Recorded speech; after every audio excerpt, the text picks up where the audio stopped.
Hello and welcome. I'm Leanne Gerrans and you're watching W News, broadcasting live from the Al Arabiya studios in Riyadh. These are our top stories. The US warns of historic economic isolation measures on Iran as Saudi Arabia condemns Iranian attacks on two ADNOC tankers in the Strait of Hormuz.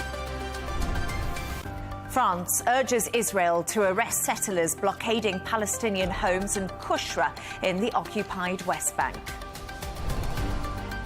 And over 100,000 people have been told to evacuate their homes as deadly unprecedented rainfall hits parts of Japan.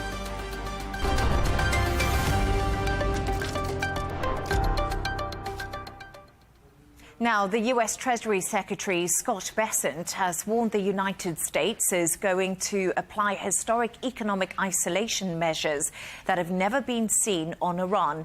It was a message repeated by Vice President J.D. Vance, who also said Iran's nuclear program was now Washington's second priority, whilst insisting the top aim for the US was to keep oil and gasoline cheap for Americans. Vance made the comment while speaking to Fox News channel The Will Cain Show. Take a listen. So I think what is really happening is that you're seeing a president of the United States at the height of his authority with a lot of tools, diplomatic, military, and economic. What I think is really going on from the inside is that we're using those tools very selectively, very strategically to get the outcome that the president of the United States needs to get for the benefit of the American people. And it really is twofold. It's ensuring that the Gulf countries continue to send oil and gas to the world economy so that we have energy price stability. That's obviously important for the American people. I know that oil is down today, and it's way down from the highs in the early days of the conflict. That's goal number one. Keep oil and gas cheap for Americans all over our country. And then obviously goal number two is ensure that Iran never gets a nuclear weapon. I feel confident we're accomplishing both of those goals. I'm now joined by Tariq Rauf, former head of nuclear verification at the IAEA. Tariq, it's always great to have you on the show. Thank you for joining me. So we just heard there from J.D. Vance. If reopening the Strait of Hormuz is now the top priority for the US, what does that mean for Trump's original goal of preventing Iran from obtaining a nuclear weapon? Well, good afternoon from Vienna, Leanne. It's good to be back. The nuclear file on Iran is sort of effectively frozen. Since the June attacks of last year, there has been no uranium enrichment. There has been no stockpiling of enriched uranium. Our remaining issue is the whereabouts of the stockpiles of highly enriched uranium and low enriched uranium. Of the highly enriched uranium, we know the number is roughly 441 kilograms. But Iran at the moment does not have a functioning nuclear program. So I would argue that the US's goal of preventing Iran from acquiring a nuclear weapon has effectively been achieved. First of all, there was no nuclear weapon. The IAEA already said in its report of 31st May 2025 that there was no structured nuclear weapon program. But be that as it may, as of today, there is no nuclear weapon program in Iran. So, Tariq, you say there's no nuclear weapon program in Iran, and you've made that very clear, and also saying Iran, you don't know where the highly enriched uranium is at the moment. But I think the reality is a lot of people will be watching this saying if the IAEA cannot fully verify what's actually happening inside Iran, you can't actually have access to the country. How can you realistically know if Tehran is still not pursuing a nuclear weapon? So that's a good question. But, all sensitive nuclear facilities in Iran, and sensitive nuclear facilities are those that are related to enrichment of uranium in the case of Iran. Those were all effectively bombed and destroyed or heavily damaged. And this has already been, in a sense, commented upon by IAEA Director General Rafael Grossi in the meetings of the Board of Governors of June of last year, in November of last year, in March of this year. So there is no program or facility left, as far as we know, where Iran could develop a nuclear weapon.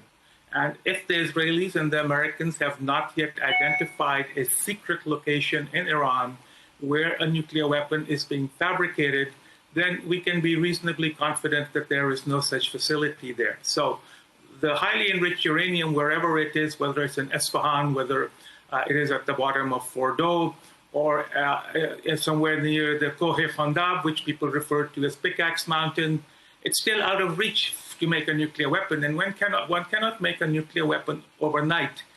Secondly, to have a nuclear weapon capability, it has to be a deliverable nuclear weapon. So it needs to be of a shape and weight that can fit on an existing ballistic missile and can be delivered to target.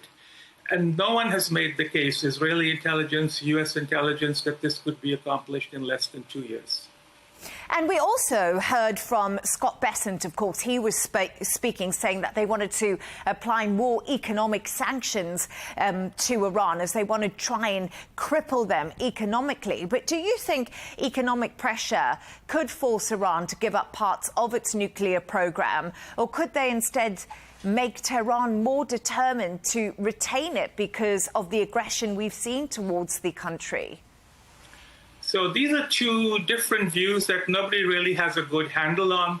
We hear some reports that President Pezeshkian and the so-called reformists in Iran are locked in a struggle with the Islamic Revolutionary Guard Corps, that Iran needs to make concessions because the economy is being crippled, the people are suffering on a daily basis, and militarily there's no competition. Iran cannot survive large-scale US military strikes. On the other hand, we see reports attributed to hardliners in the IRGC, suggesting that they feel that they are on a winning wicket.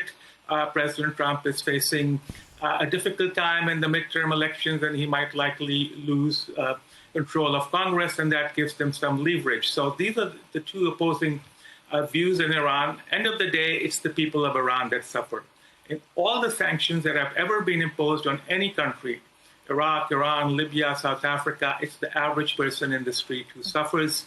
And we have yet to see sanctions successfully achieving a change in the policy of a government that is determined to resist it.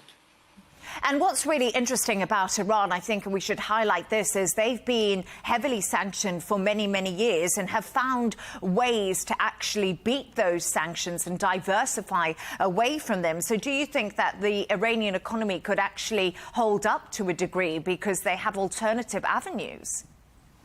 Well, there are reports that suggest that because of the enhanced sanctions already, Iran is losing at least $500 million a day in revenue. And it seems to be the policy of the U.S. government to starve the government in Tehran of funds, that they are no longer able to pay the salaries of government servants, no longer to pay the salaries of men under arms, and that would break the resistance. But we're not really sure whether that would happen. Iran is a very big country. There are many ways around it. It has borders, I think, with 5 countries. So Iran would find ways of circumventing the sanctions and bearing the pain, but we really don't know what the breaking point is. And really, with the 60-day Hormuz agreement deadline fast approaching, how close do you think Iran and the US are to finding any form of solution when it comes to the Strait of Hormuz? And I also think the big question here is, if we're talking about nuclear, we know that those talks, the can has been kicked down the road and they're not even in vision at the moment. Yes, so talking about the second issue first, because we heard Vice President Vance say in the clip that was shown at the beginning of your segment, since there is no enrichment going on, there is no active weapon program, only the Bushehr reactor is working, generating electricity under IAEA safeguards. So in that sense, there is no real urgency in putting the nuclear issue up front and center. What really matters to the global economy, to many developing countries, is the price of oil, availability of gas and fertilizer. So for me, it's not only the price of oil and gas to be cheap for the American people, it's also for the rest of the world, which is the bulk of the world's population. And we also need to think about that. So in that sense, I think we see the mediators, Pakistan, Oman, Qatar, trying to find a way around this issue. But at the moment, as we already discussed, both sides are locked in. I refer to this to interpret from Robert Oppenheimer's saying at the beginning of the nuclear age that now Iran and the US are 2 scorpions locked in a trap, and they each cannot find a way out without harming each other grievously. So hopefully the mediators can find a way out. The MOU was a good start. Now we have this new defense arrangement between Saudi Arabia, Turkey, and Pakistan. This is more like a new CENTO, a central treaty organization that existed at the time NATO was set up to constrain the Soviet Union, and it involved Pakistan, Iran, and Turkey. Now we have a different configuration with Saudi Arabia instead of Iran. So hopefully, if this arrangement can provide some level of security to the Gulf states to substitute for U.S. intervention, we might be able to find a way out. But I'm not hopeful in the short term, unfortunately. Cautious optimism. Tariq, great to have you on. Thank you so much for joining us. Thank you. Let's go to New York now to speak to Jason Brodsky, Policy Director at United Against Nuclear Iran. Jason, always such a pleasure to have you on the show. Has the Strait of Hormuz now become more important to the US than Iran's nuclear program? Because we've heard it from the Vice President, J.D. Vance. It appears to be a shift in policy. Well, it's great to be with you. I think it's a shift in priorities right now rather than policy per se, because I think the Iranian regime views the Strait of Hormuz as its trump card at a time when its nuclear program has been largely degraded, its missile program has been degraded, its drone program has been badly damaged, its terror proxies have also taken a beating. It's relying on the Strait of Hormuz to deter its adversaries. And so I think that's why we see comments from senior Iranian officials like the new Secretary of the Supreme National Security Council, Mohsen Rezai, trumpeting that the Strait of Hormuz is more important than multiple atomic bombs for the Iranian regime. And so that's what the Iranian regime is focused on, and that's what the United States is focused on right now as well.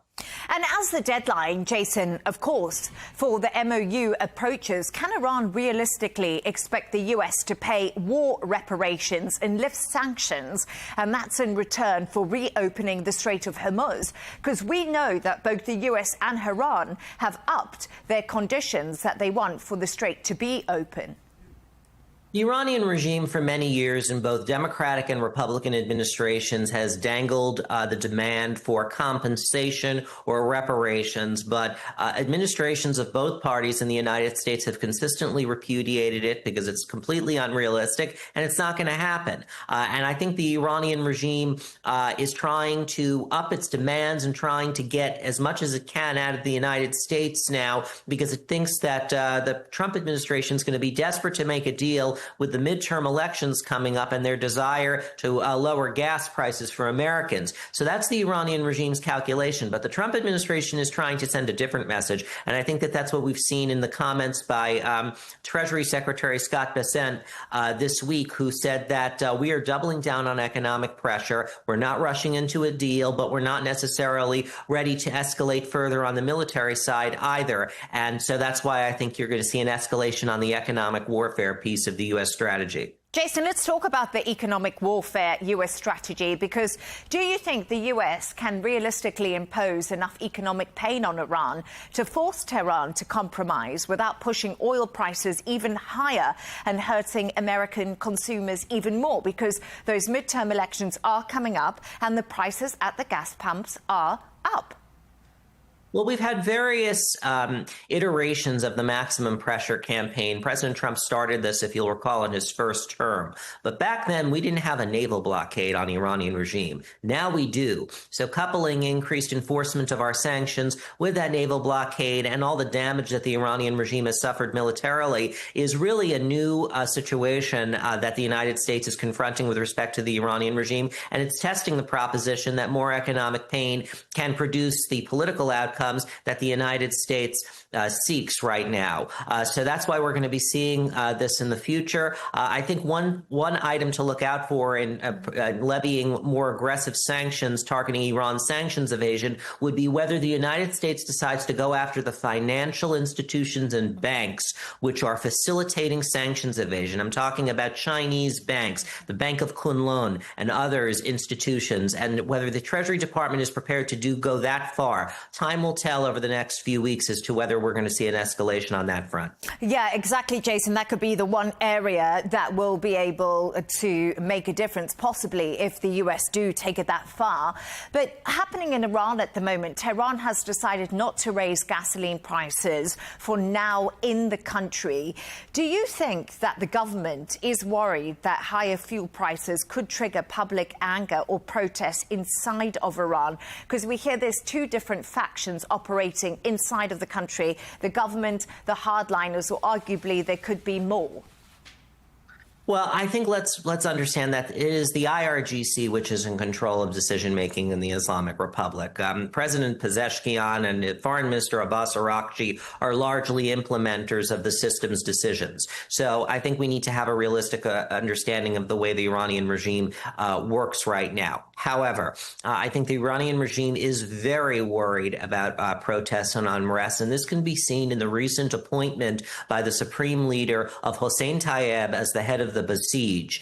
This is his second tour as the head of the Basij, and I think that Mojtaba Khamenei, the supreme leader, wants a trusted lieutenant like Hossein Tayyab, who's part of this informal military security network that Mojtaba Khamenei established a long time ago called the Habib Circle, to be in that sensitive position as the head of the Basij, because they fear protests will break out as the economic situation deteriorates. And with two ADNOC vessels attacked in less than a week in the Strait of Hormuz, something Saudi Arabia has condemned, is Iran deliberately targeting UAE energy interests? And how might Abu Dhabi actually respond to this aggression? Well, I think Iran is deliberately targeting UAE energy interests. Iran views the UAE as having a very aggressive posture within the GCC towards Iran. But I think it's going to be important for all the GCC states, not just the UAE, to come up with a better collective response against the Iranian regime's aggression. It's not just the UAE who's been a victim of Iranian aggression. It's Saudi Arabia, it's Kuwait, it's Bahrain, many other countries as well. And that calls for a united response that deters further Iranian attacks on GCC territory. And I think we have to look and see what Israel has done with respect to Iran, because it's possible to deter the Islamic Republic. The Islamic Republic is not attacking Israel now, but is concentrating its attacks on GCC countries. And why is that? Because the Iranian regime fears an Israeli response. And I think the Iranian regime has to start fearing a GCC collective response if it wants to better deter these attacks. Jason, as always, great analysis. Thank you so much for your time with us. Thank you.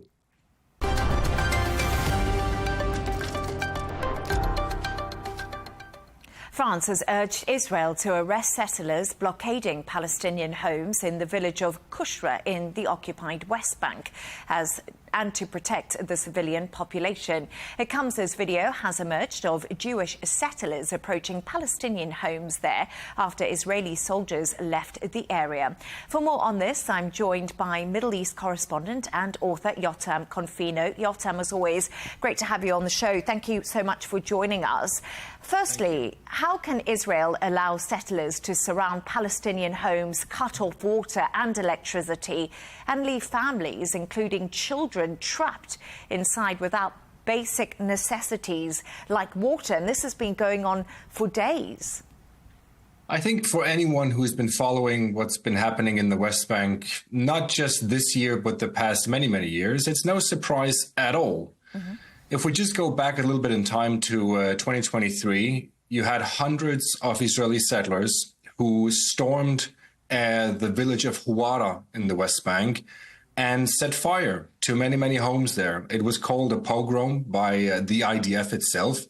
And that attack lasted 6 hours before the IDF managed to disperse and to arrest these people. So since then, it's obviously only escalated. That's why you see dozens of settlers currently still outside these Palestinian homes. And they refuse to leave, because why would they? They have one goal, and their goal is to terrorize the Palestinians to such an extent that they leave their homes. And if the IDF and the border police don't do anything to remove them permanently, which is the case so far, they're not leaving. They're not going anywhere. They're constantly pushing the boundary. They're constantly pushing essentially anything they can to see how far they can go. And they've done that for years now. So when you're asking why is this possible, it's possible because the IDF simply won't do what's necessary. The IDF can go into, Jenin or Gaza. They can carry out the most advanced, complex, dangerous operations against terror groups that barricade themselves inside homes with heavily armed, but they won't remove a couple of dozen settlers who are, according to my information, unarmed. It's not like they're heavily armed with Kalashnikovs or anything. So it's really just a matter of the IDF and the border police refusing to do what's necessary. And Yotam, why are they refusing to do what's necessary? Because we've obviously seen France come forward. We've had criticism from the US too. It's a good question, really. Why aren't they doing their job? It's due to a few things. First of all, you do have people in the IDF that simply just won't go against their own people. They won't chase Israeli settlers. They won't really use violence to disperse these people. Then you have other people who are just, they're not getting the proper orders from their commanders. And if you go even higher up, this all comes from the fact that there is a government in place that basically protects these people. You have the national security minister who's openly protecting these kinds of people. He's downplaying the severity of all of the settler attacks. And even during the program in Hawara, you had several ministers who came out and defended these people. So when you have ministers in the security cabinet who support these kind of people, if you're a 20-year-old person on the ground and you know that senior ministers are backing these people, I don't think that you really want to start messing with them, because if you have to use your gun and start shooting at them, you're in serious trouble for shooting at an Israeli citizen. So I think they're afraid of them, really, when it comes down to it. And also there's just a lack of proper commanders who are willing to go in and use proper force to take these people away. Yotam, almost a frightening situation, really, when you explain it like that. But why has Prime Minister Benjamin Netanyahu not publicly condemned the siege we're seeing in Kusra, in the occupied West Bank? And that's despite pressure coming from Washington. Look, he could still go out now or in the coming days and condemn it. But when you're asking why he hasn't done it so far, it's because Israel is headed for elections. Netanyahu doesn't want to be seen as a weak, so to say, prime minister when it comes to handling settlers. His constituents, some of them are settlers. And the minute he starts condemning them, he knows that other right-wing parties will use that to their advantage. So the Jewish Power Party, the Religious Zionism Party, they will stay silent, first of all, if anything, and then they might also support these people. And they will try to lure those potential Likud voters over to them. So he's really walking a fine balance here. He's trying not to anger some of these settlers, even though it has to be said, there are 500,000 settlers in the West Bank. The majority of those people are peaceful. They're not thugs who run around terrorizing Palestinians, but there is a relatively significant, large portion of settlers at this point, we're talking about hundreds, who regularly, on a daily basis almost, terrorize Palestinians. They burn mosques, they burn cars, homes, they kill Palestinians from time to time, they kill sheep, they kill goats. So Netanyahu, he's for some reason now thinking that this is the best thing to do, to stay silent, but we could see American pressure being amped in such a way that he might have to go out with some generic statement condemning settlers, as he has done in the past. So we might still see that, but so far he hasn't done it. And Yotam, do you think Benjamin Netanyahu is just not doing anything in many respects because he's got this election coming up in October? And as you say, some of his supporters are settlers. Do you think he's just trying to keep quiet until the election and keep all sides happy in many respects? Absolutely. So it's almost personal gain, really. It's personal gain, and that's also why you see the defense minister, for example. He's also, he's in an election campaign. Today, he ordered all civilian affairs to be administered by the Israeli border police instead of the IDF. He's doing all kinds of things to appease settlers. Generally speaking, everyone is in election season right now, but of course there's a lot at stake for Netanyahu. You know, he's relatively old, he's 76, and he's trying now to just not get into any public spats or disputes with the settlement community. So that's why he's staying silent, but it could also really hurt him in the end, because I'm not so sure that it's popular with many of his voters. I don't think many of the Likud voters really think that these dozens of thugs, which they are, standing outside a Palestinian home, that they're doing anything good for the state of Israel. In fact, they're only really making Israel look very, very bad. And they're also causing the IDF a lot of trouble and the border police that have to go and deal with them. And that's another question I wanted to ask you. You know, we talk about politics at home, domestic politics at home, and obviously Benjamin Netanyahu coming up to an October election. But how do you think what's happening in the West Bank right now actually translates to the international stage? And what do people think of Netanyahu around the world? Because we've seen increasing criticism from many countries. Look, Netanyahu's government has been a disaster for Israel's reputation, primarily because he's stacked his government with very extreme ministers who openly support these thugs, who, you know, they come out with the most bombastic, inflammatory, toxic statements from time to time about Palestinians having to just literally leave Gaza and the West Bank. Some of them are talking about openly about ethnic cleansing. They have done so much damage to Israel's reputation because they simply don't care. And the thing is that Netanyahu knows this. He's a very, very clever man. He's been in power for, well, you know, at least since 2009. There was a small gap in between that. And prior to that, he was prime minister in the 90s for 3 years. He knows that what his government has done in the past couple of years, especially the statements by these ministers, it hurts Israel internationally. But he does not care. But he cares about winning the election. He cares about keeping his voters happy. So unfortunately, there's quite a toxic atmosphere in Israel when it comes to these flamboyant and harsh statements that often are very violent. And that's why he allows these ministers to basically say and do whatever they want. Dr. Confino, great to have you back on the show. Thank you so much for joining me. Thank you. Let's continue this conversation now with Dr. Jamal Nazal, Fatah spokesperson. Dr. Jamal, it's always such a pleasure to have you on the show with us. Just picking up from where Yotam left off, what can the Palestinian Authority actually do to protect Palestinians from settler violence when it does not control Israeli forces in the West Bank? First of all, let's take on the issue of considering this problem a public relations problem for Israel, as it was put by your previous guest, who called them thugs, which they truly are. Israeli settlers are terrorists. The Israeli media calls this Jewish terrorism. This is a terminology that is used by the Israeli press. To the question what the Palestinian Authority can do to protect Palestinians outside of the A areas, which are under the control of the Palestinian government, not much, actually. You know, if the Palestinian police wants to move between two Palestinian cities, the permission of the Israeli authorities is required, even if it's about arresting criminals, Palestinian criminals. The Israeli authorities would object for the Palestinian forces to move between Palestinian cities, let alone of the limited ability of the Palestinian police forces to control the movements of the settlements, the settlers. So they act under the protection of the Israeli army. The Israeli army provides support and protection.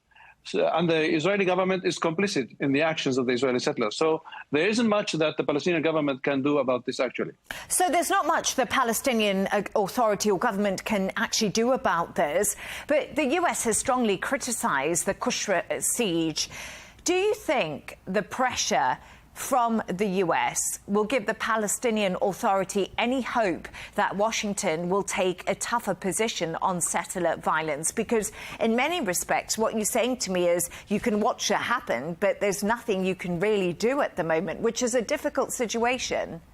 No, you asked me about what the Palestinian government can do about this. You didn't ask me what Fatah can do about this. What we as Fatah movement. What can Fatah do about it?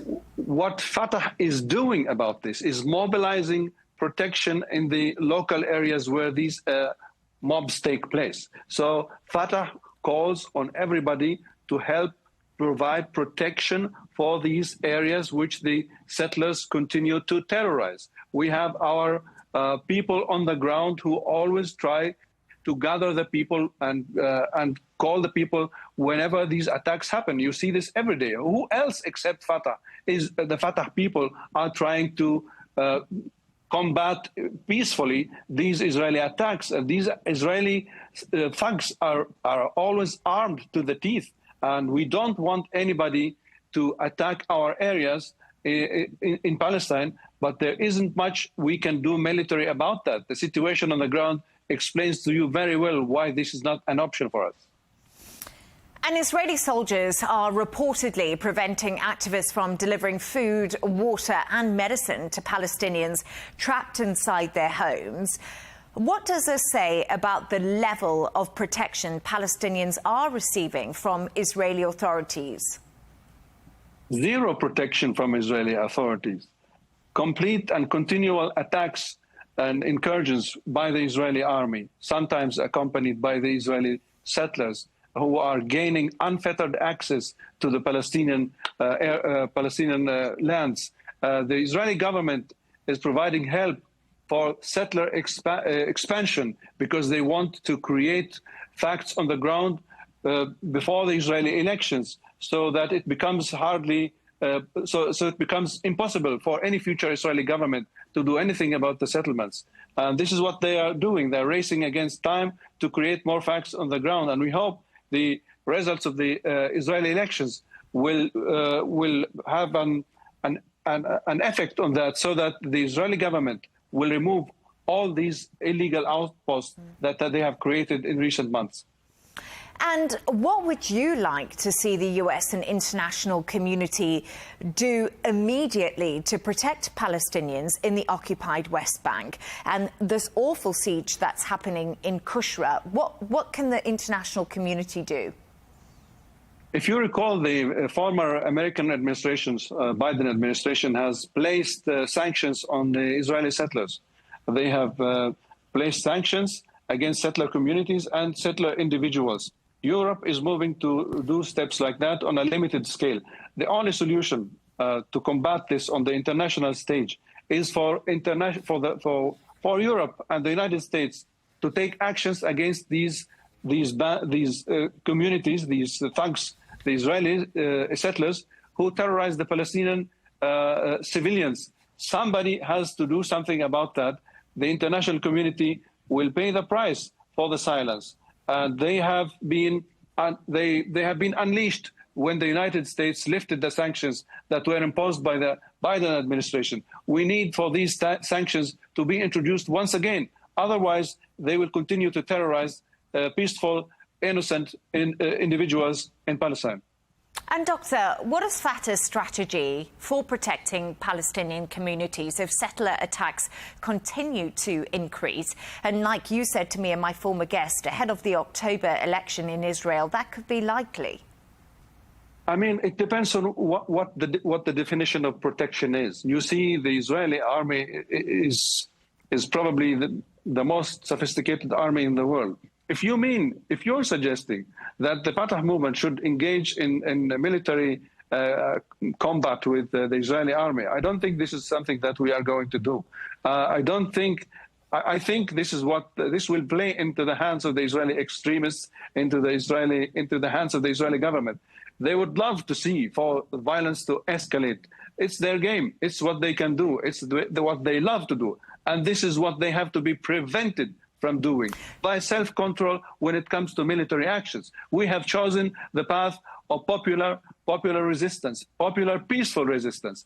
Who else is trying to do anything else except that? Now, you saw what happened in Gaza.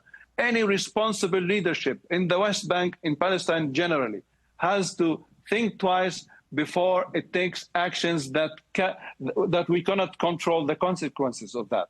We have to think what we can do to help our people, not to increase the burden of our people. And we have a terrorist Israeli government whose only wish is for wars to continue, warmongering. We do not want to give them what they want. We want to give them what they do not want. And as you explained earlier, the Netanyahu government is facing tough times, and they will go to the ballots and see the response of their people to the atrocities they have been doing against the Palestinian people. Dr. Jamal Nazal, always great to have you on the show. Thank you for taking time to speak to me today. Thank you.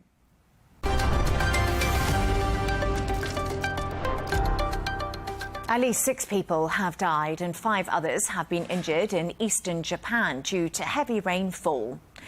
The country's meteorological agency says the floods were 3 times the average rainfall in August and the highest volume of participation ever recorded in the country. Al Arabiya journalist Wandi Intandenko has this report.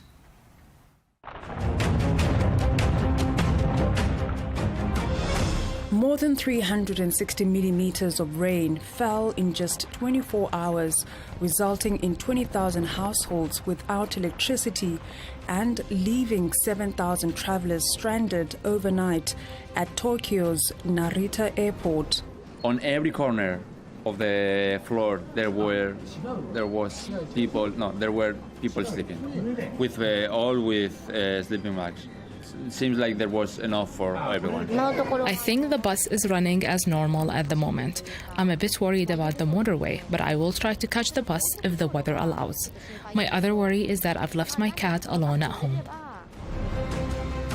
Roads, vehicles and buildings have been submerged in a sea of water.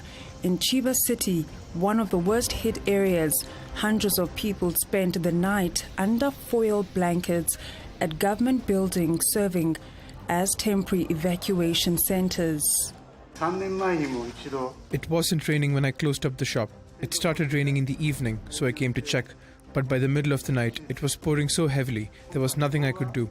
Scientists say human-driven climate change is making extreme weather more frequent and intense in Asia.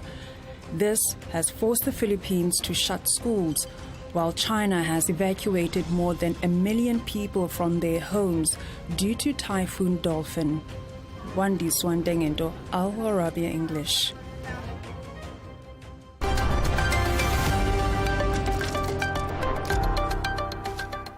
Now returning to our top story and the warning from the US Treasury Secretary Scott Bessent that America is going to apply historic economic isolation measures on Iran. To discuss this in more detail, I'm now joined by Nooraldeen Al-Homery, Chief Market Strategist at Equity Group. Nooraldeen, as always, it's great to have you on the show. I just wanted to pick up...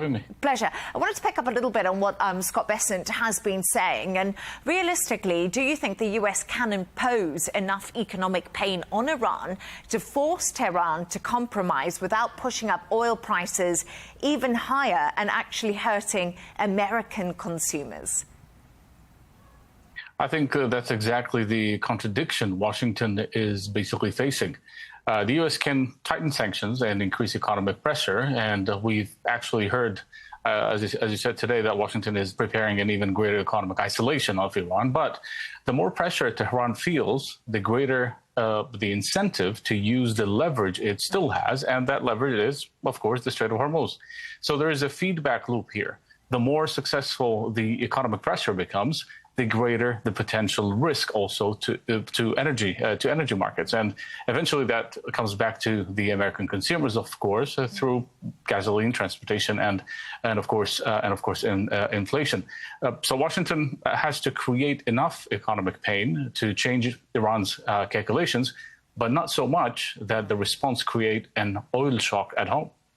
And why, right now, is the biggest economic risk not the price of oil, but how long the Strait of Hormuz and the Red Sea could possibly remain disrupted at the moment? Absolutely. I think the duration matters more than the next $5 or $10 in oil. Brent is still below $90 despite everything we are seeing, and that tells us the market still believes much of this disruption will eventually be resolved. But look at Hormuz today.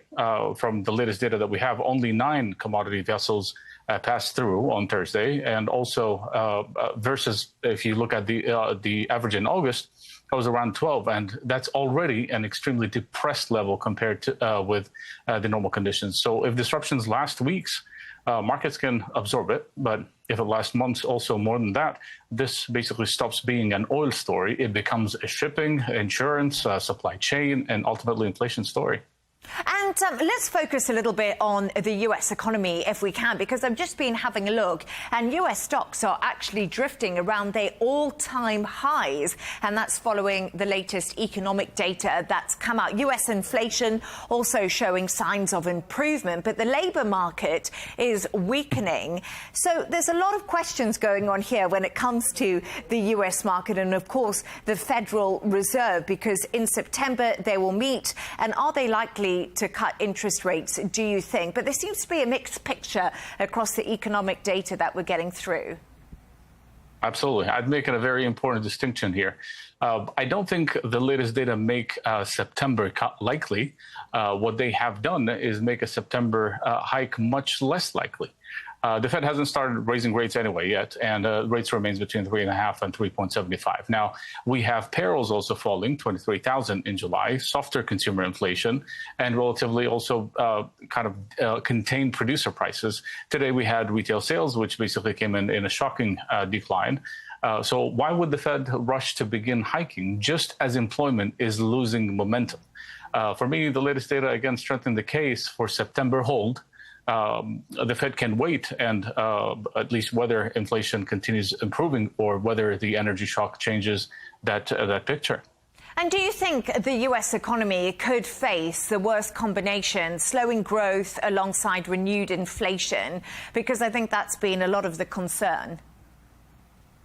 Yes, and I think this is the risk that markets should be discussing more going forward. Normally, when employment and growth weakens, inflation also comes down, and the Fed gains room to support the economy by cutting rates. But this cycle could be very different. Imagine U.S. employment continues weakening while Hormuz and the Red Sea disruption keeps also oil, freights, and insurance costs elevated. Then you have a weaker domestic demand alongside external generated inflation. I wouldn't call it the full stagflation yet, but it is certainly a stagflationary combination, and it could leave the Fed with very few good options. You know, Noor El-Din, you talk about stagflation, and we also have discussed recession previously before, but it's been quite amazing how the US economy has held up, considering what's been happening in the Strait of Hormuz and the fact that the war has lasted 5.5 months, a lot longer than President Donald Trump ever expected. Where is the strength coming from when we have a look at the US economy and, of course, the markets? That is basically because of the continuous and the ongoing verbal intervention by not just the U.S. administration, maybe across the globe, that we are getting closer to a deal. But the other day, it was Pakistan that's saying they are very closer to a deal, and then Iran denied any negotiations. The U.S. keeps saying we are negotiating, we are getting closer to a deal. Maybe we do, maybe we're not. So it is basically still one thing. It's built on hopes that this matter will be resolved very soon. In addition to that, earnings are still very strong.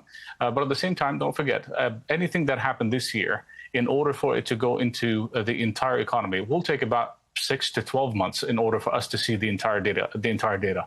Now we're starting to seeing it already in inflation. Yes, it did cool for last month, but let me remind you why. It's because oil prices went down last month because they announced the MOU, and then the MOU basically collapsed. So let's wait for August data first before we even say that, oh, inflation is actually improving. So that's why I think the resilience of the U.S. markets, not the economy itself, it's basically built, first of all, on hopes, and at the same time, strong earnings that it's still there. Noor El-Din, as I say, it's the hope that kills us. But what is the biggest risk, do you think, right now to financial markets? Is it higher oil prices? Is it disrupted shipping, weaker growth, or the possibility of a wider regional war? For me, the biggest risk is not one of them individually. It is the transmission or a transmitting mechanism between all of them, if that's the right word to say it, or the right way to say it. A wider conflict creates more shipping disruption, of course. Shipping disruption pushes oil and freight insurance costs higher. That feeds into inflation. Higher inflation keeps bond yields and borrowing costs elevated. This is what we're seeing already. And all of that is happening while the U.S. labor market is already weakening. So I'm not particularly worried whether Brent trades at $90 or $100 for a few days. I'm worried about the geopolitical shock to become an inflation shock and then becoming a growth and financial market shock. And that's the scenario markets may still be underpricing. Noor El-Deen, great to have you on the show. Thank you so much for joining me. Thank you for having me.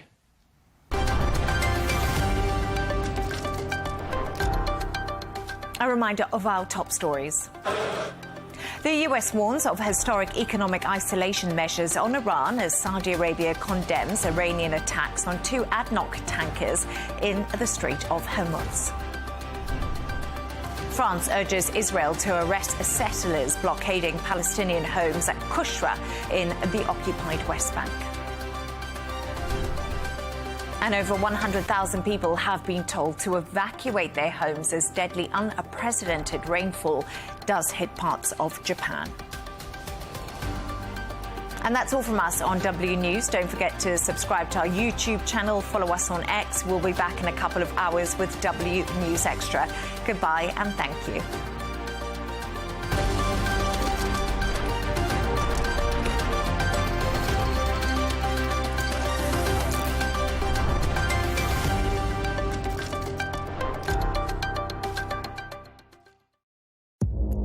Our allies, in many cases, are worse than our enemies. Stay informed and connected with the latest international headlines.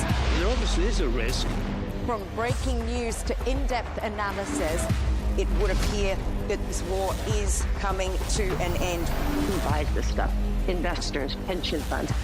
We deliver the most important developments straight to your screen. Iran always wanted to deal with militia. Join us for compelling, expert-driven conversations. A curfew order has been established. And an insightful look at the issues shaping our world today. There are a lot of proposals about European architecture for security. I'm Leanne Gerrans, and this is W News. We dealt with this when I was Chief of Staff in the first term. Where you don't just hear the headlines, you get the full story.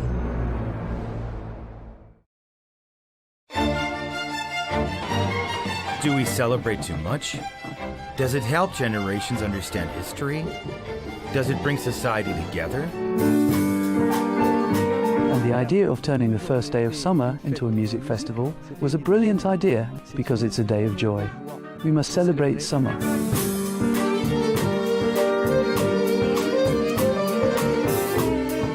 To be human is to connect. When we stop connecting, we start to die.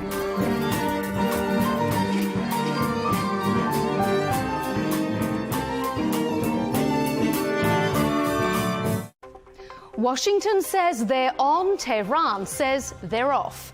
We begin another week of talk but no action on an Iran peace deal. President Donald Trump says he called off massive strikes yet again because an agreement was close. But without evidence of progress, has US military pressure reached its limit? I'm Melinda Nusafora. Stay with Al Arabiya English. That Counterpoints debate is coming soon.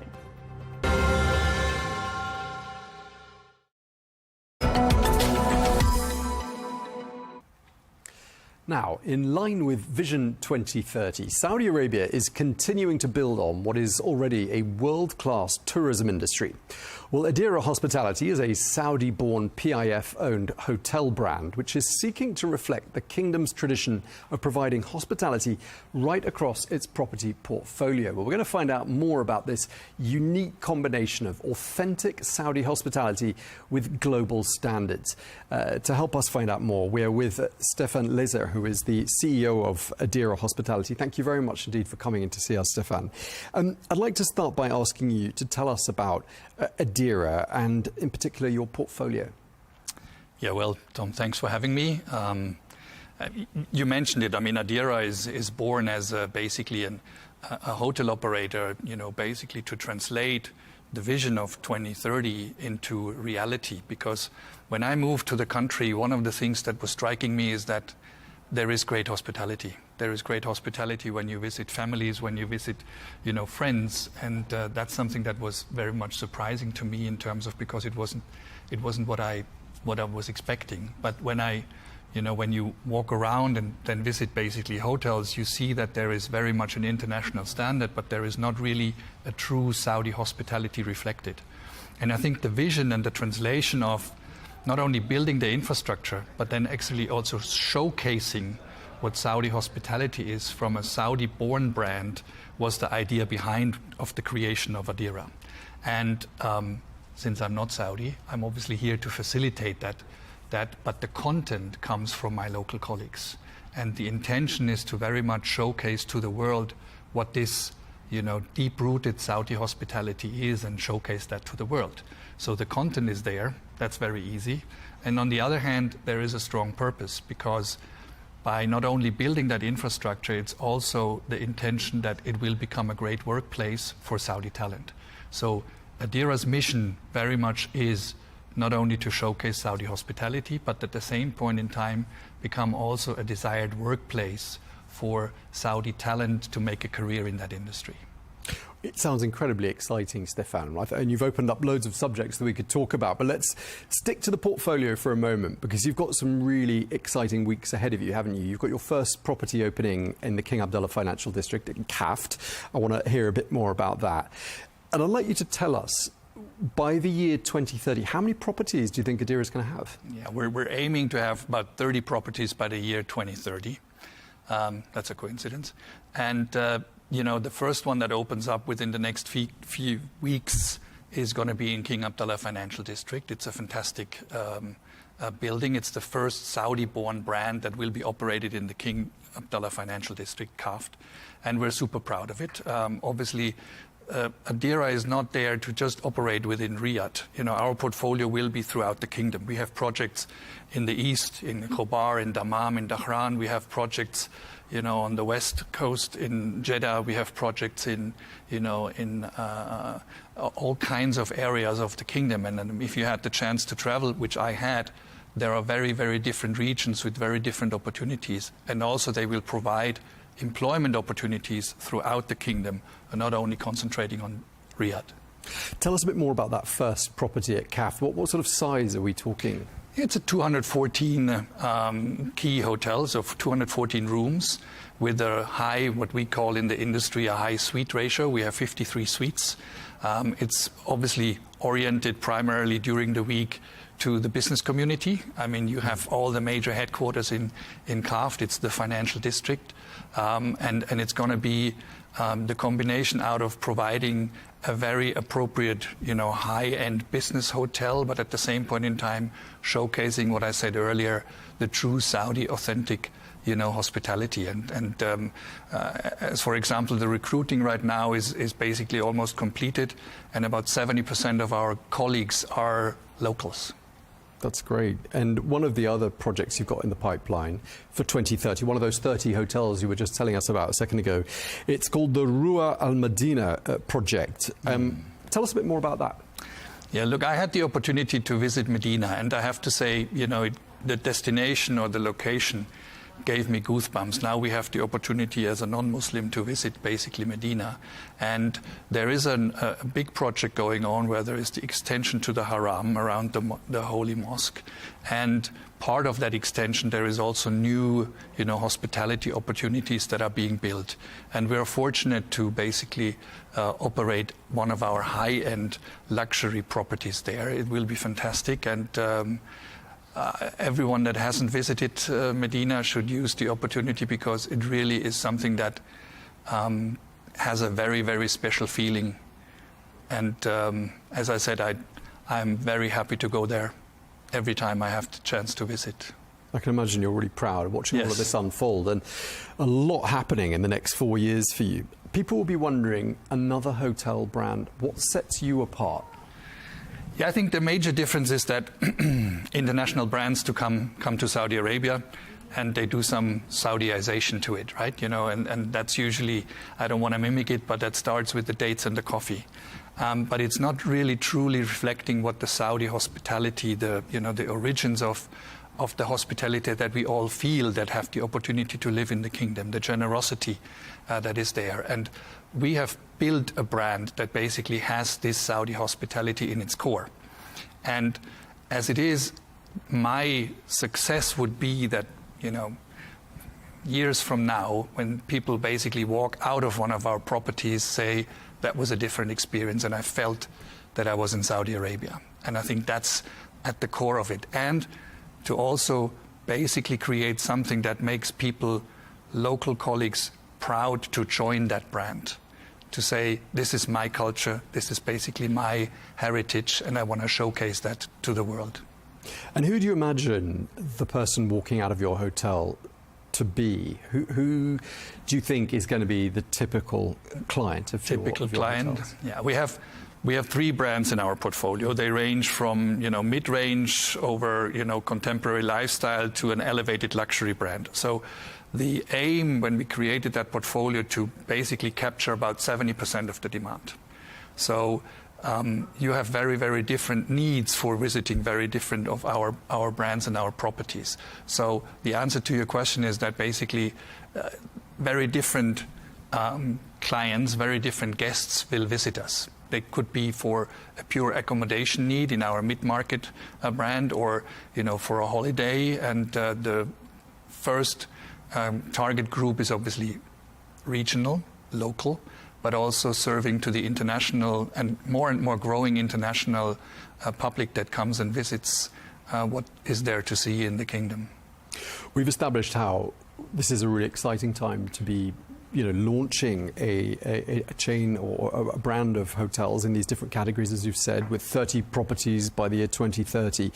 It's also a very unusual time, given what's happening in the region. And I'm wondering whether you expect the geopolitical tensions in the region to have an impact on you, and if so, how you expect to mitigate that.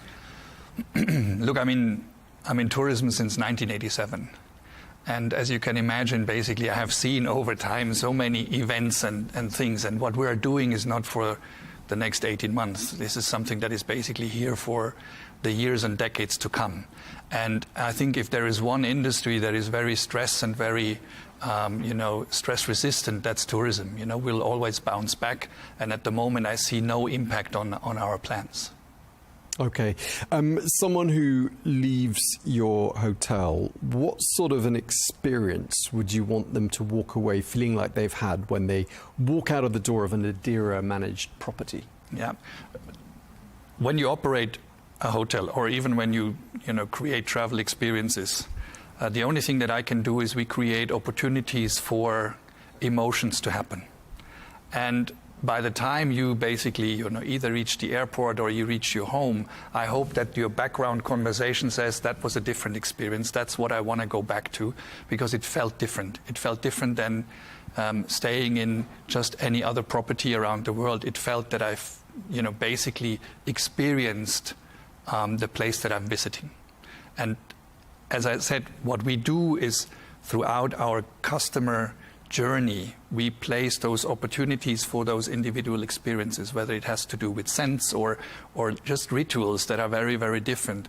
But I'm not in your brain. I don't know what basically triggers within you an emotion that you would say at the end, that's actually the experience that I've never felt before, and I want to go back and re-experience it, if that makes sense. You're making me curious now. I want to stay at an Adira managed property. Surely part of the success of your company is going to be partnerships, national, international partnerships with different firms, different brands. Anything you can tell us about in that respect?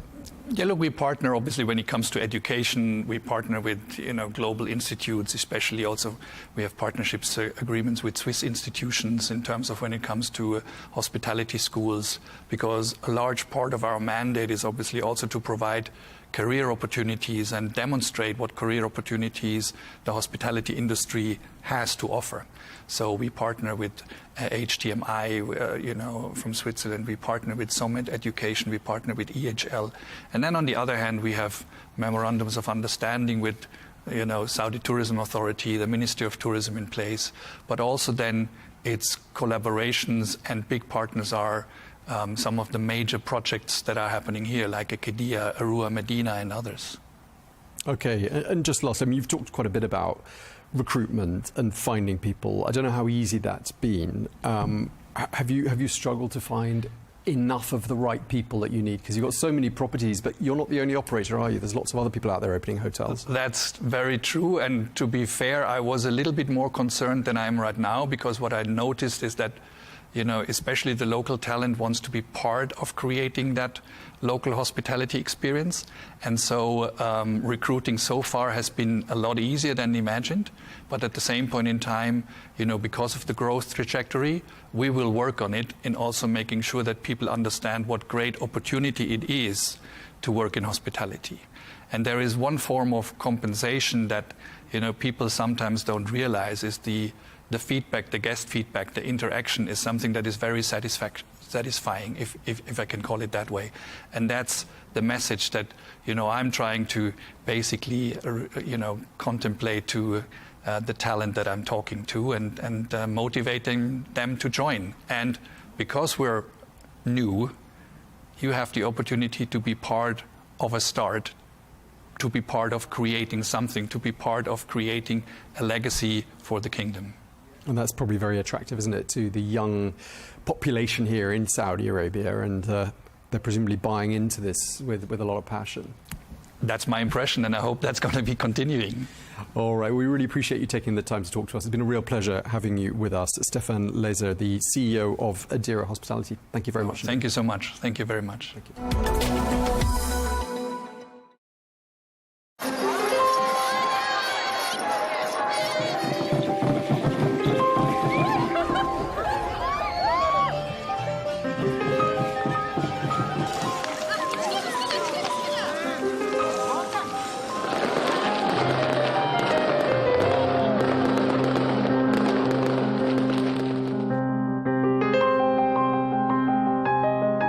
Life is meant to be a celebration.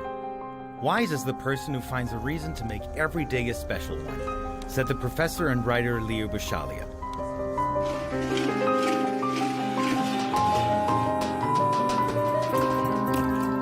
Why do we love to celebrate? To be perfectly dressed, surrounded by people, confetti, cake, and fireworks. That's sharing a moment of happiness or sadness with others. Meet a human need to celebrate or to heal.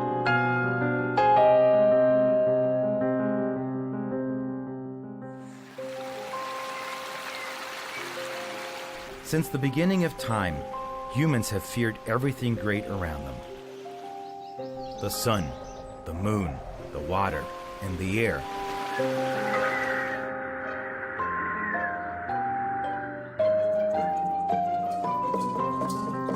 Yet as they grew familiar with these wonders, they began to celebrate them in their own ways, seeking joy wherever it could be found. From these, they discovered reasons for happiness and turned each reason into an occasion. So came a day for flowers, a day for the new year, and another for spring, which Egyptians call Sham el-Nissim. And for summer, the French invented a festival devoted to music.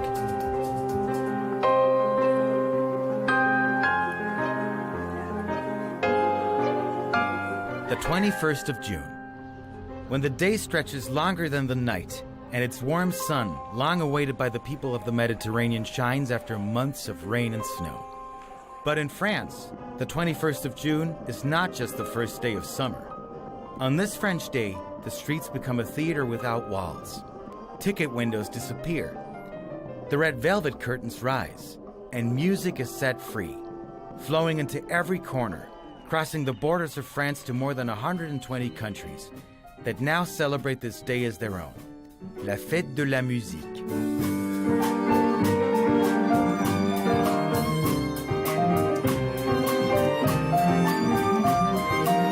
Donc le 21 juin. So June 21st is the first day of summer, and so people want to go out.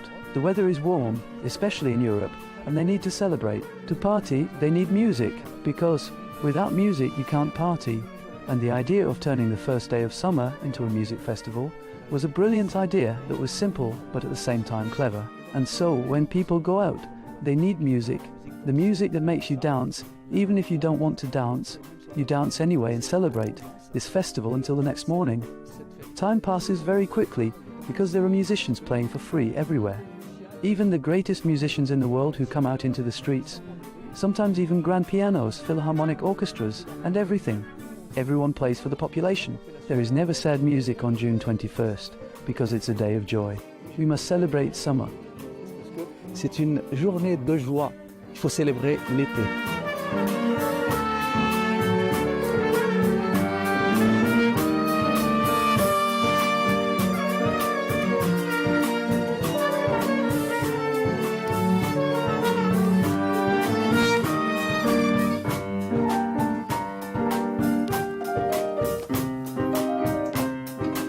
This day was first announced in 1982 at the initiative of the then French Minister of Culture, Jacques Lang. Known for his saying, "Music will be everywhere, and the concert will be anywhere."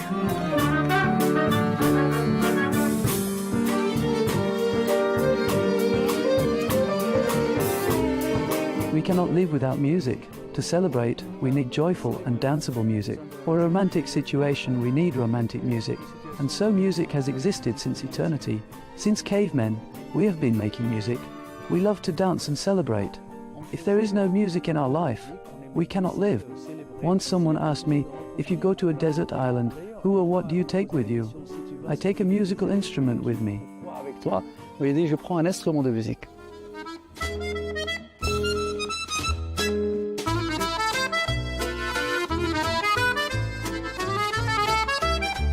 So we celebrate for many reasons. We don't only celebrate because we enjoy. Sometimes we think that celebration is only a kind of happiness we're enjoying or traditional or even a ritual, but it's much more than that. We need it as, it's something we need as human beings.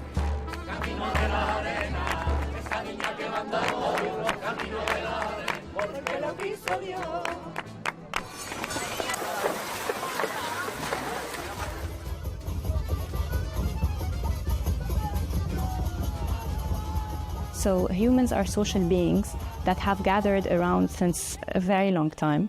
And from early on, we are part of a group. So it starts from the family and then socially, and then it widens to a wider community.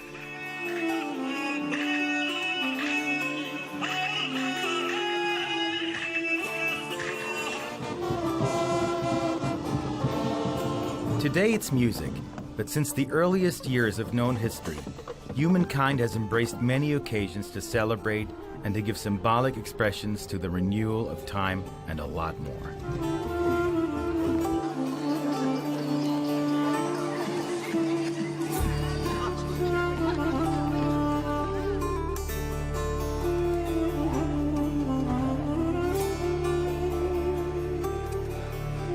In the ancient rich land of Mesopotamia, the Sumerians and the Babylonians created the new year with the Aikido festival around 4,000 years ago.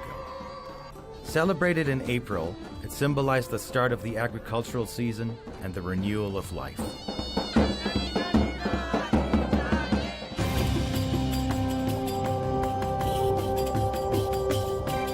And it was Wepet-Renpet, the opening of the year in ancient Egypt around 5,000 years ago, marking the annual flooding of the Nile River.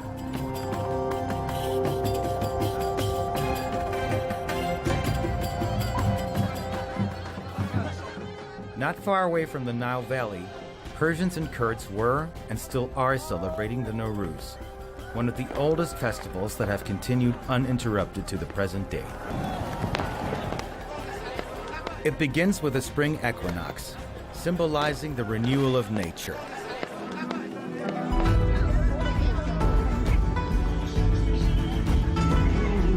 It is one of the oldest celebrations still observed today as well, and it follows the lunar calendar and falls between late January and mid-February.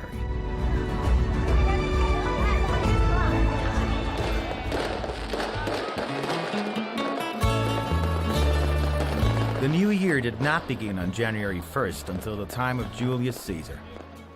In Roman civilization, this represented a historical turning point, as the year had traditionally begun in March.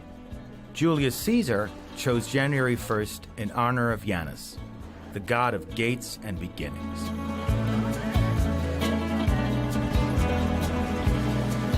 Throughout history, one joy has been shared by all, yet it blooms on different days and dances in so many ways.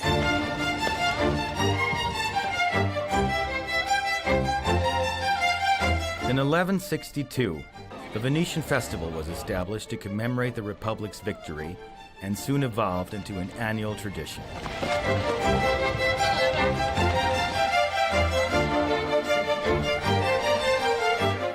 Every year, on the 25th of April, a festival of iconic masks that dissolve social boundaries takes over Venice.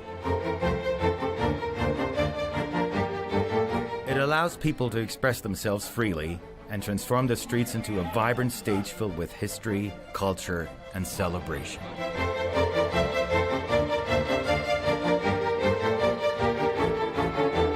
We don't only come together around joyful moments, but we mark painful ones.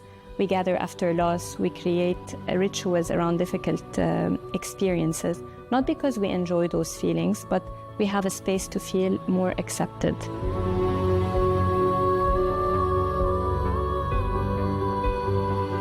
It connects to something deeper, our need to belong.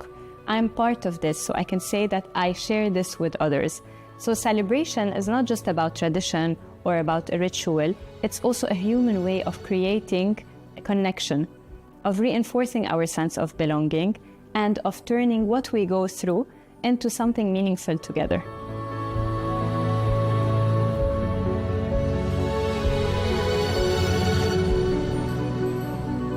One day we celebrate women, teachers, mothers, fathers, labor, Earth Day, while other days we are meant to commemorate, not to celebrate.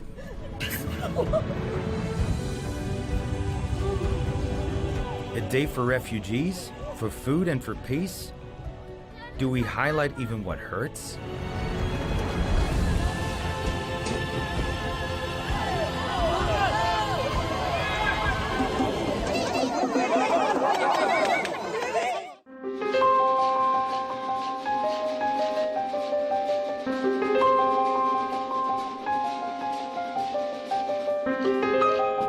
But do we celebrate too much? Does it help generations understand history? Does it bring society together? It was once said that to be human is to connect. When we stop connecting, we start to die. Is it true that happiness is doubled when shared, and sadness is halved when shared as well?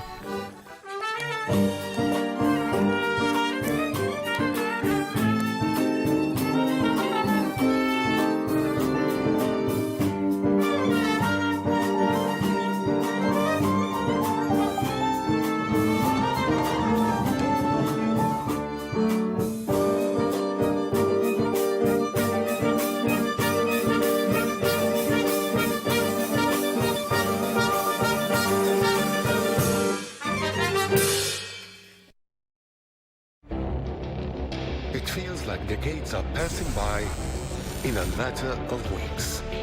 Seismic shifts in the world order. Never, ever will be part of America. With so much happening and so much noise. Whether it's political upheaval, Canada has been ripping us off for years. Economic shifts or social movements. And no one wins from tariffs. I think America can be more friendly to the rest of the world. The in-depth analysis and all the latest developments across the globe. To have an inclusive policy together. The meetings with Hamas gave me some hope. We're in another nuclear arms race. The most important development straight to your screen. Welcome to the dressing room. I'm on my own. I need backup. And an insightful look at the issues shaping our world today. It was not going to happen, that war, and it happened. Join us on Al Arabiya News, where the world talks. Washington says they're on, Tehran says they're off. We begin another week of talk but no action on an Iran peace deal.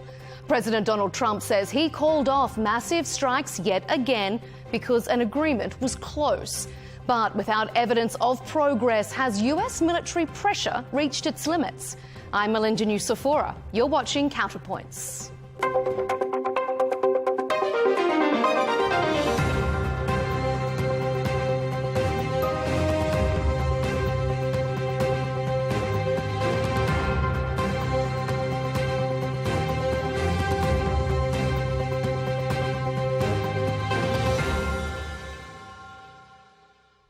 For President Trump, the outcome of the Iran war is simple. We just want to win. We just want to win. We're doing very well. It doesn't mean they don't have any capability. They have some, but very little. We just want to win. But how will it actually achieve that? Despite warnings to the contrary from his top military advisor, the president still seems convinced the US can bomb its way to victory. We had an attack that would be the biggest attack since World War II, and it would have been disastrous for them, and they didn't want us to do it. But once again, President Trump has backed out at the last minute. He said Gulf allies convinced him not to act. And he said negotiations were set to resume with a deal on the horizon. That is news to the Iranians. We currently do not have negotiations with America. The negotiations are with Oman and are focused on reaching an understanding over a path to ensure the security of shipping passage through the Strait of Hormuz. Analysts say Iran believes it now holds the cards and has the US on the back foot. So in this episode, we'll ask, is Iran winning the war? What, if anything, has US military force achieved so far? And will this conflict define President Trump's legacy?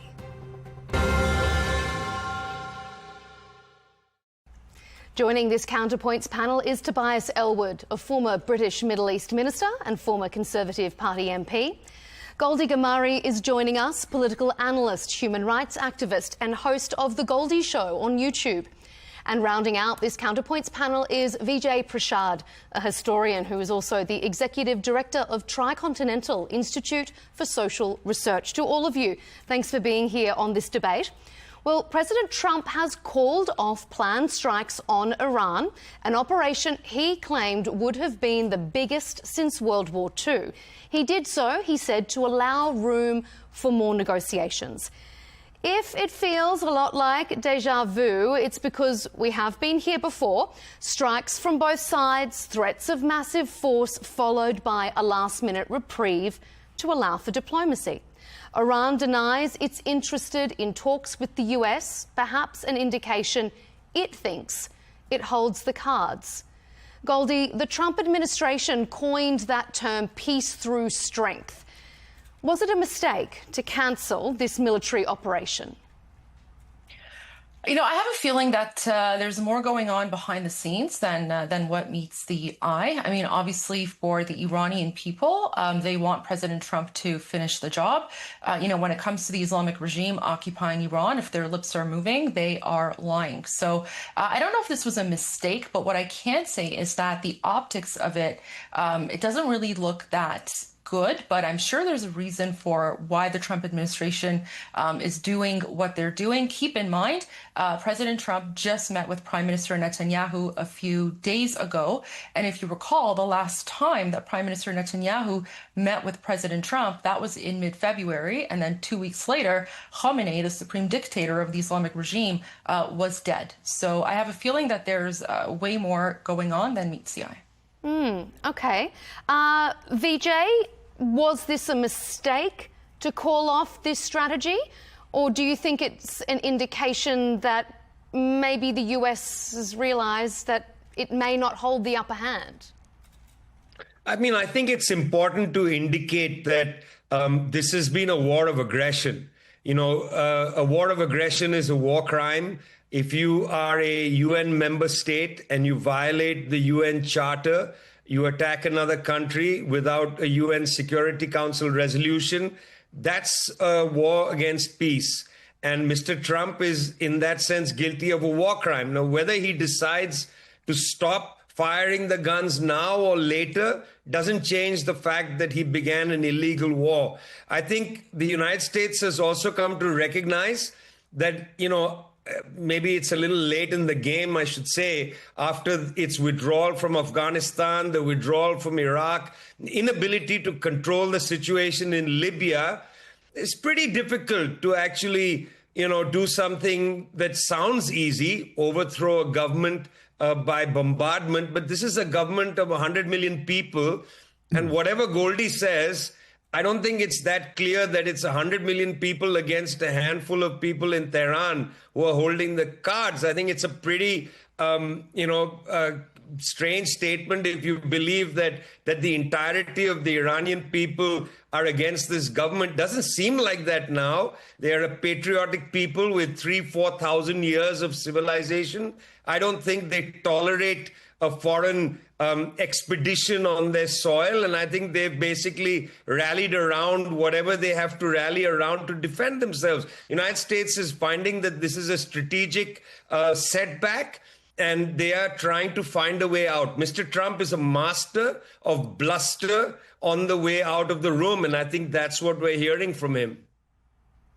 You know, I have to interject here because since you're directing me, you're attacking me directly. Let me make one thing very clear. I'm not attacking you. I'm just pointing out something. Don't interrupt me when I'm speaking because I let you speak. This show is about interruptions. Do not interrupt me. Do not interrupt me. Okay, Goldie, go ahead. I didn't interrupt you. Thank you. So, first of all, the aggressor is the Islamic regime that occupied Iran back in 1979. You're not Iranian, you don't speak Persian, you don't watch Iranian news, so you actually have no idea what's going on. I checked your background, you're a communist, okay? You're literally, you promote the fact that you're a communist. And communists are one of the reasons that Iran turned into the Islamic hellhole that it is today. And by the way, when you speak about the 3,000, 4,000 year civilization, that's pre-Islamic. So right now, the Iranian people are fighting the Islamic regime, which is the invading, occupying force. Because prior to 1979, Iran had freedom of religion. Iran was a constitutional monarchy. So yes, the Iranian people are in fact rallying around His Royal Highness Reza Pahlavi, who is going to free Iran. And you're speaking about this so-called war of aggression. Well, what happened when the United States was attacked by the Islamic regime for the last 47 years? What about the hostage crisis situation? When was the United States attacked? And by the regime? way, how come you're not speaking out about the fact that on January 8 and 9, the Islamic regime mass murdered over 54,000 innocent unarmed Iranians? So what's happening right now, it's a humanitarian intervention. The Iranian people wanted this. They are grateful to President Trump and they are grateful to Israel. Yes, they are. Really? Okay, I mean, Tobias, I'm going to come to you in just a moment. Just a second. VJ? It's very difficult to have a conversation which is entirely fact-free. So I just want to put that on the table. All right. I'm going to come to Tobias in a moment, but Vijay, respond to that point that this is a humanitarian intervention. What do you say to that? How is this a humanitarian intervention? I mean, let's take this statement that she has made seriously, which I generally wouldn't. There are hundreds of millions of people. There are hundreds of millions of people in the world who are in much more difficult situations right now. For instance, there is an atrocious war going on in Sudan. If you're talking about humanitarian interventions, there are very many places that the United States, if it so desires, if it still believes that... the people of Sudan didn't put graffiti on the wall saying President Trump needs help. All right. Okay, Goldie, just let Vijay make his point because I want to bring it over to Tobias in just a moment. I mean, this is a ridiculous lineup that you have, Melinda, because she's already called me a communist. This lady has an Israeli flag You're behind Wikipedia. her. Yeah, I do, because I support Israel. Okay. I proudly support Israel. Yes. Why? Do you not like Israel? Okay, we're not going to get into an Israel discussion because we're going to genocide against the Palestinians. We're going to keep on Iran. So, Tobias, let me hand it over to you. Is this humanitarian intervention, or is this the US leaving the door open for diplomacy, or has the US realised its military strategy has failed? Well, good evening. Yeah, I mean, so many points to unpick here. Let's get us back to the reality here, which is the fact that you have a United States that has been plagued by Iran since 1979. And we can have our arguments, our difference of views as to why that happened. There was an uprising in Iran because of the way the country was run. But there's no doubt about it that successive American presidents have had to deal with a very difficult Iran and I would say, have not done enough to challenge Iran's proxy influence, its pursuit of a nuclear weapon, and its treatment of its own people. But that doesn't then give license for Donald Trump to do whatever he likes. And he's been poorly advised. In fact, I know many of my friends that used to work in the State Department are no longer working there who would have advised him against this military operation unless there was a clear political strategy to follow. If you simply believe that you can use superior military might to crush political thought, you're always going to lose, because the only thing you have to follow is more military force. And that clearly has left the situation where we are today, that the regime is still in place. The regime is still intact. In fact, is a more hard-line control because the RGC is now in control. The Iranian people can rightly feel that they've been left behind, that they're not being looked after their interests, despite that bar being raised to say, come out against your own regime. This is what Donald Trump was saying. And, of course, the Straits of Hormuz is in a worse place than it was prior to February this year. What does Donald Trump do? Well, I think he believed probably that he could repeat what he did in Venezuela, to have a quick Iranian solution, do something, as I say, which perhaps other American presidents wish that they could have advanced as well. But it's not worked well. He's alienated many of the Gulf friends, and particularly Saudi Arabia is now saying, listen, this cannot go on. What is your strategy? What does victory look like? And then, of course, other allies across the West saying, I don't see where this actually leads. Where do you actually want to take this? So, yes, he's called off this latest promise to attack and annihilate. But actually, the point has actually been made.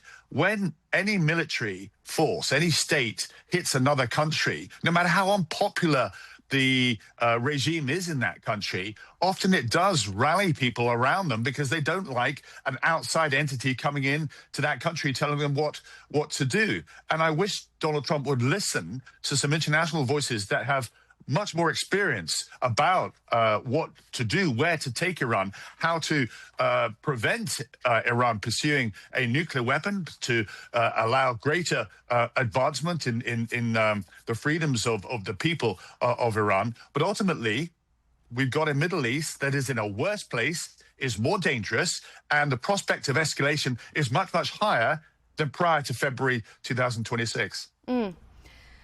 Goldie, do you think the US military strategy has failed? And has it actually made Iran stronger because they're rallying against the US? Well, first of all, when you look at World War II, the Allies, and, Tobias, you should know this, given that you're a former conservative politician. I myself, I'm also a former conservative politician in Canada, by the way. World War II was not won through diplomacy. World War II was won by bombing the Nazis and sending them back to where they belong, which is, 6 feet under.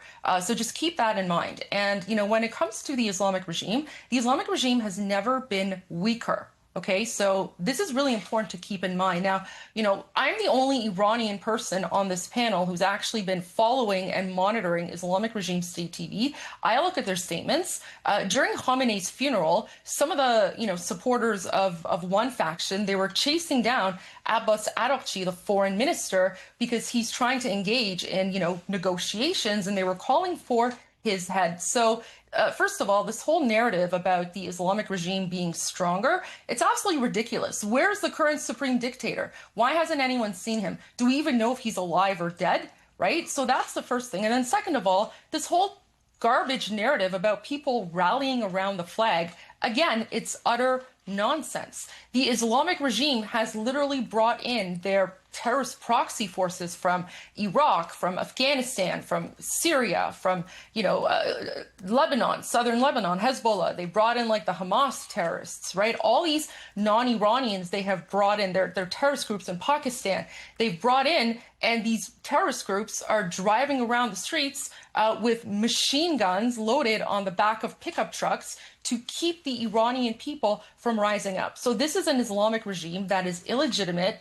It is in control through power and through the fact that when Iranians rise up, they are executed. Just 2 days ago, a 20-year-old Iranian man, his name was Arvin, he was hanged by the Islamic regime for the crime of muharebe. Muharebe is basically waging war against Allah. So the Islamic regime is speeding up executions, and the Iranian people are saying that the only way to get rid of this Islamic regime is to overthrow them once and for all. They can't do that right now because they are not armed. When the Iranian people tried peaceful uprising back on January 8th, over 54,000 were slaughtered.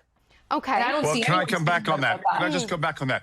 Firstly, I mean, it's disingenuous to compare it with World War II, because there the Nazis, in fact the Axis, tried to territorially push other countries aside, and then it took a coalition to territorially move into that space and then create a new regime, a peaceful regime that would meet. So you want to? So you think you? Let me finish my point. You should engage in diplomacy. You didn't want. But no. But do you think? Just a moment, Goldie. We'll let Tobias finish his point, and then we can come to you with a response. Yeah. You made it clear that you didn't want to be interrupted, so please have the courtesy to allow me to finish my point, okay?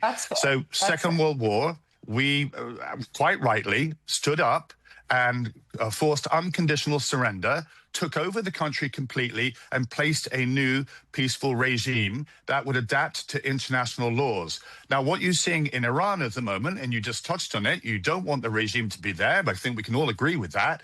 But the strategy that Donald Trump is pursuing at the moment is purely to bomb the country from the air, as if somehow that's going to have a result that's going to lead to regime change. In fact, it's weakened militarily, it's weakened economically, but ultimately it's strengthened its ability to control its own people by the very reasons you've outlined, by brute force. Not only that, it's controlling the Straits of Hormuz in one way or another. It's certainly preventing shipping from moving up and down. And the consequences of that economically is enormous right across the world. So it begs the question, what is Donald Trump's strategy? And I still scratch my head to say exactly what it is, because it's not clear where he wants to take this. He certainly doesn't want to put troops on the ground, as we saw in the Second World War, and he certainly has no plan for a regime change. So I ask the question, where does this go? What does Donald Trump do? Because at the moment, his answer is simply to pursue more military might. And as I say, that doesn't lead anywhere.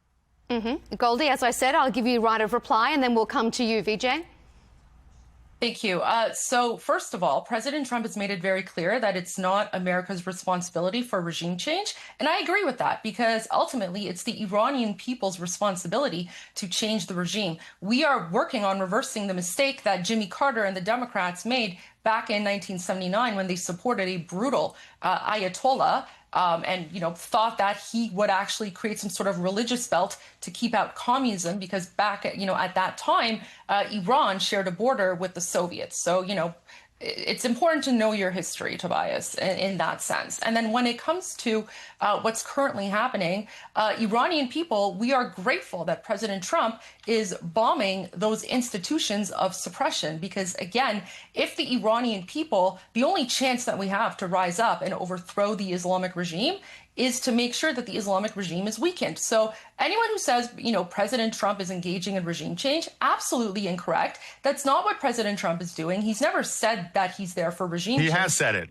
On February 28th, when he made his initial speech, he had a message directly to the Iranian people. And he said, Iranian people, your time will come. When the United States is done, that will be your opportunity to reclaim your country. President Trump is not done. The Islamic regime is currently being more and more weakened every single day. We're hearing news of, people inside of Iran who are fighting back. And the Islamic regime, they have been murdering us for the last 47 years, okay? They've been murdering us for the last 47 years. Again, on January 8th and 9th. But if I can bring you back to the question, Goldie, where does President Trump take this? If we can just circle back to that one point. Where does President Trump take this now? Does he escalate? If I was advising President Trump, I would say 100% escalate. But, everyone who says, oh, we don't know what his military strategy is, obviously no one knows, because he's going to keep his cards close to, he's going to keep his hand hidden from everyone, because why would he give away the military strategy before it actually happens? Remember, on February 27, when reporters asked President Trump, are you planning on engaging in strikes? And then President Trump said, you know what? We're going to think about it and we're going to continue talks over the weekend. 12 hours later, Khamenei was dead. So people who are saying that we don't know what the military strategy is, yeah, there's a reason for that. It's called operational security. No, it's daft. I mean, that's absolutely, you're talking out of your hat. You really are. I make it really clear that you do share your strategy with your allies. There you go. Personal attacks. So just because you don't like what, I was trying to finish my sentence. I'm talking out of my hat? Yes, you are, because why are you personally attacking? Well, you said that Iranians are rallying around the flag. Just a moment. I'm really not sure what show I'm on, to be honest with you. I know. I'm very confused because I've been a journalist for over 35 years. I reported from Iraq. I reported from Afghanistan. I've never been in such a comical. I've never been in such a comical space. Why do you find it comical, Vijay? Let me just say, firstly, I hope to God I never, ever call for more bombing against any people, because I've been in war zones and I've seen what bombing is like, and it's ruthless and gruesome. And I hope to God I never get to the point where I say that a war should be escalated. Thank God you're not Iranian. Thank God you're not Iranian. But also, Vijay, can I please make a point? Please go ahead, Vijay. Not legitimate, because this comedy show, has had me sitting and watching it for a little while. Go ahead. What I would like to say is that aerial bombardment of the kind that the United States is deploying against Iran is what was deployed against Iraq to destroy entire cities. I reported from Fallujah and Ramadi, watched the city get basically worn down. But that did not allow the United States to have authority over the Iraqis. They were able to destroy bridges. They were able to destroy infrastructure of different kinds, but they couldn't command the ground. And there's a reason for that. The United States has not a military force or a political force capable of commanding the ground. The same thing in Afghanistan. Despite the fact that, what people thought of the Taliban, the United States could command the skies, it could destroy infrastructure, but it found no way, despite 20 years of trying to command the ground.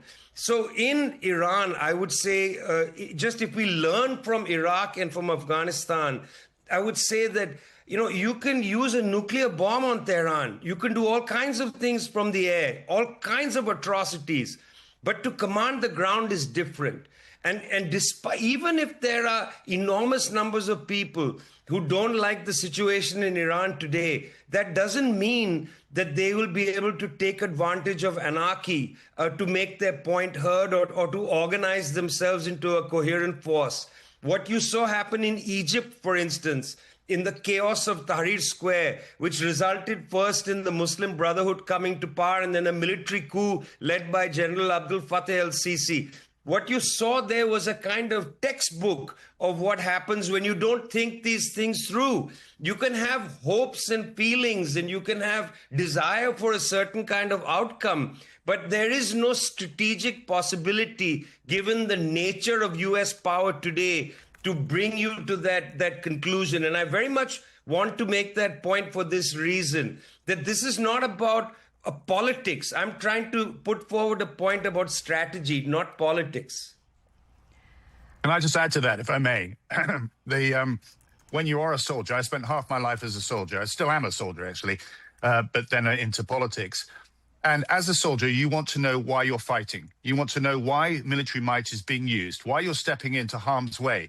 That's the reason why it's important that your commander-in-chief, your political leader, explains what the actual objectives, the long-term objective is, what victory actually looks like. It's also important because you keep your allies close to you as well. And from a British perspective, we don't have a closer ally than the United States. But our relationship with this particular regime, with Donald Trump, is being tested because we don't know where he wants to go. And that makes it very, very difficult to support him. It used to be, going back to the Second World War, where we would be able to share ideas and concerns. We've got this challenge, we've got this issue.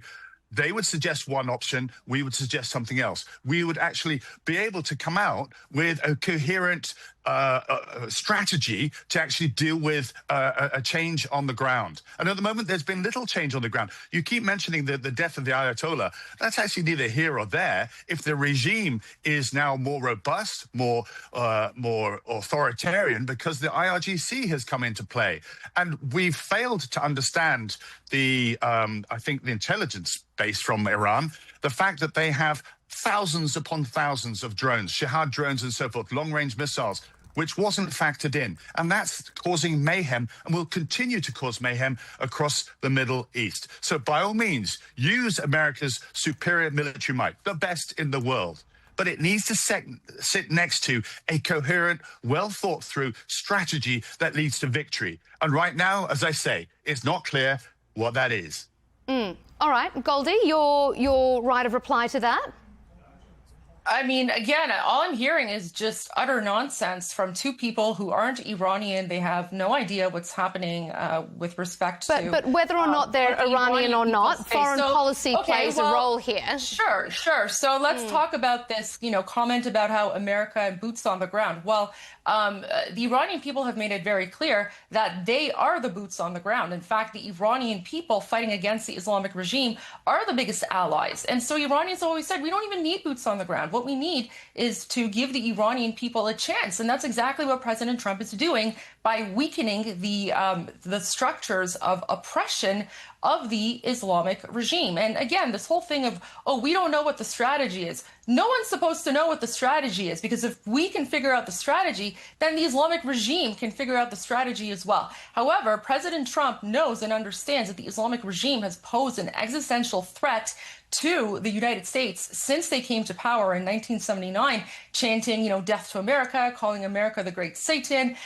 During the Iraq conflict, it was actually the Islamic regime through their proxies that were murdering thousands of American soldiers. And, when President Trump exterminated Qasem Soleimani back on January 2020, Iranians were happy and Iranians were grateful. And this whole nonsense about how the IRGC is now in charge, they've always been in charge. The IRGC was created back in 1979 by the Islamic regime to protect the revolution, to protect their jihad, and to basically protect the Islamic regime from the Iranian people and to prevent the Iranian people from rising up. So everything that's happening right now, this is basically what the Islamic regime has been doing. And shame on anyone who blames the United States for the fact that the Islamic regime has been engaging in war crimes and crimes against humanity against the Iranian people for the last 47 years. Because you know what? America was not involved when the Islamic regime murdered 22-year-old Mahsa Amini just because she was showing a strand of her hair. America was not involved when the Islamic regime shot 8-year-old Kian Pirfalak when he was sitting in the back seat of his father's car. Okay? The Islamic regime did all of this, and no one can blame America or Israel for this. Okay, Vijay, I want to ask you, many proponents of strong military action, even within the Republican Party, argue that unless Iran is militarily defeated, they will pose a bigger danger to the region and the world than they did before the war. What do you make of that? Is that a sound assessment or is that warmongering?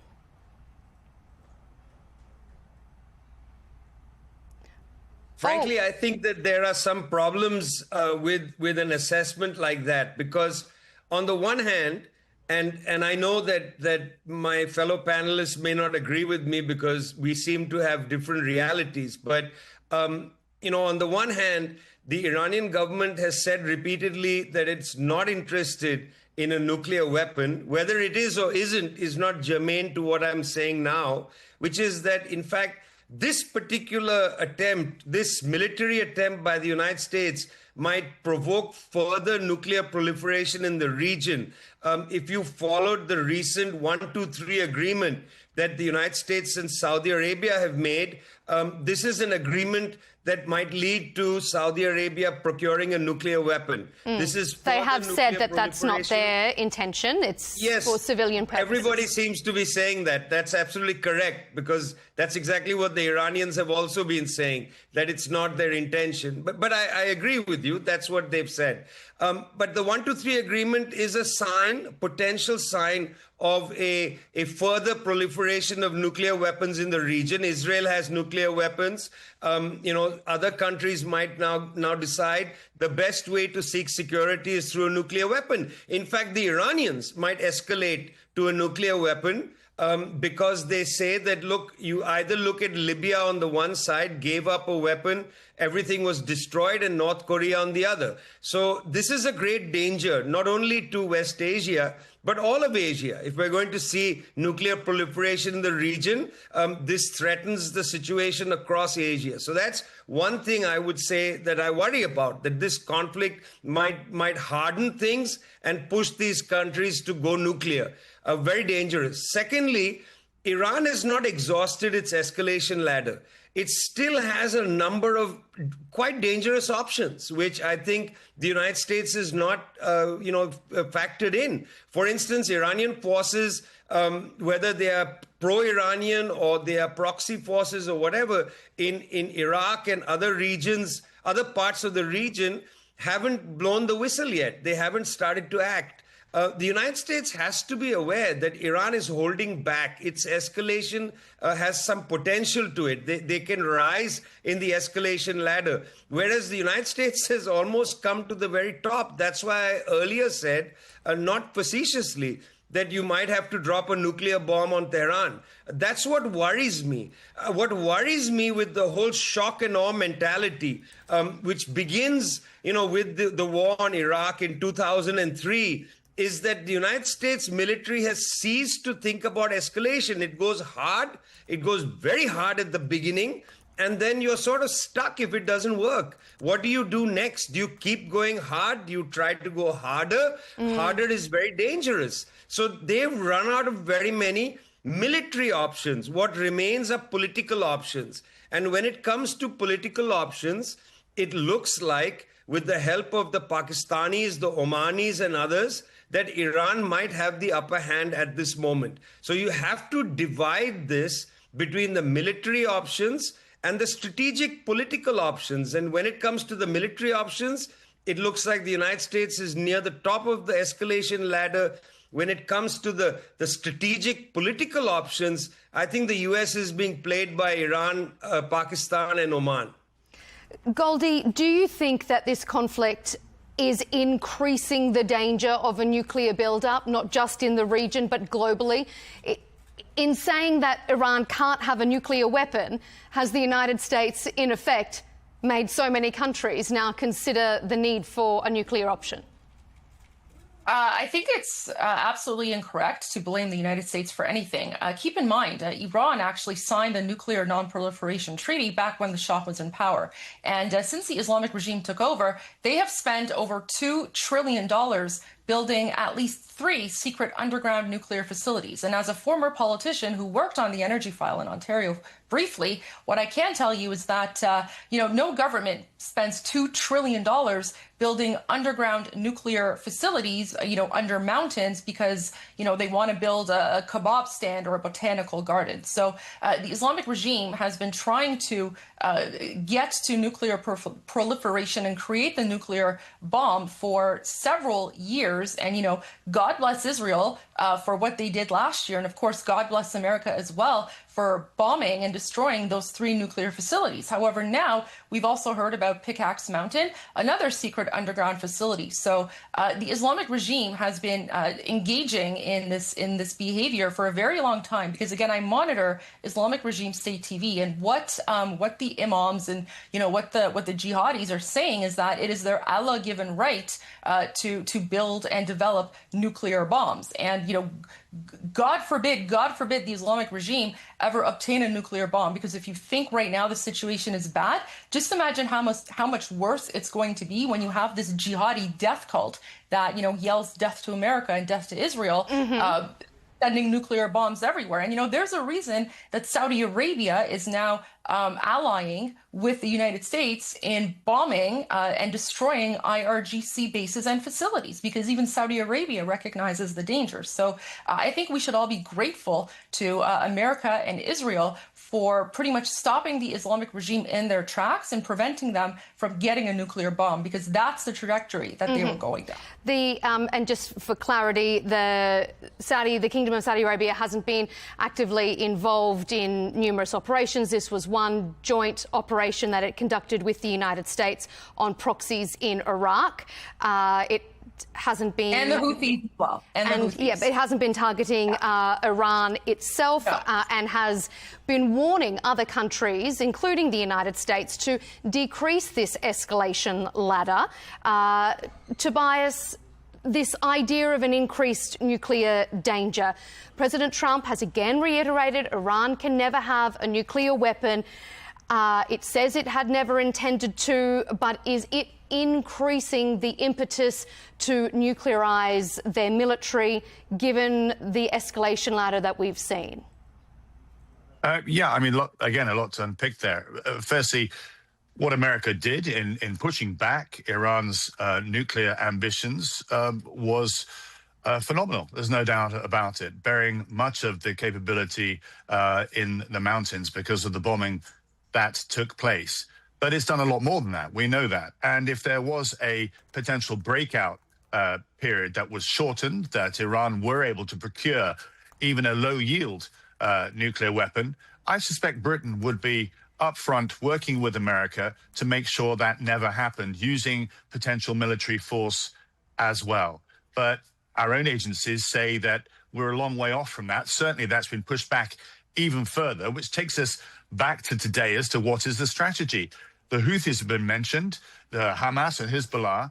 Where is the separate but linked strategy to tackle what the Houthis are doing in Yemen? Where is the strategy to unpick and push back what Hezbollah, the political strategy, not the military one, what Hezbollah is doing in Lebanon? It was so sad to visit Lebanon over the last decade or so and see the demise of the the normal governance there, because the Hezbollah was able to provide even schooling, communities and so forth, members of parliament, because the absence of government or other political parties able to fill that space. That's where the international community, led by America possibly, should be working. That is the political strategy that would then limit what Iranians' involvement, its proxy, toxic influence across the Middle East. But in this bombing of Iran, week on, we don't hear of the detail to say this is what we'd like to do in Lebanon. This is what we'd like to do in Gaza. I mean, why hasn't Hamas been completely disarmed? Surely that was part of the 20-point plan, but they're kicking around. They're still there. They're still empowered.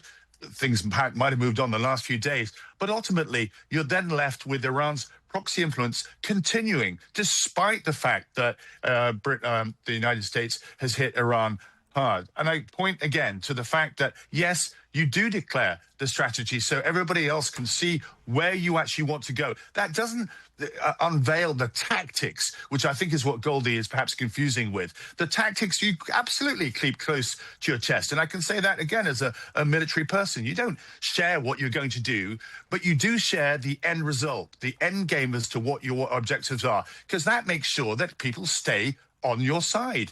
And I'm afraid America, apart from Israel, we have to say, many right across the world are questioning, where are you going with this, Donald Trump? Where does it take you? Goldie, where do you have a response to that? And then I'm going to move us on to our next segment. Well, I mean, President Trump has already said what his strategy is. He said that the Islamic regime can never have a nuclear weapon. The Islamic regime is still trying to build a nuclear weapon. And so President Trump has made it very clear. Either you agree that you will never have a nuclear weapon and you allow the United States to come in and take the enriched uranium, or we're going to destroy you. And it seems like why does the war continue on? Why does the war continue on then? If it's destroyed, because the Islamic regime is insane and they won't surrender. That's why it's continuing. The Islamic regime won't surrender. The Islamic regime has said from the get-go that, if push comes to shove, they will rather do a scorched earth strategy, and they will use the Iranian people as human shields and hostages in order to guarantee and ensure their survival. This is why the Iranian people are grateful for President Trump and Israel doing what they're doing. And, they're saying just, finish the job, because when it comes to the Islamic regime, if their lips are moving, they are lying. They engage in taqiyya. It's what they've done for 47 years. And President Trump is calling out their nonsense. So you're saying by that there has to be regime change in order for the United States to declare any form of victory. Is that what you're saying? No, what I'm saying is that, for the United States I said for the United States to declare victory, they have to destroy the Islamic regime. Ultimately, regime change is exactly responsibility. Right. So regime change is don't interrupt me, because now you are confusing the two things. There's a difference between destroying your enemy. There's a difference between destroying your enemy, which is the IRGC, versus the Iranian people rising to overthrow the Islamic regime. Two separate things. So I would appreciate if you can understand that distinction between the IRGC and the Islamic regime. Do not try to trump an Iranian who has been speaking about this and raising awareness about this like literally my entire life. Okay, so I don't know. I'm not trying to do that. I was just trying to see clarity. I don't know who you think you are. Yeah, okay. So the clarity is there's a difference between the IRGC, the Islamic Revolutionary Guard Corps, versus the Islamic regime, which are the Ayatollahs governing through Sharia law. Two different things. I didn't realize Donald Trump wanted regime change, because he's not said that for a little while now. So thank you for clarifying. That's what Donald Trump is trying to do. So I never said that. I said the Iranian people. You did. You just said it. No, I said President Trump's goal is to destroy the Islamic Revolutionary Guard Corps, the IRGC. The Iranian people, ultimately, it's our responsibility to rise up and overthrow the Islamic regime. The IRGC is just one branch of the Islamic regime. The Islamic regime has many different branches. The IRGC is one aspect of the Islamic regime. Okay, I'm going to move us on to US domestic implications for President Trump. He has said openly that he isn't particularly fazed by the upcoming midterm elections, but surely the blowback from what is an unpopular war must be of a concern to his fellow Republicans, because fuel prices have surged up more than 30% since the war began, and numerous consecutive opinion polls from a vast swathe of different polling companies all show that Americans are unhappy with the war. The very fact that the president continues to back down from his threats to escalate the conflict is a sign to many that he's looking for an off-ramp. VJ, has President Trump and his administration finally turned against the more hawkish neoconservatives within the party who want further conflict? Or is that wishful thinking? Yeah, interestingly, it's the old line from Bill Clinton. It's the economy, stupid. And the reason I say that is 24 hours ago, Donald Trump scolded the oil executives, saying, bring the price of oil down. Very interesting to see a U.S. president effectively demand that a coterie of oil executives, by his command, can bring oil prices down. That was interesting. It is true that when there was the first sniff of a new ceasefire, oil prices did begin to dip downwards a little bit. But they are not reacting very well. They are not going to follow the command of Donald Trump, because there's a lot of anxiety about the question of the Strait of Hormuz. There's a lot of anxiety, not just about Iran, but about escalation in Ukraine, about other oil markets being disrupted. There's a great deal of anxiety about that. And as a consequence, food and fuel price inflation up, not only around the world, but also in the United States. And I will say it's interesting to watch people like Tucker Carlson, who recently gathered together a group of former MAGA, hardcore MAGAites, to open a front against Donald Trump. And one of the lines of that front is the question of Israel and the question of Iran. It's very interesting to see the biography, the recent biography of Tucker Carlson, who moved from being quite a loyal Trump man to really carving out a most idiosyncratic political space, which has included a departure from his previous alignment with Israel. Very interesting development.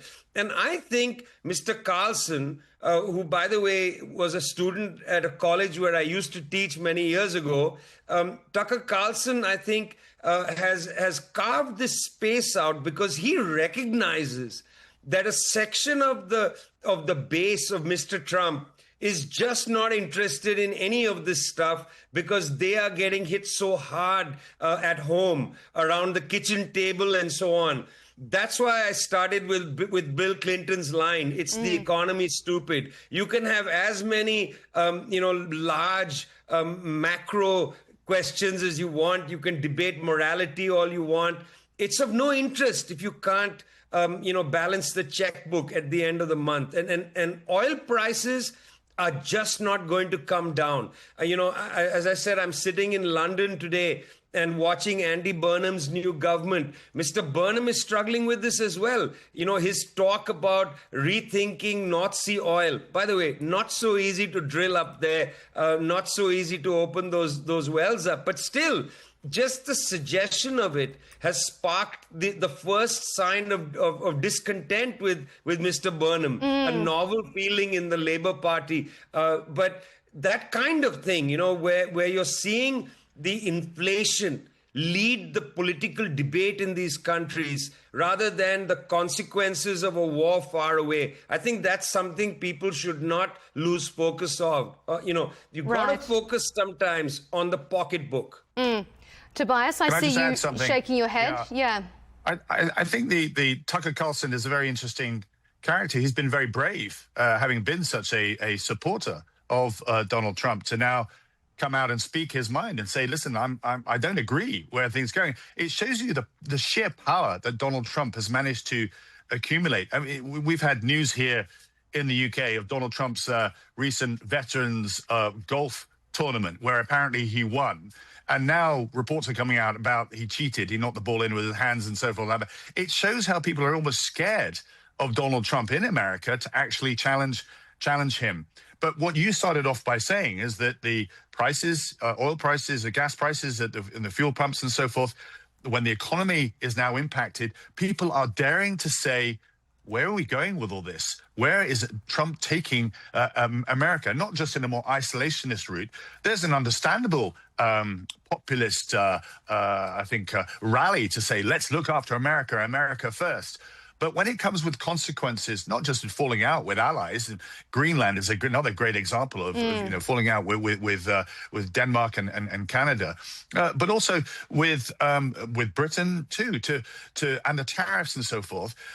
People are daring to question where Donald Trump is taking America. So the midterms themselves, I think, will be very telling indeed, and to see whether it checks his behavior or whether he will continue to dig in and say, actually, I've got an advance as to where I want to take America. I've got friends that actually applied to work on the Trump administration, and they're on the foreign policy side of things, working for American think tanks and so forth.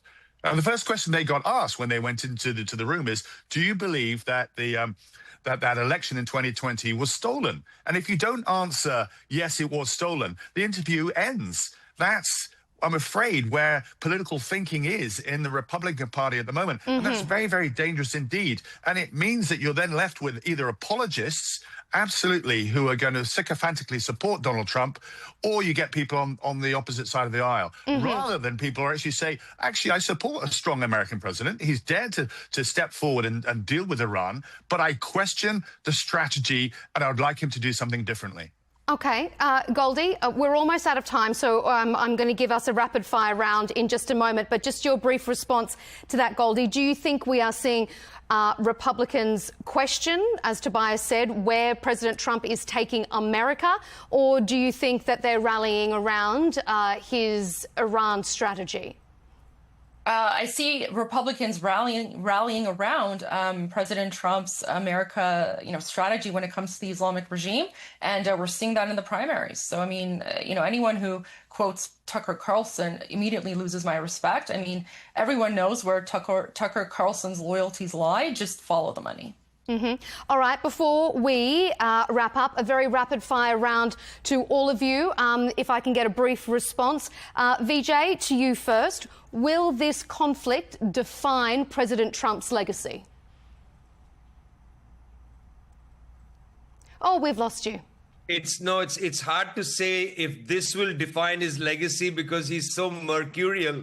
We have no idea what he'll do in the remaining 2 years. So I think as of now, this is, of course, a very important part of what he's been up to. And I think if the United States, as I believe, is going to retreat from this war, it'll certainly be the defining feature of the presidency, unless he does something absolutely crazy in the next 2 years, which is very likely. Let's wait and see. Goldie, will this conflict define his presidency? Yes, I believe so, and I think it's going to define his presidency in a very positive way. Tobias, round us out. It will, but it isn't just that. It's wider foreign policy as well. He's now befriended President Putin. He's gone against the rest of Europe in trying to support Ukraine. And when you link all these things together, he's taken America, as I've alluded, as I mentioned, into a very, very different place. And I think that's the legacy, which means it won't click back to where it was before, but that's the legacy as to where he's taken America. America and Europe are no longer on the same page. Our adversaries are starting to rally together, Iran, China, and Russia, and our world is splintering. And it's very dangerous to have an American president not wishing or wanting to uphold the international rules-based order, the very order that America helped create back in 1945-46. We will leave it there. It's been wonderful to have such a diverse range of opinions. Tobias Ellwood, former British Middle East Minister, thank you for being here. Goldie Ghamari, political analyst and host of The Goldie Show on YouTube, thanks so much for your contribution. And Vijay Prashad, historian and Executive Director of Tricontinental Institute for Social Research, thank you so much for your thoughts. It's great to have you all on Counterpoints. And thank you for tuning in to this episode. Keep up to date with our latest debates and interviews by subscribing to Al Arabiya English on YouTube. And of course, you can follow us on X and TikTok. We'll see you next time.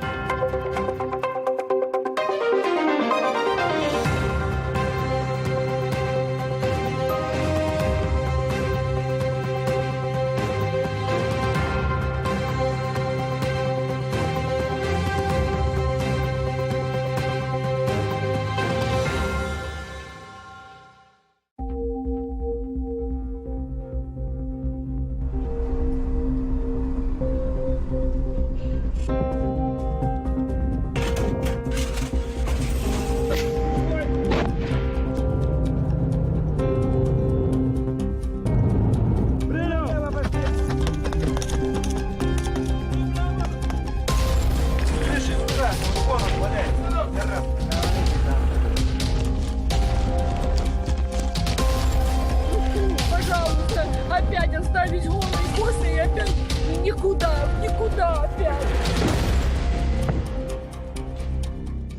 We faced many dangers while covering the events in Kursk. We followed the developments of the battles on the fronts, and we were with the civilians, documenting their suffering in their homes, which they refused to leave, and in the shelters they had fled to. We were right in the midst of the battles. Ever since the Ukrainian incursion in August 2024,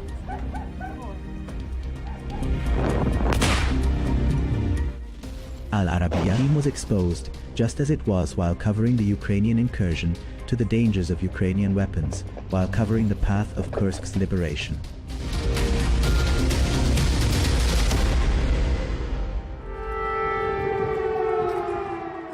Kursk is the Russian, region that Ukrainian forces entered in an attempt to shift the balance of power in a war that has been going on for more than 3 years, where the Ukrainian army occupied it and advanced deep into Russian territory. As we were the first to cover the events that shook Kursk, we followed everything from the very beginning. To get the most accurate details, we went to the commander of the Special Chechen Akhmat Forces, General Abdi Alaudinov. Given the importance of this figure on the battlefield in the Russian army, the road to him was surrounded by complete secrecy, both regarding the location and timing of the meeting.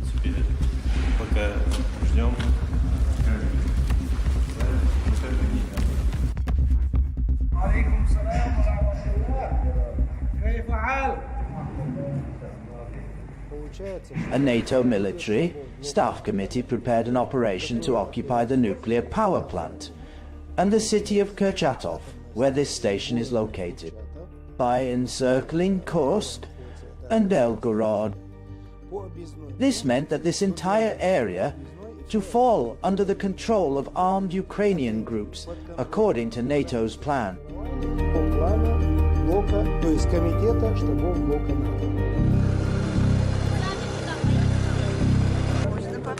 The Ukrainian forces' incursion into Russian territory led to massive waves of displacement, large numbers. Temporary shelters received tens of thousands of citizens who had left their homes. The greatest difficulties were in evacuating people with special needs, the chronically ill, and the elderly who need constant medical care. I can't hear anything. I can't hear. She is 95 years old. Waves of displaced people continue to arrive at shelters, fleeing the danger of the ongoing battles, while medical teams check the newcomers.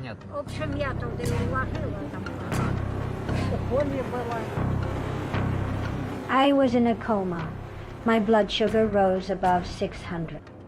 Yes, I went into a coma because my medicine ran out. The affected people did not hide their anger toward the authorities in Kyiv and spoke about Ukrainian drones that tormented them day and night and turned their lives into hell because of their sheer numbers in the area where they lived. The situation is bad. The drones are hovering above us. Here we are. They are bombing us heavily. The drones are flying. I didn't know where to go.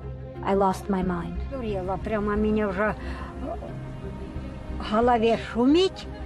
As soon as I hear gunfire, I can't sleep. Where can I escape to? Where should I go? Ukrainian drones were targeting everything that moved on Kursk's territory for fear of the Russian response.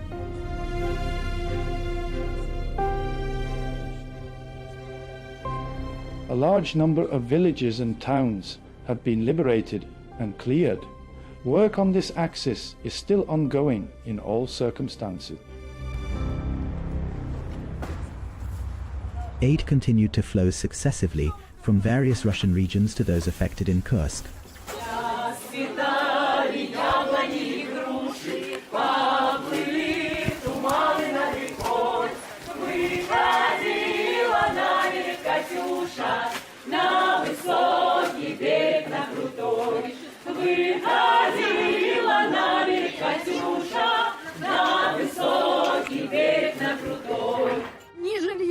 No housing, no shelter, no help at all. We survived thanks to my husband who works. We rented a place and managed to stay however we could. The Ukrainian incursion left behind many displaced people who suffered from losing their shelter and sources of income.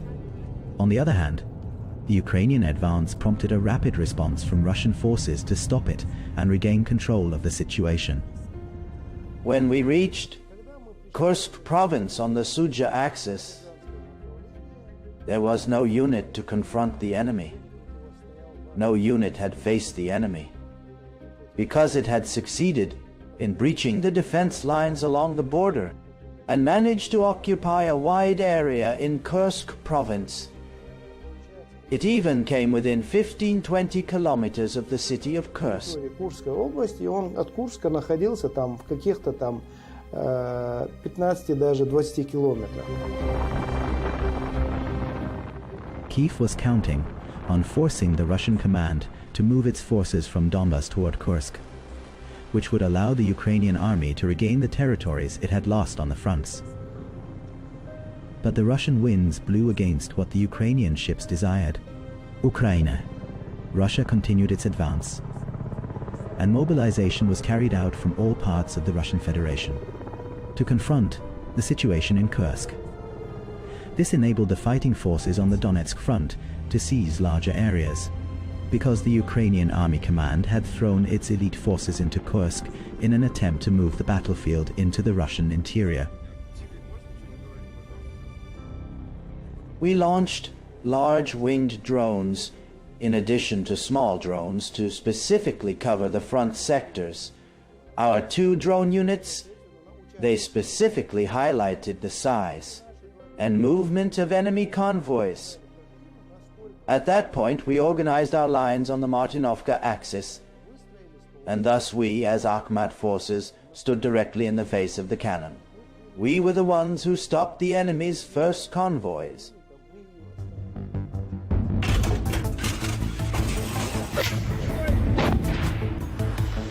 Russian reinforcements arrived successively in Kursk territory, and the confrontation began between the Russian army and Ukrainian forces in order to stop the latest expansion inside the province. Russian fighter jets filled the skies of the region around the clock, dropping glide bombs that inflicted heavy losses on the Ukrainian army in lives and equipment. The enemy threw everything. He had to limit our strength. He was throwing large numbers of his elements daily in an attempt to breach our lines. But as we see, over 7 months, the enemy was unable to create any breach in our forces, the forces of Akhmat. And indeed, the general revealed to us some of the secret correspondence between NATO officers that Russian intelligence agencies managed to intercept, which highlight the role of the Chechen Akhmat forces in standing against attempts of Ukrainian advance in Kursk and foiling the approved plans.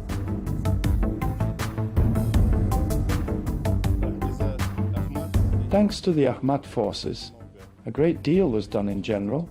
I don't want to go into details.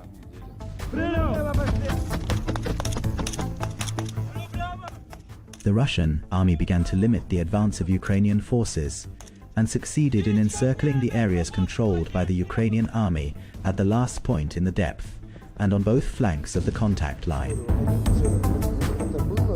At the beginning, the number of populated areas they occupied exceeded 80 settlements. They couldn't hold this area, so they advanced to new territory.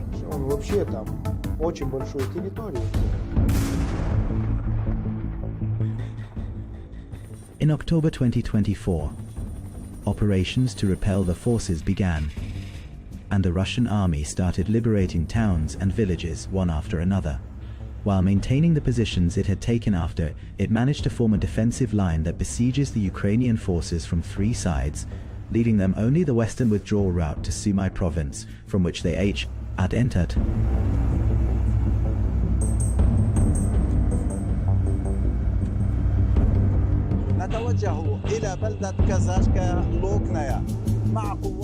We head to the town of Kazakia, Lokhnya, with the Chechen Akhmat forces that participated in its liberation. This town witnessed fierce battles between the Russian and Ukrainian armies after the Russian army intensified its efforts to liberate several towns and cities in Kursk province.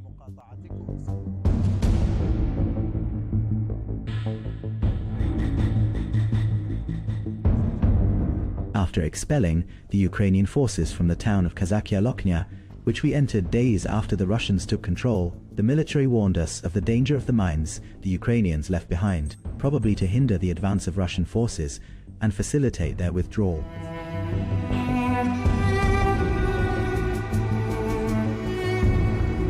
Why is attention drawn to the need for caution before taking any step here? This is because the Ukrainian army violates all internationally recognized laws. and conventions by using prohibited weapons against infantry units known as butterflies. Mines of this size are difficult to notice among the grass. They are very small, but capable of amputating a foot. There are many weapons that the North Atlantic Alliance used to support Ukrainian forces, and these weapons were found on the ground of this province where Ukrainian fighters left them behind and withdrew to other areas. We positioned in Soldatskoye, then headed to Cherkasskoye Porechnoi, where fierce clashes are taking place. We succeeded in repelling this attack over 2 full months. Then we advanced toward Martinovka, where we fortified along the main road. In the towns recaptured by the Russian army, the Ukrainians left behind large numbers of their dead following the bloody confrontations, at a time when some civilians refused to leave their homes and flee with the Ukrainian forces toward Kyiv.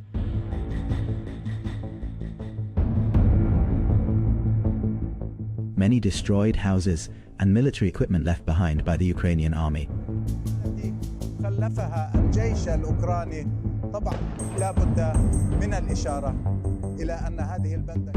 Of course, it must be noted that this town was inhabited by thousands of citizens who were displaced during the Ukrainian incursion or the Ukrainian advance at the beginning of the crisis in August of last year.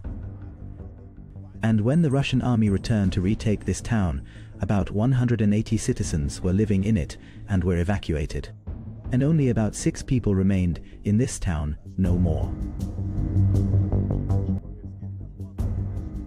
It is clear how brutal this war is, but I prefer to hear from you what happened to you.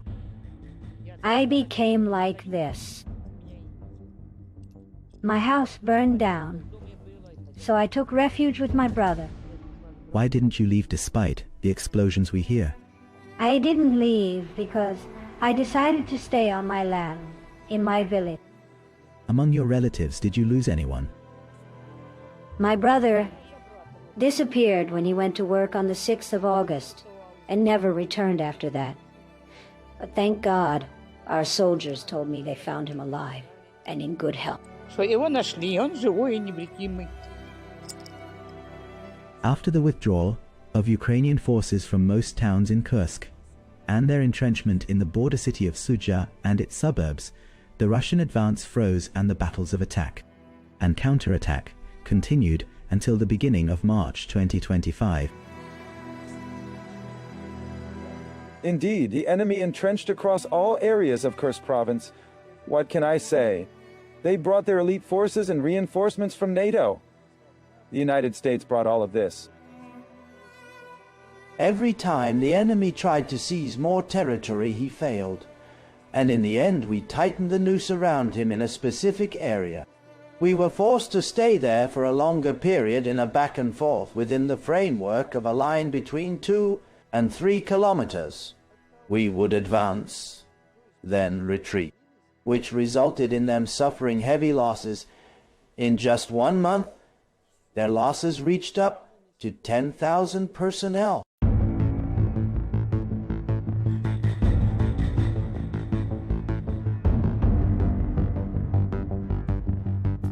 A qualitative and surprising turning point after a unique operation that caught the Ukrainian fighters.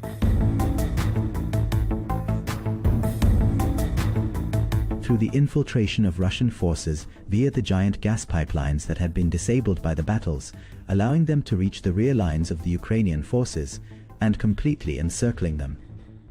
The fighters started to draft a plan and worked on using the pipe in the operation. Regarding the distance which separates the start point and end point is 15.7 kilometers. The operation forced our soldiers to wrap themselves with certain ribbons, similar to what the Ukrainian soldiers do. Then the soldiers came out from the back lines, which caused enemy soldiers to panic. They even rushed running anywhere they can, wearing their underwear or shorts or even flip-flops. The surprise aspect had an important effect.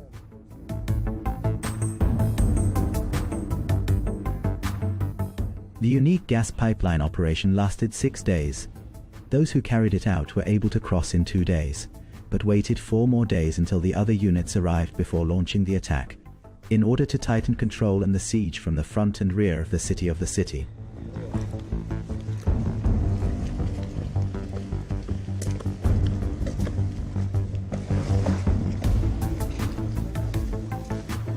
The plan set by Ala Aldinov, which is called the Pipes, when Ahmad's soldiers slipped through the back lines, caused enemy soldiers to run away from the battlefield. We're on the lookout and confronted the enemy's attempts to advance on our lands. Our efforts were not limited to repelling the enemy only, but went beyond that by repelling his forces so that he would retreat to the positions from which he had infiltrated.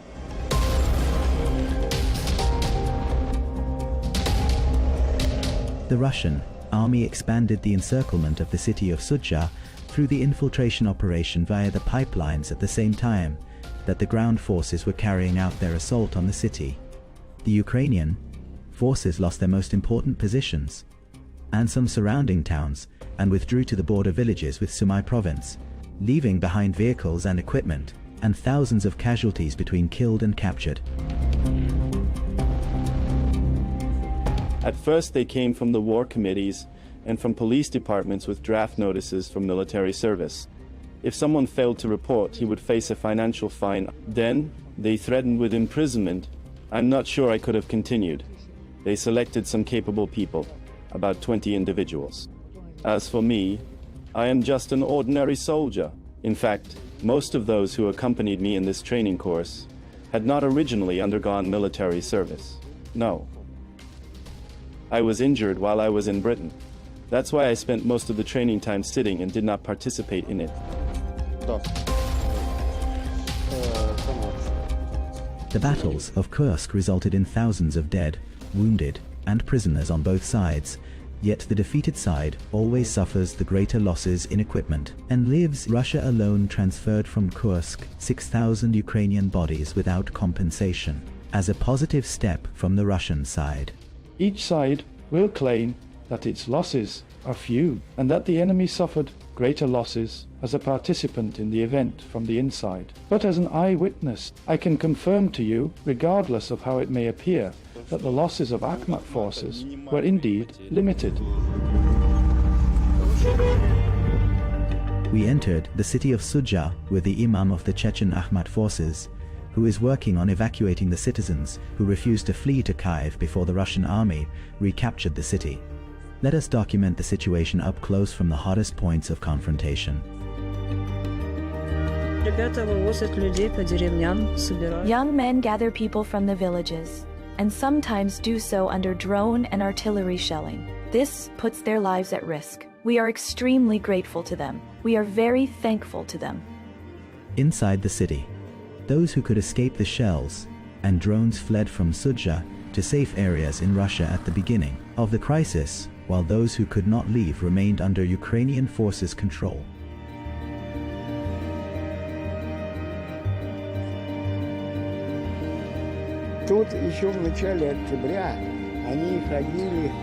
They were roaming among us here since early October and boasting that they would hold a referendum for the residents of the Sudzha area and the entire Kursk province on their desire to join Ukraine.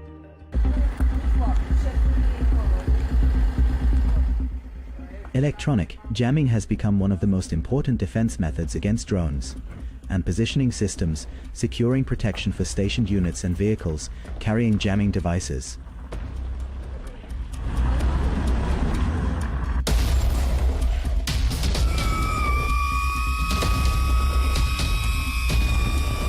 Of course, a drone in the upper area. The devices detect the drones that make us run from these drones that may put us at risk in this coverage.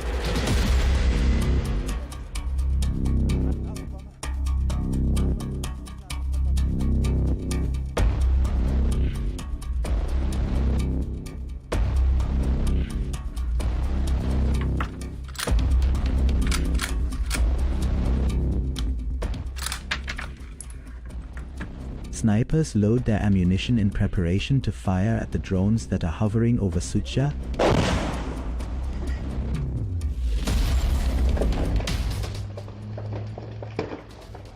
A shell falling now near us, and the Russian soldiers trying to hunt the drones. This is shrapnel scattered from the shell, constantly in this border area. On the Kursk front, we are talking about the city of Sudzha, the last city of Sudzha, on the border with Ukraine's Sumy province. From the first line of confrontation, from point 0.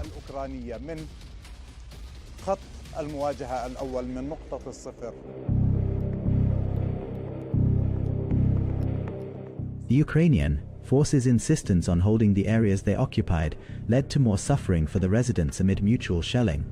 The Ukrainians withdrew to the villages adjacent to Sumy, destroying the bridges behind them so that the Russian army could not catch up with them.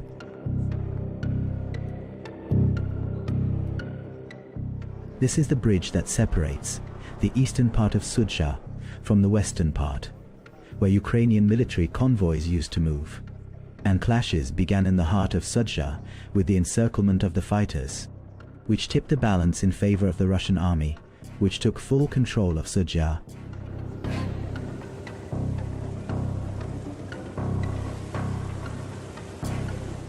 The destruction of the bridges pushed those working on civilian evacuation to intensify their efforts and take risks by crossing the river to transport those stranded on the other bank, on foot under shelling and drone attacks. The random Ukrainian shelling affected everyone here in Sudzha and its suburbs, leaving victims destruction and displaced people, including the disabled Svetlana, whose last moments in Sudzha were captured by Al Arabiya's camera before her evacuation from the heart of danger.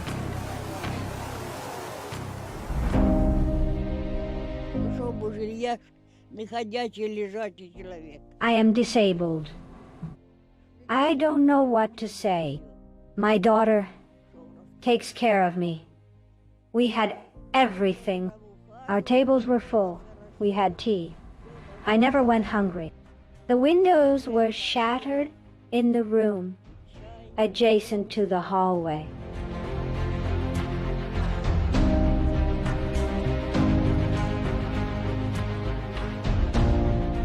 Our apartment has 3 rooms. A shell penetrated the roof of the house. My daughter was hit by 6 fragments. Volunteers of the Popular Front transported the elderly disabled Svetlana to the nearest evacuation point, to transport her to safe areas, far from the shelling.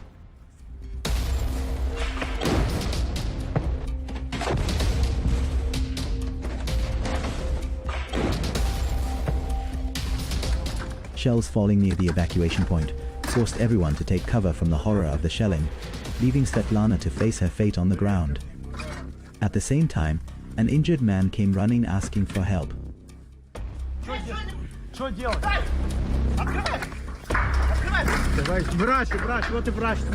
Doctor. Here's the doctor, accompanying us.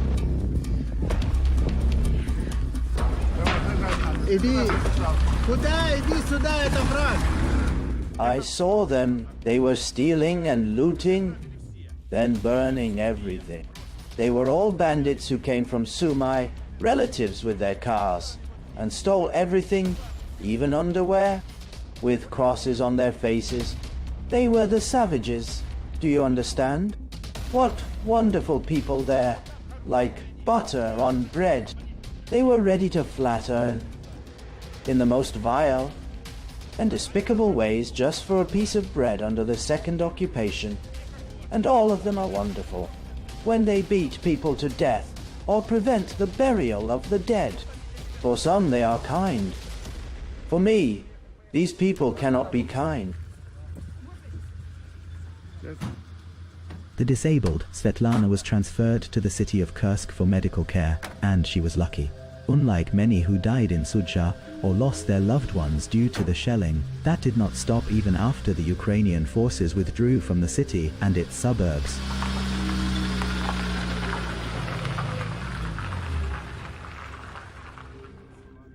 Shells and rockets falling from nearby Ukrainian forces near the city of Sudzha until this moment, and civilians are terrified, and fear and panic hang over the entire area. Move away, move away. Get inside, drone. How do you distinguish your enemy's drones? Russian drones fly with red tape stickers, while enemy drones have no stickers. Also, our drones fly at low altitude, while enemy drones fly higher. This is not one of ours. Drones have become the masters of the situation in modern battles, and the rules of the game have changed, where their use has spread in this war, pushing both armies to form teams for drone control and others for defensive interception to reduce their risks, where neutralizing them has become an urgent priority.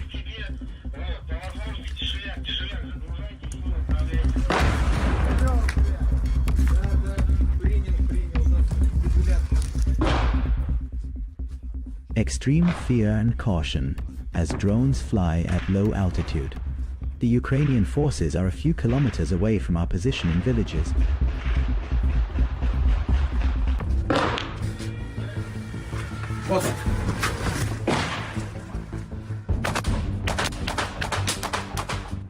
I hit it. It fell. It fell.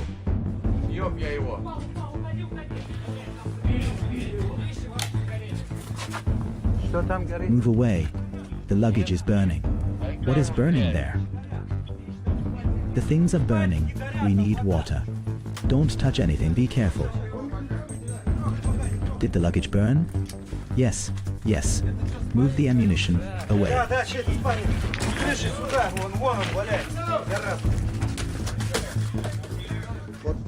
Explain to me what you have in your hand. This is an OS-4 from enemy drones, a suicide one.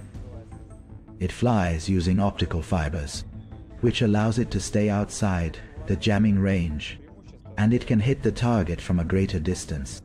One can say that with these devices, they are killing us.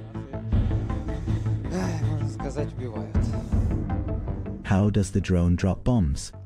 One way, unmanned aircraft. As you see here, the shell is fixed, and here are the optical fibers. And while it flies, it releases these fibers. The camera spots the target, dives on it, then explodes. With a mixture of explosives or any incendiary material, which causes shrapnel of varying sizes depending on the type of explosive material. The larger the materials, the more terrifying their effect. There it is. Wait, wait, wait.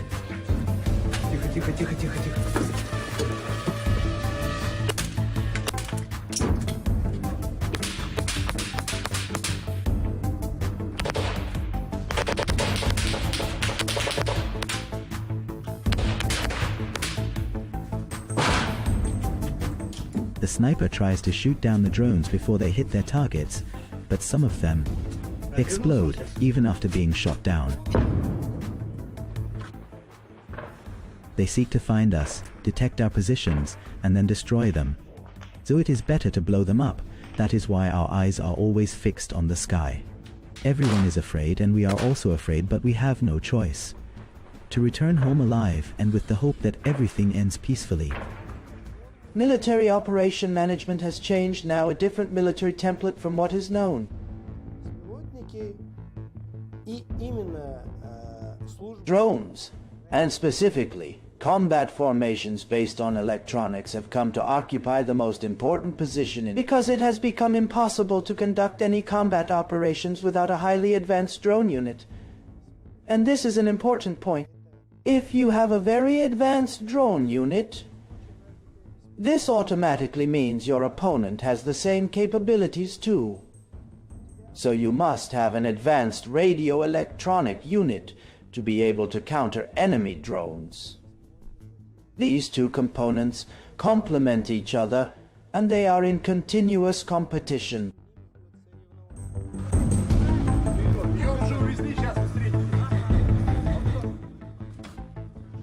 In this place, the residents who remained in the city of Sudzha gather for their evacuation, where volunteer teams and the Russian Ministry of Emergency Situations arrive to evacuate civilians since the Russians took control of the city, and they are transported daily. As individual cases or groups sometimes. the number of displaced people who reached the city of Kursk exceeded 500 displaced people, including the sick and elderly and people with special needs, in addition to those injured by rocket shrapnel and shells of the bloody battles.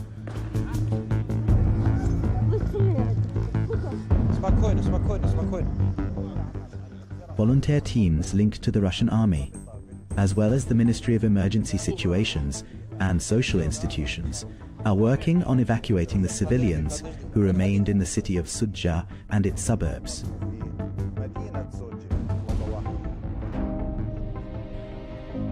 Let the lady get inside, brother. Let the grandmother stay in her place. This is your place, Grandma. Yes, sit in your places. As for you, get in. How many people did you evacuate today? Today, 6 people. And the work is still ongoing. We will send 3 people now. And here, the car has arrived. As you see, there was an attempt to target us with a drone. At this time, the situation is dangerous. Since the shelling is ongoing, we are working to evacuate civilians as quickly as possible. And you too, be as careful as possible. You saw how a drone was shot down.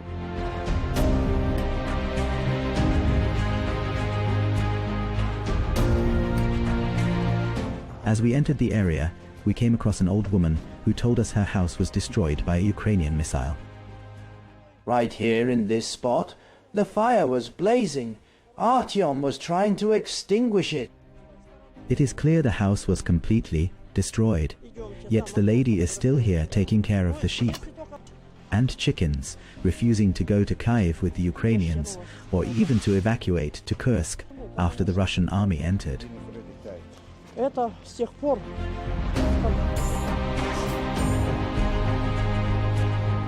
The imam managed to convince the lady whose house was destroyed to leave dangerous Sudzha and head to safe areas toward Kursk.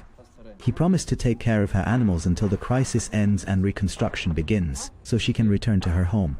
She agreed and left with him, reassured, even falling asleep safely on the way.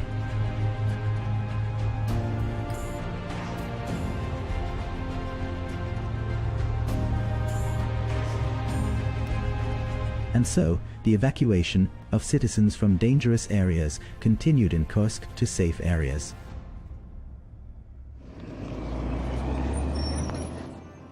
Vehicles arrived successively from the city of Sudzha, transporting stranded displaced civilians in the city to safe areas in Kursk province. For 8 whole months we struggled to get any heating. We would cut trees to get firewood and put it in the stove to cook whatever food we could to stay alive. The Ukrainians treated us badly. Even the water we got from the river, they put barbed wire on it to prevent us from reaching it.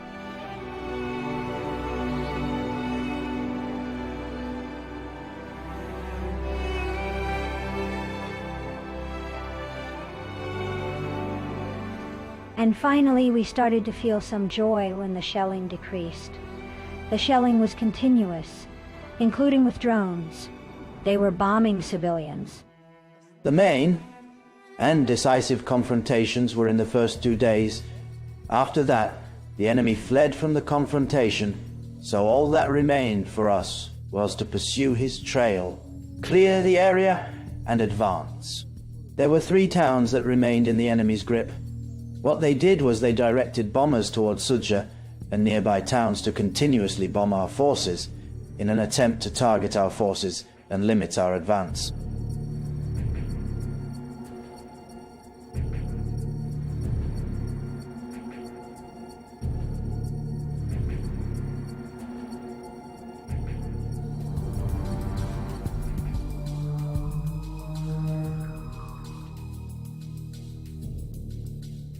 How far are the Ukrainian forces from Soyda city?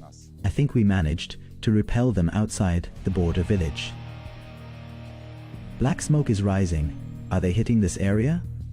The border is not far, in principle, and long-range shells can hit the adjacent areas near the outskirts of Sumy. So we are close to Sumy's border. The turn towards Sumy is close from here. Didn't you see it on your way here? It is possible to head to Sumai from here. Most likely they are shelling us from there. The cells that we have not yet eliminated, whether Akhmat forces or others, are still retreating towards Sumai province and to liberate Kursk.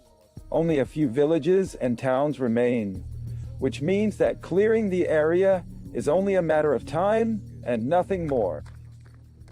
The Ukrainian forces' entrenchment inside Kursk province near Sumai pushed the Russian president to visit the province, directing his fighting forces to defeat the enemies and complete control over the entire territory of the region.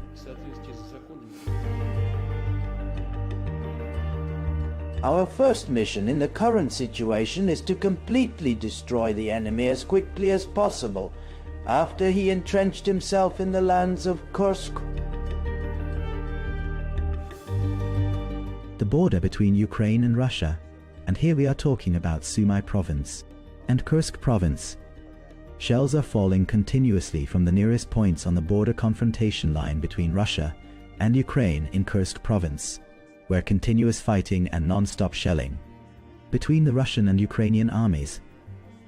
The Russian army advancing to liberate the entire Kursk province, while the Ukrainian army is trying to withdraw completely from Kursk province. It is also trying to infiltrate the other side south of Kursk toward Belgorod province.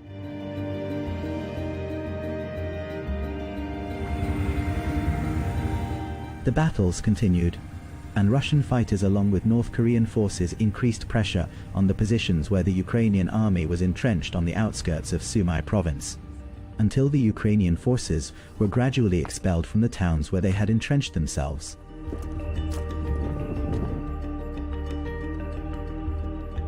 The units that were at the forefront, some of them from paratrooper units, were directed to liberate the 3 towns we mentioned. I can say here that they performed excellently and succeeded in uprooting the enemy completely from the area. This was done in coordination with an infantry unit and a paratrooper unit. On April 26, 2025, the head of the Russian General Staff announced full control over all territories of Kursk province.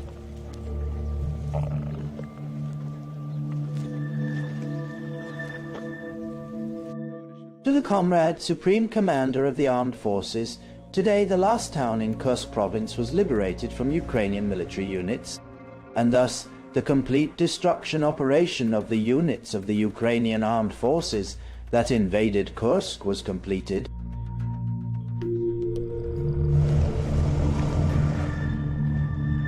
After the army liberated the entire territory of Kursk, it continued to infiltrate inside Ukrainian territory, controlling several towns in Sumai province to create a buffer zone, with battles continuing until now to push the danger away from Russian territory, especially since the Ukrainian forces infiltrated Belgorod province and are trying to return to Kursk territory.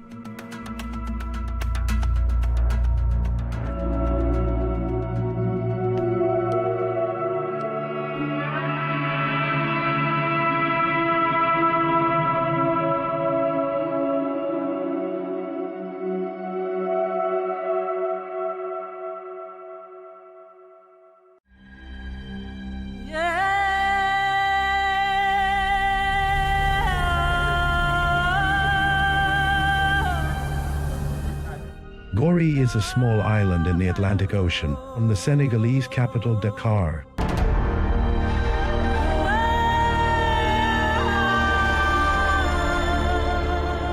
For 4 centuries, it was one of the most prominent stations in the slave trade.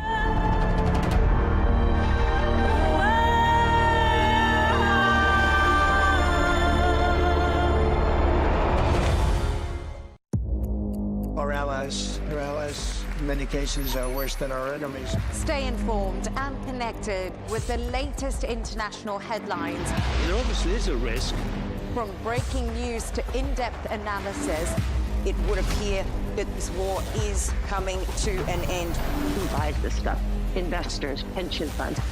we deliver the most important developments straight to your screen. Iran always wanted to deal with militia. Join us for compelling, expert-driven conversations. A curfew order has been established. and an insightful look at the issues shaping our world today. There are a lot of proposals about European architecture for security. I'm Leanne Gerrans, and this is W News. We dealt with this when I was Chief of Staff in the first term. Where you don't just hear the headlines, you get the full story.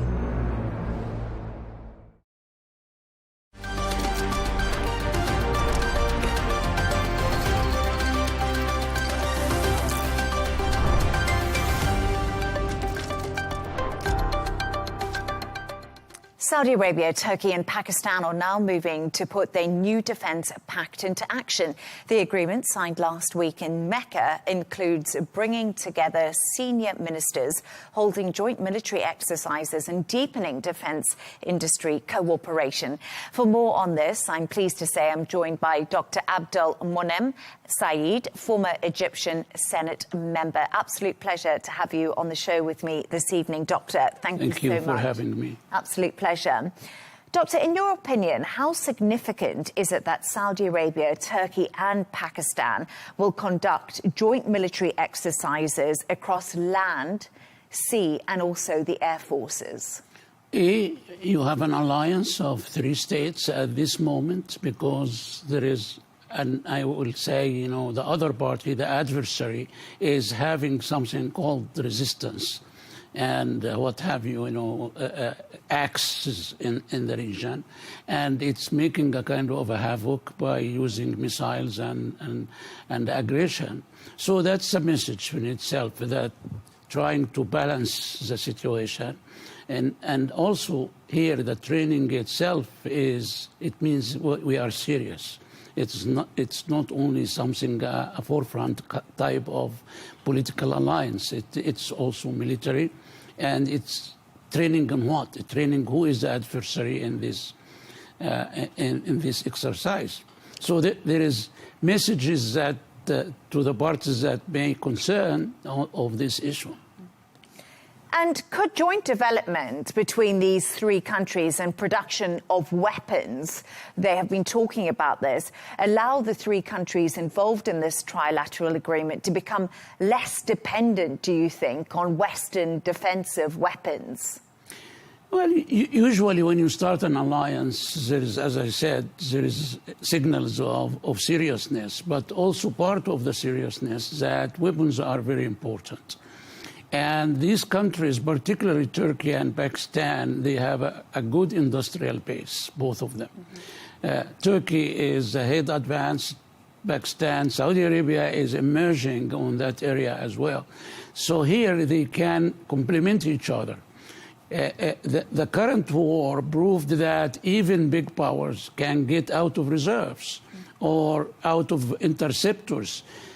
So there is things that you have to make it here and stay here to its moment of use. And Turkey says Egypt could join the new defence pact. Do you think Cairo is seriously preparing to join this trilateral agreement? Well, Egypt, I'm not there for about 2 weeks when the event happened, so I don't have any internal story regarding the Egyptian position. But I will say that Egypt always was trying to make a grouping in the region to really counter the grouping that's happening on the other side. And particularly, even we got a hit from a drone on Damietta, one of the major gas exporting and storage place. So that's very dangerous, very serious. But I assume that in Egypt, there is a lot of thinking. You get to, if you are getting into an alliance, to get an agreement from the House of Representatives.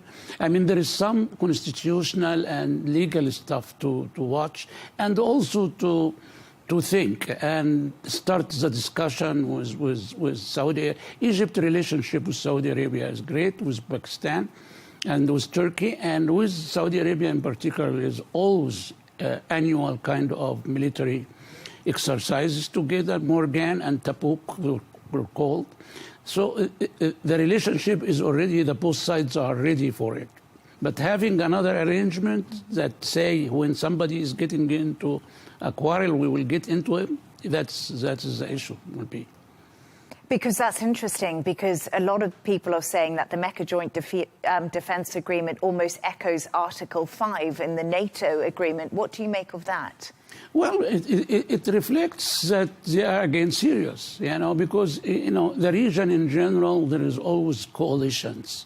There is always, a minimum kind of doing things. This time, when you make that kind of commitment, you can get out of it. I mean, it is something extremely serious. And now it's serious because the situation is very serious. Mm-hmm. The war is prolonged. The negotiations are not hitting any...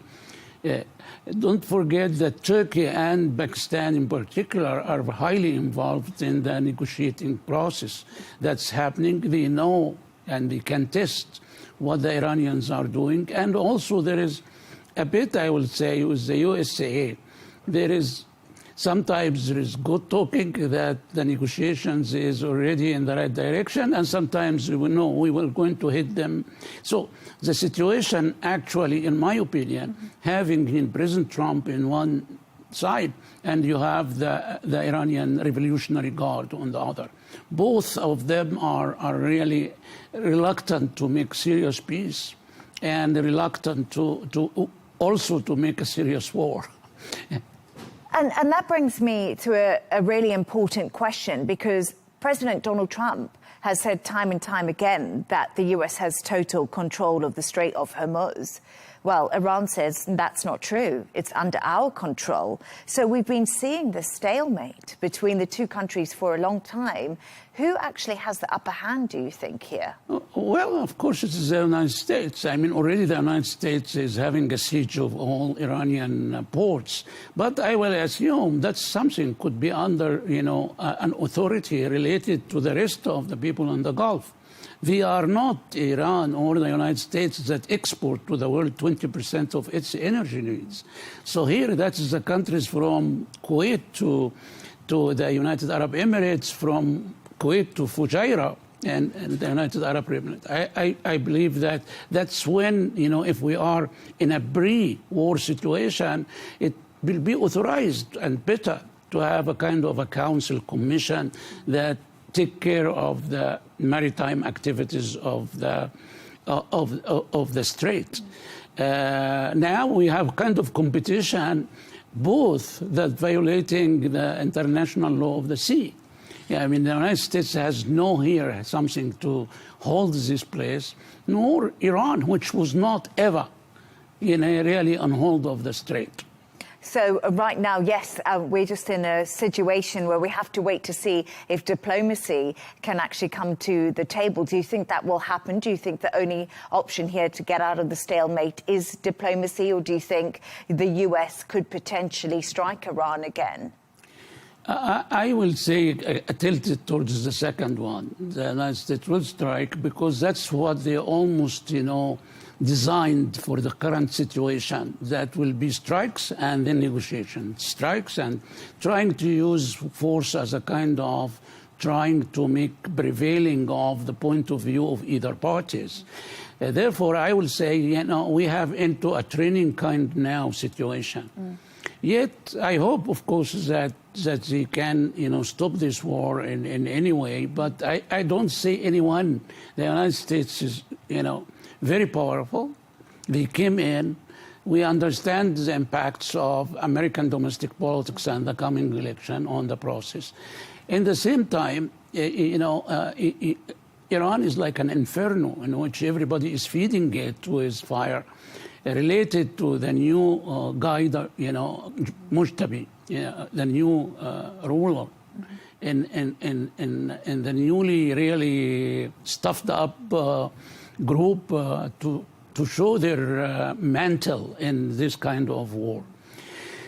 We are still, as my point of view, is still away from the point in which both sides are exhausted enough to get into a real deal. And I just want to turn our focus to something else that's been happening today. Saudi Arabia's defense minister has been holding talks with Iraq's armed forces commander. That's been happening today. Saudi Arabia says there are intelligence reports, Doctor, of possible coordination between the Houthis, Iraqi militias and Iran's IRGC. How serious do you think is this threat?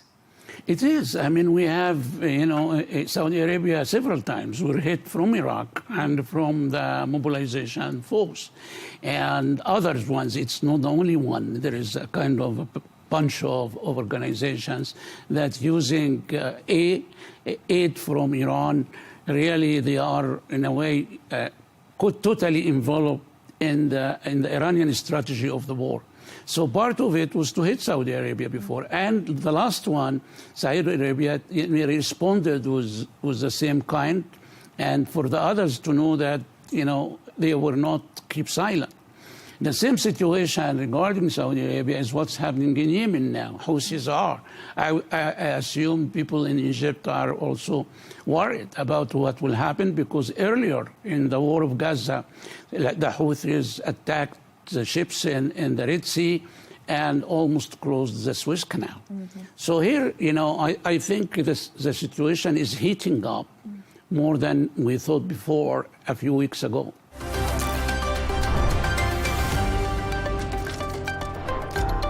Now, the Houthis have renewed its attacks on the strategic port of Mocha in Yemen, firing ballistic missiles at the facility. A Yemeni military source said the Iranian-backed militia targeted the port with 2 ballistic missiles.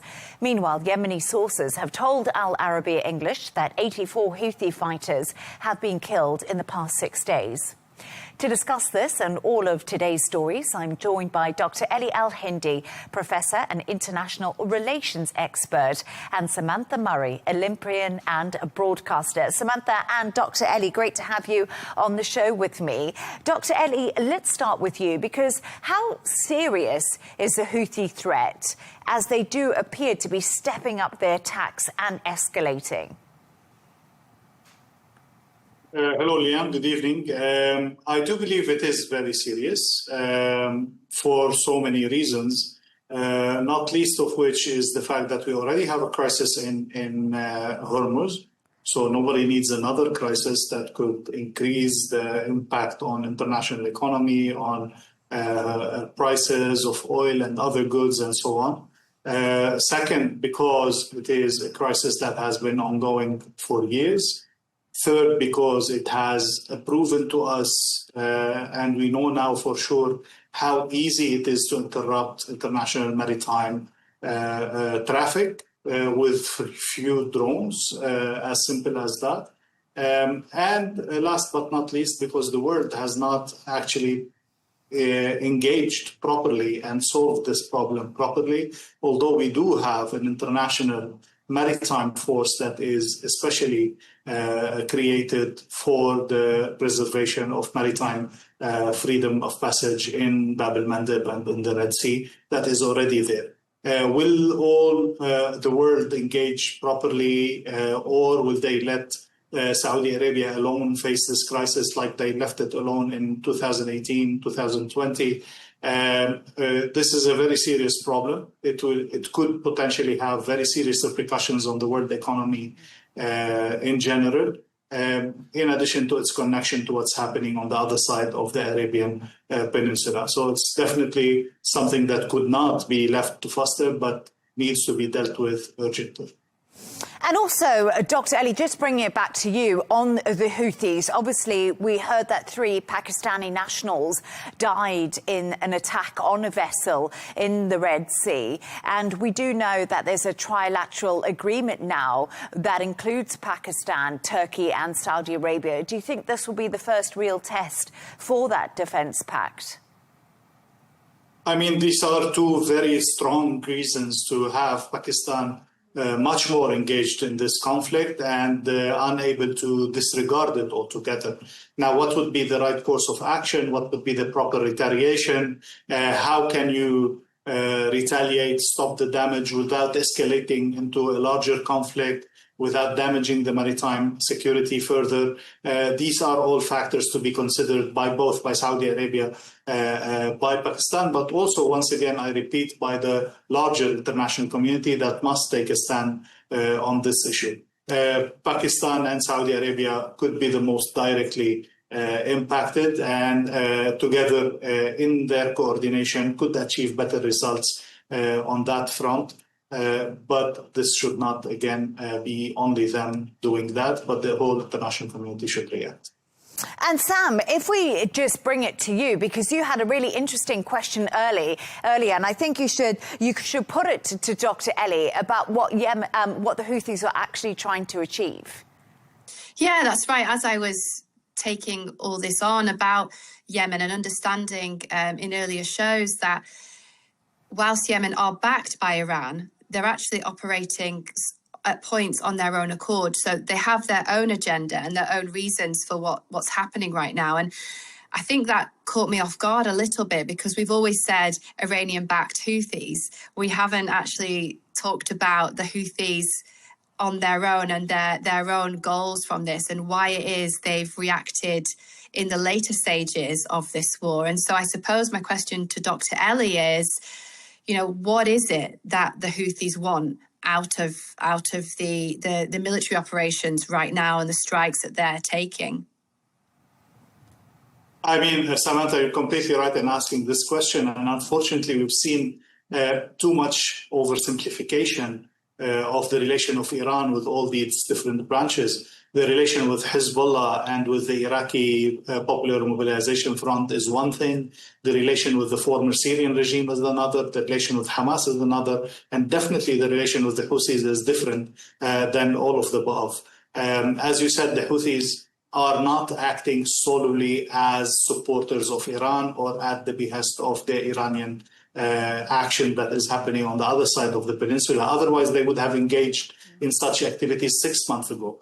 However, we know for a fact that there has been serious talks in Saudi Arabia to try to bring new solutions to the Yemeni conflict. And all the time, since 2017, maybe since 2011, if I want to get back more, the Houthis have been not satisfied with what they have been offered. They always sought to get more power in Yemen, or even have their own separate northern Yemen back to the state that was created in a certain time in history. They have not been positively engaging in the peace talks, and it seems that these peace talks have been facing a lot of hurdles, and this is why today they are acting not only to support Iran and not strictly connecting to what's happening on the other side of the peninsula. You're completely right. And as a rebel group altogether, I mean, all kind of extortion, if I may say, could become valid. Political, financial, all of that, in their eyes, is something that is legitimate to serve their cause. But this is putting them once more out of the international law, out of the international community, and facing supposedly the wrath of the international community altogether, because their damage is happening on everyone. And Sam, let's actually bring it to you, because the US and Iran, I can't believe this, because we spoke about it on the show. The MOU is actually set to expire next week, so that's already 60 days of this deal. Do you think that there's a real chance that this deal could be revived, or are we heading towards another escalation? Yeah, I think there's still a chance for the deal, but I would say that you're completely right, that the risk of escalation is very real. And what we're actually seeing across the region today points in that direction.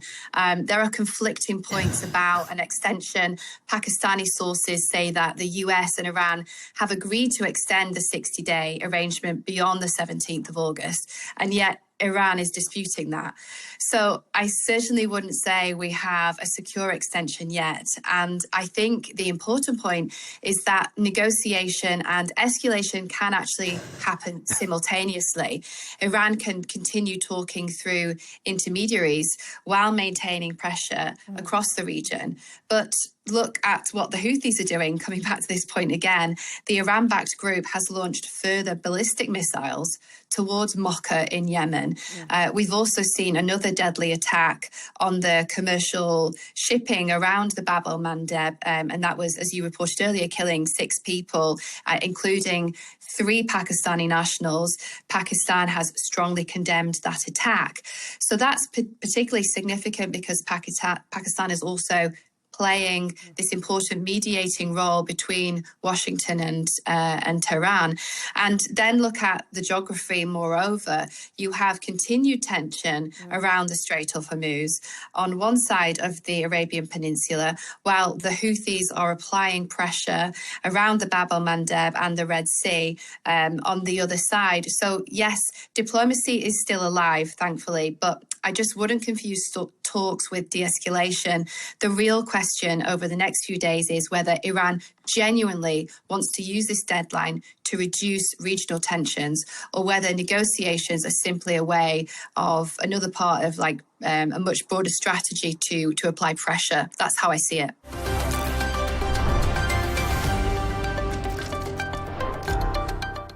Now, a Syrian court has sentenced former President Bashar al-Assad to death after a trial in absentia that's convicted him of war crimes and also crimes against humanity during the country's civil war. It's the first ruling under Syria's transitional leaders who ousted al-Assad in December 2024, who then fled to Moscow with his family after being overthrown. His younger brother, Maher al-Assad, who also lives in Russia, was sentenced to death in absentia for premeditated murder and torture, whilst their former security official and cousin, who was present in court, was sentenced to death for crimes against humanity.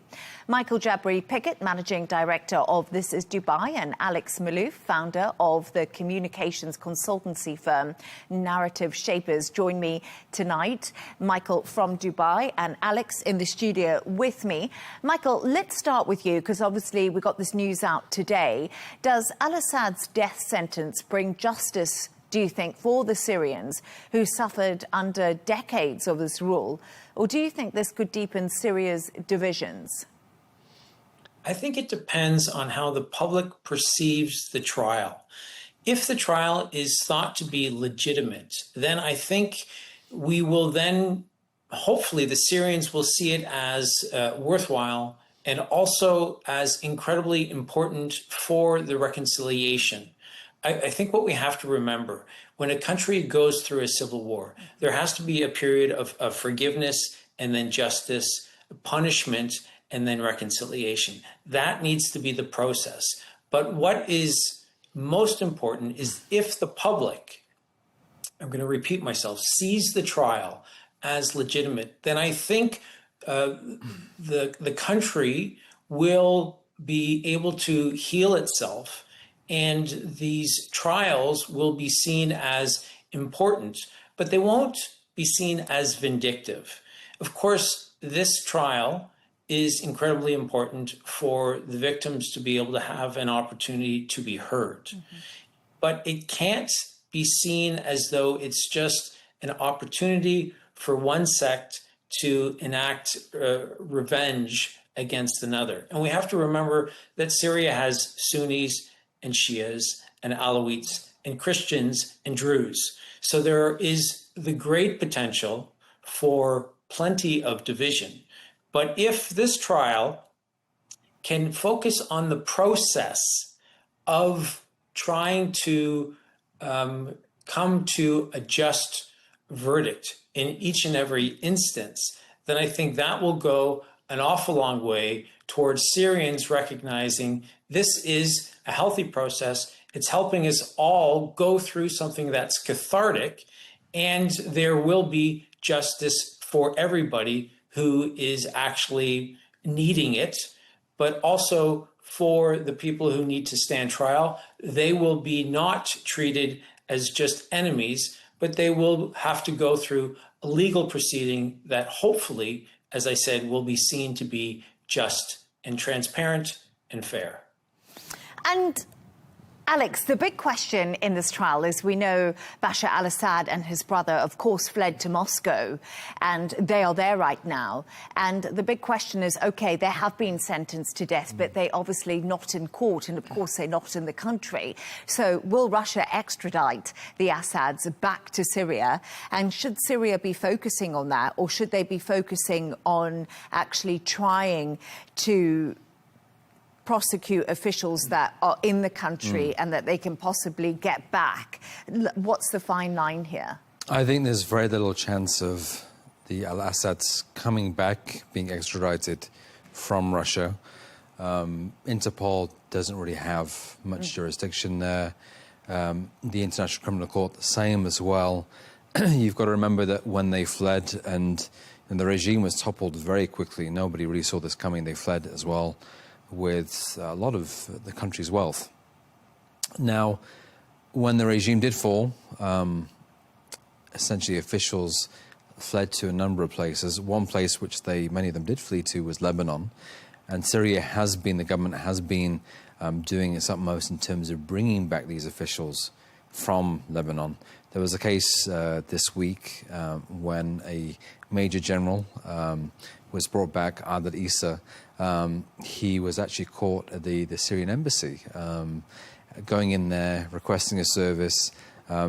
They found his name was on the list, and they informed the Lebanese authorities. So he's basically under the process of extradition. They did a deal earlier this year between the Lebanese and Syrian governments, which wasn't easy because you've got to remember that certain Lebanese factions were supportive of the al-Assad regime. So that's been a complicating factor as well. But the deal has been done, and Al Arabiya actually reported earlier on this year that up to 300 Syrians in Lebanon could have been extradited to Syria to face justice for a number of crimes, and not just simply political crimes.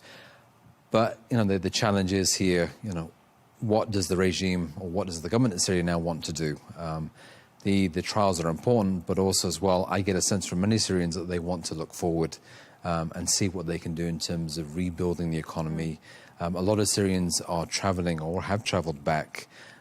They want to be part of this, what they see as a new Syria, and contribute. So again, the challenge is, do you look back? Do you try and face up to what happened over many years of war? And at one point of time, the former Syrian regime was looking to arrest up to 8 million Syrians. So, pretty much everybody was being fingered. Or do you look forward to what the government wants to do in terms of rebuilding?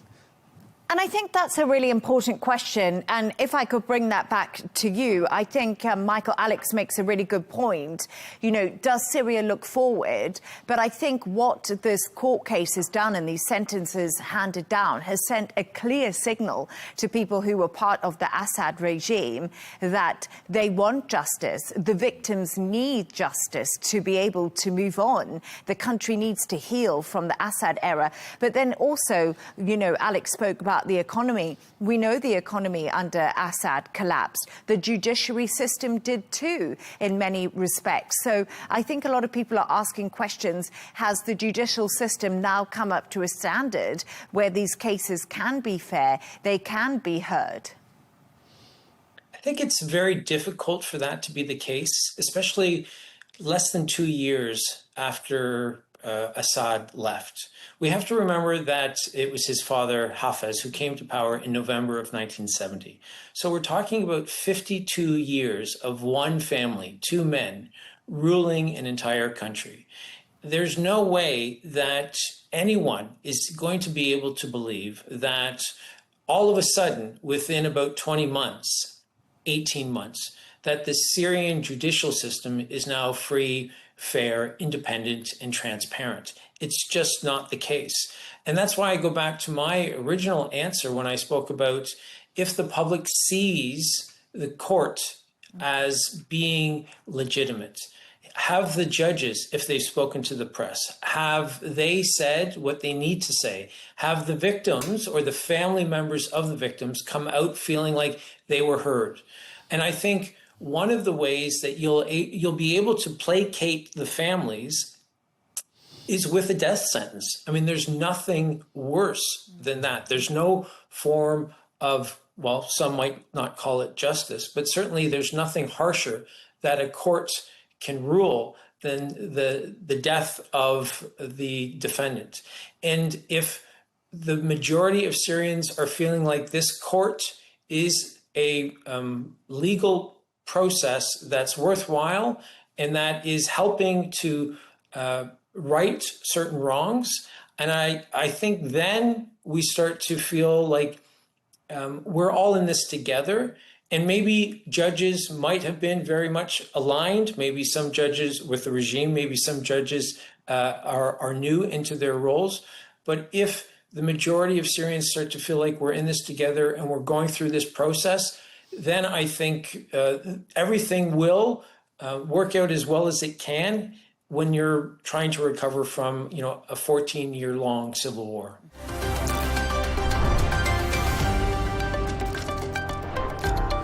Israel has rejected President Trump's border peace plan for Gaza. Prime Minister Netanyahu has said it will not withdraw any until Hamas fully disarms. Meanwhile, a Hamas official has reportedly said the U.S. must pressure Israel to accept the next phase of the Gaza plan. Oh, Isabel, I don't know what your take on this is, but it seems to be another blow for President Donald Trump. And are you surprised that Israel has come out and Netanyahu has rejected this plan that was worked so hard for and praised by President Trump? Yeah. Well, listen, this is a president who claimed he could fix the war with Russia-Ukraine within 24 hours or something similar, wasn't it? I think of all the conflicts that Trump has claimed to have solved or hopes to solve, this one has to be the trickiest. I mean, it's been raging, hasn't it, for so long before October the 7th. There have been huge problems between Israel and Palestine, and, this isn't going to be easily solved. Now, this 15-point plan put forward by the Board of Peace, as it's described, looked hopeful. Certainly Hamas came out on the front foot and said they were prepared to accept the terms of the deal. And Israel went suspiciously quiet, and with every passing day that we didn't hear that they were getting on board with it, I think hopes began to fade.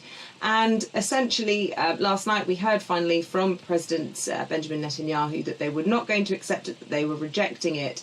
Until Hamas had already laid down their arms. Well, of course, Hamas saying that they won't go first. It's the old chicken and the egg. Disarmament or withdrawal, who goes first? Neither prepared to do so. And so we're in this intractable problem. I think for Netanyahu, he obviously is seen as having, well, not only is he being pursued by the International Criminal Court for war crimes in Gaza, but he's also seen by many Israelis as having alienated and isolated Israel from other parts of the world, and seen as insubordinate by President Trump, who hasn't been able to get him to agree to things as much as he would have liked, given the enormous pressure that Washington has been putting on Jerusalem, on Netanyahu. And so Netanyahu's been resisting all of this from Trump because the right of his party is so unhappy, so absolutely adamant that they never withdraw from Gaza. So he's walking this tightrope. Again, another intractable problem and resolution. And he is also facing election later in the year. Now, he is unpopular. And the opposition is fractured, and there's no obvious successor to him. But he is under pressure, and so's Trump, and they both need desperately to have a foreign policy win to try and boost their own personal electoral success later on in the year. So that alone gives me an iota of hope that this could be resolved because of their own personal ambitions. But I think, as I say, this is a really, really tricky one for all the reasons that have been discussed so many times over the course of the last 3 years. Yeah, no, absolutely. In October the 27th, of course, that election happening in Israel, and many people, as you rightly say, Isabel, Netanyahu stuck between a rock and a hard place, between the far right of his coalition and obviously sticking to this plan and pleasing President Donald Trump. But Freddie, where does this leave the plan now, especially from a US perspective, and also from the fact that Hamas has come out yesterday and said, no, we're fully on board with this plan. We will disarm. They've almost won the PR war. Well, I think the plan is in trouble, as almost all plans for resolving difficulties in the Holy Land. They almost always, sadly, come to an impasse that they cannot cross. I think this Board of Peace was a very Trumpian innovation to try and kind of rebrand the peace process and make it seem innovative and dynamic. But it is obviously running into problems immediately because of the intractability of Hamas and equally the intractability of Israel. Yes, Hamas said they'd be willing to accept that plan, but clearly Israel is skeptical about their actual willingness to disarm, and it's a kind of chicken and egg situation in terms of disarmament and withdrawal.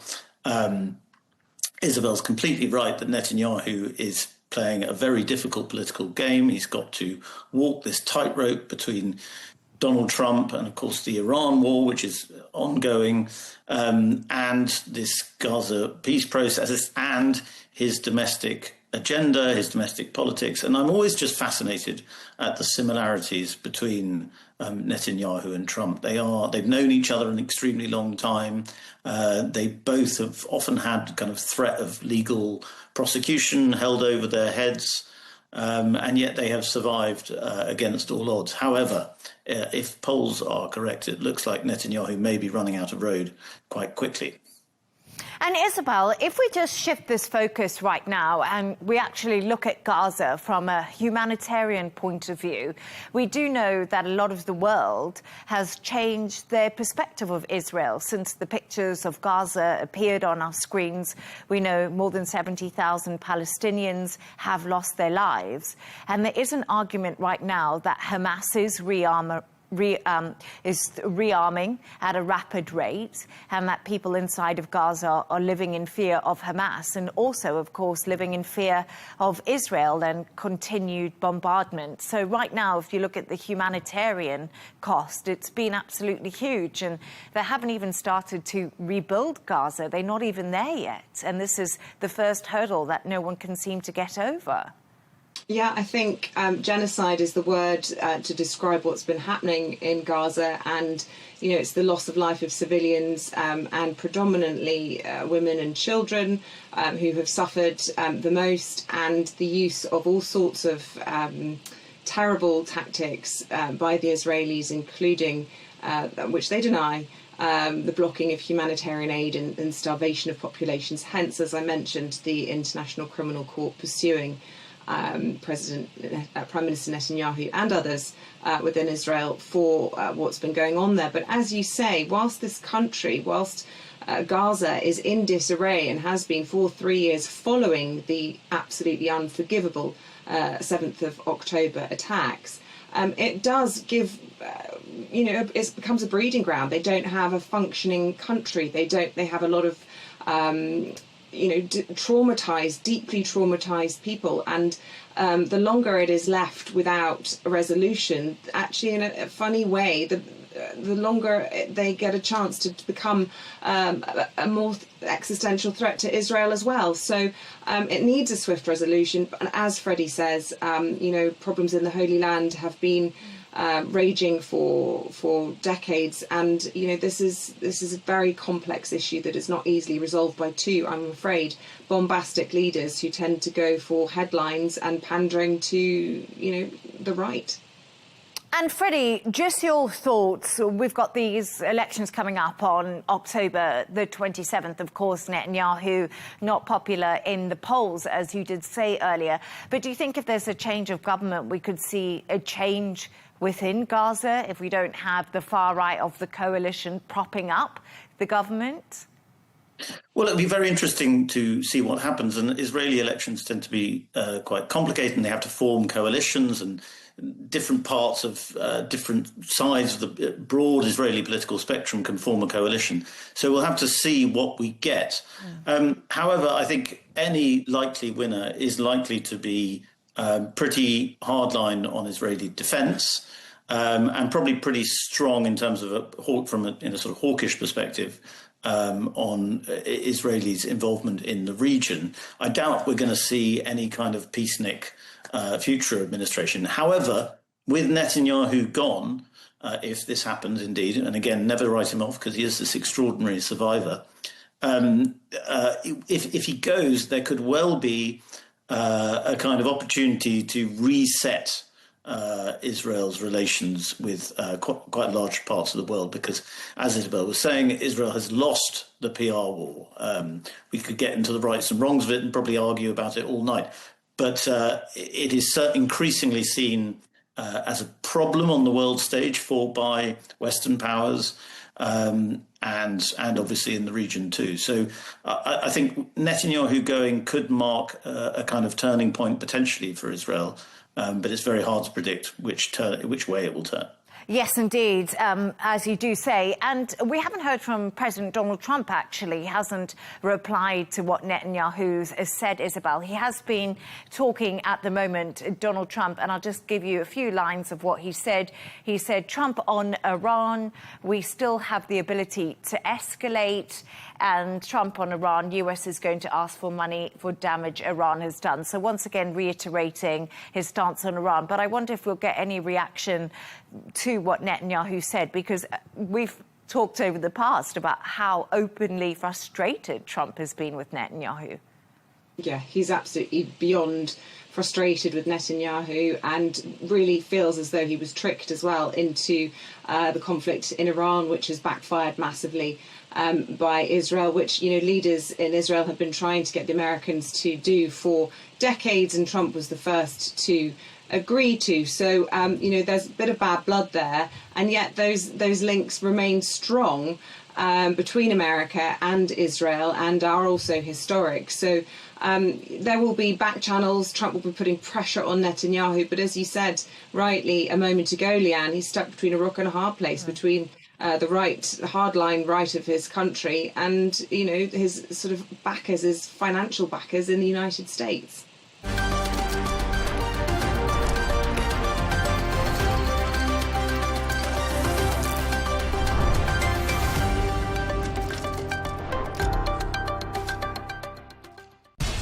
We have to take care of our people, and we're going to take care of our people first. For in-depth analysis and all the latest developments across the globe, make sure you join us every weekday.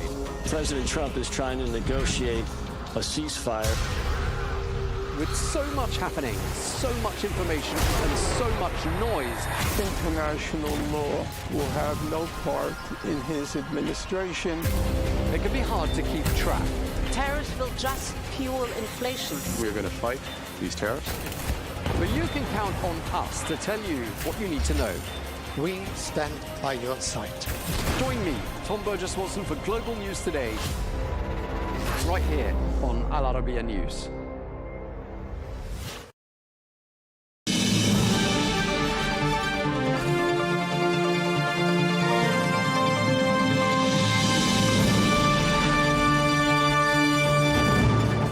Hello and welcome to Global News Today, bringing you exclusive interviews with leading experts every weekday here on Al Arabiya English. From our headquarters in Riyadh, I'm John O'Hays. Coming up today on the show, Ukraine accuses Russia of using North Korean ballistic missiles as the war takes another dangerous turn. We'll ask whether Moscow is preparing for a major escalation and what it means for the months ahead. Also on the show, the Middle East remains on a knife edge. We'll examine the latest diplomacy between the United States and Iran, while asking whether growing tensions in Gaza, Lebanon and the Red Sea are threatening to overshadow hopes of a breakthrough. All that and more is coming up in this edition of G&T. Hello and welcome to the programme. Let's begin in Ukraine today. Russian strikes have left more civilians dead, and Kiev now says that North Korean ballistic missiles were used in the attacks in recent days, while President Zelensky is warning that Russia is preparing for a major escalation rather than any serious peace talks. Now, at the same time, Ukraine continues to strike deeper inside Russia, targeting oil facilities and military infrastructure, hundreds and in some cases thousands of kilometres away from the border. So where is this war heading next? Well, to discuss this in more details, joining us from Kiev is former advisor to the Ukrainian Defence Ministry, that's Yuri Sak. Yuri, thanks so much for joining us first and foremost on GNT today. So the story in Ukraine has taken a couple of new twists in the last few days, and Kiev accusing Russia now of North Korean ballistic missiles being used. What do you think that this means for the conflict and where it's potentially heading? Good afternoon, Jono, and thank you for having me. So we are entering a new stage of this war in a way that we're seeing that Russia is using more and more ballistic missiles on each attack. And actually, we've just today, few hours before, we had another attack on Kyiv. It was attacked by jet drones. And our reconnaissance tells that very probably that this was just Russia probing the airspace and Ukrainian air defenses, and it will be followed up by another ballistic missile attack. Now, of course, Russia's connections with North Korea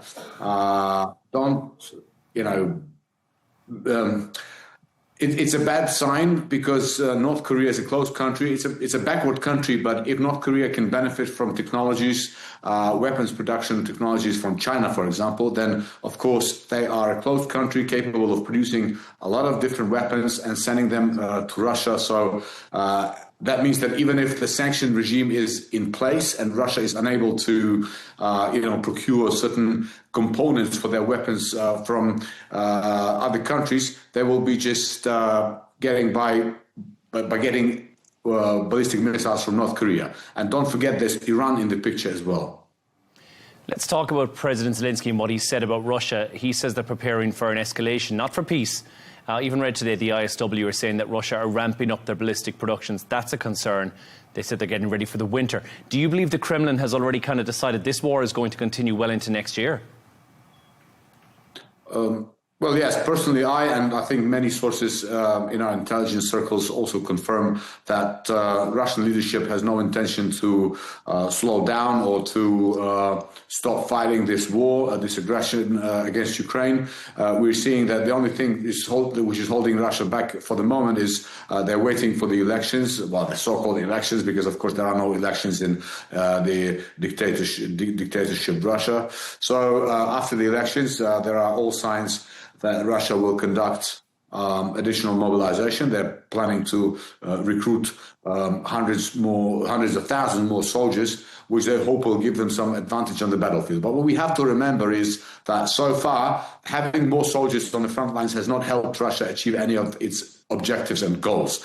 We are killing, losses of Russia a month now constitute about 30,000 killed and wounded in action. So if they recruit more soldiers, which will be, again, an untrained or poorly trained manpower, that's not going to have any impact on the front lines. And I think deep inside Russia understands this, and this is why they're escalating the ballistic missiles.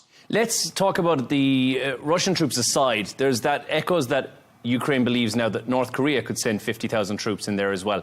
These could be highly trained, so that might be something that could completely change the battlefield if we get 50,000. Because as you say, these new troops who are Russian troops may not be well trained, but these Korean troops could potentially, North Korean troops could be potentially very well trained going into this.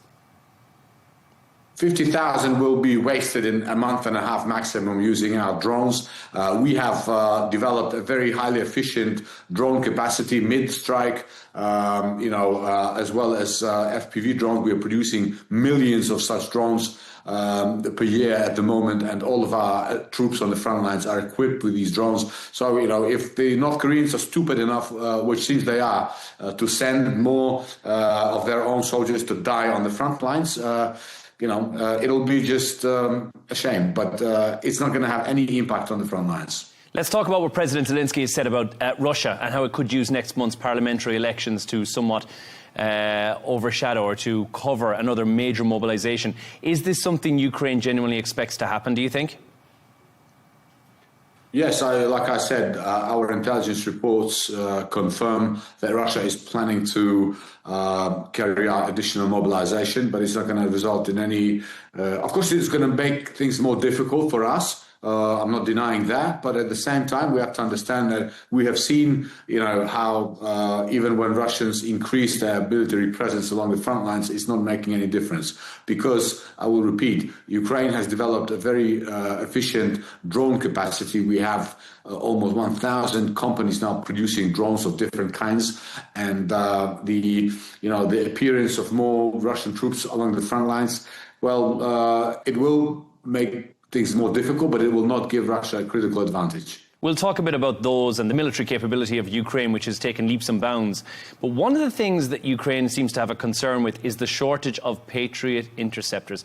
And of course, we saw that deal where the US has given them the blueprint for the production of this.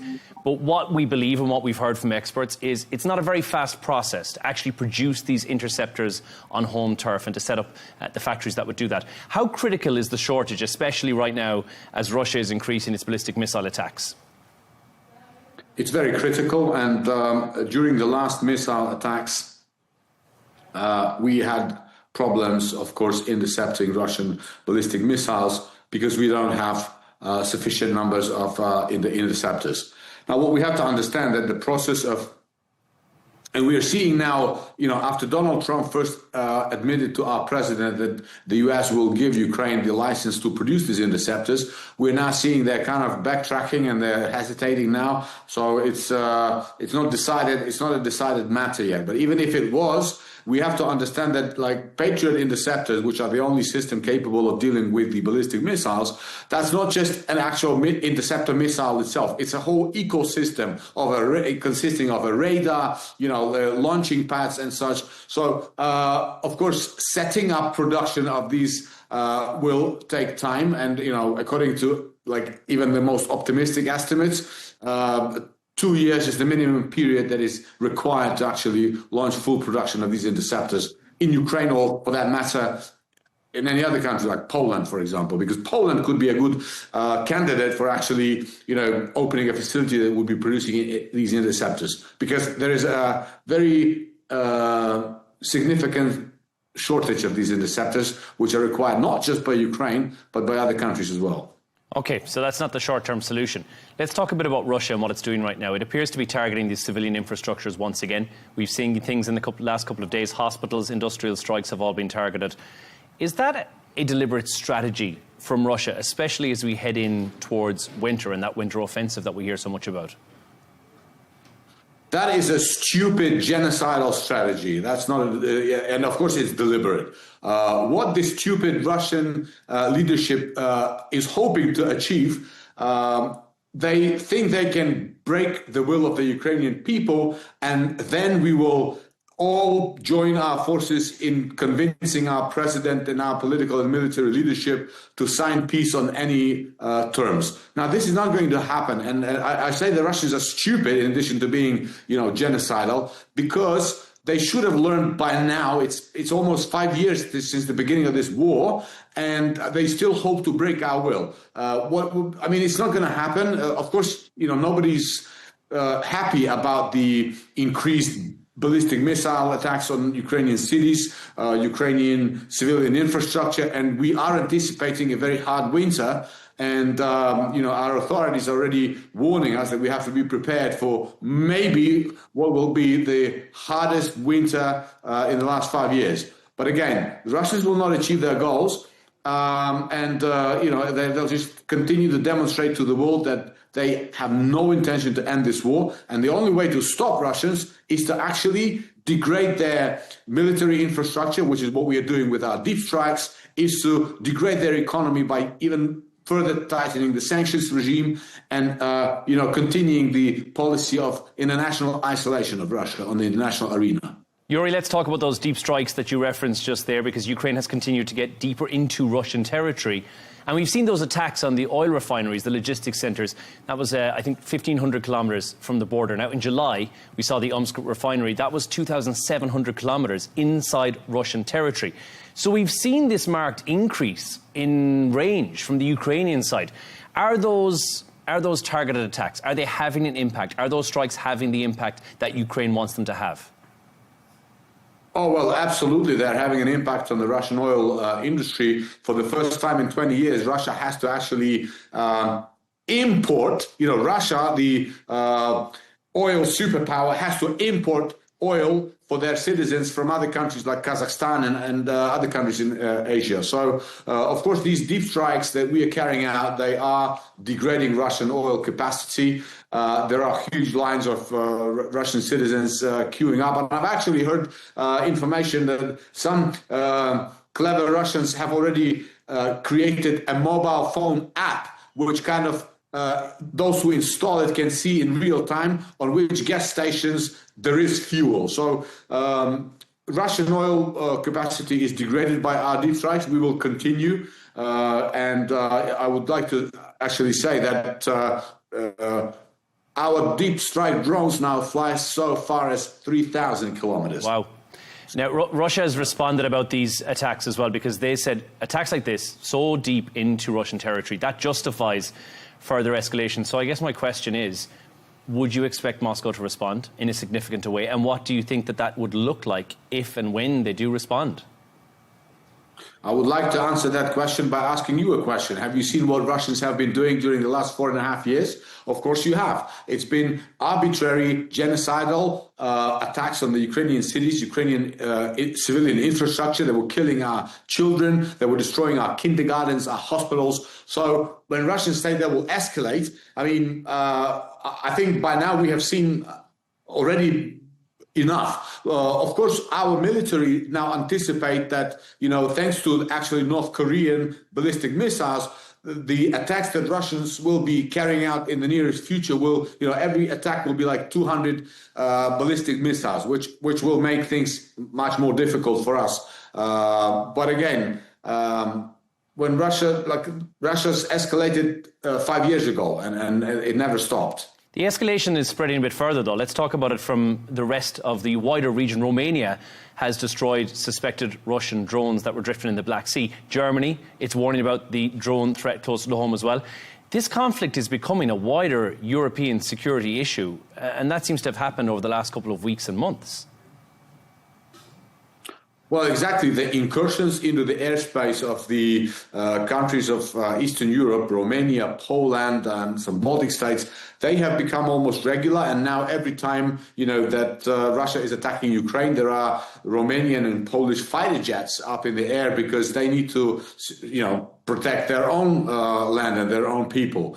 And of course, Russia is probing the Western countries, and Russia is probing the NATO alliance with the view to seeing, how far will NATO alliance go in terms of responding. Until now, NATO was very cautious and was not in a hurry to actually declare a state of war with Russia, and probably there are good reasons for that. But at the same time, some intelligence services report that Russia could be planning something more serious in this coming autumn, in particular in the Baltic states, again, with a view to testing the capacity of NATO to respond. Let's talk about NATO, because with that speculative attack, which could be a wider attack, do you think NATO has done enough? Has it responded quickly enough? Because Ukraine seems to have learned a lot of lessons about drone warfare, especially in terms of the Russian capabilities.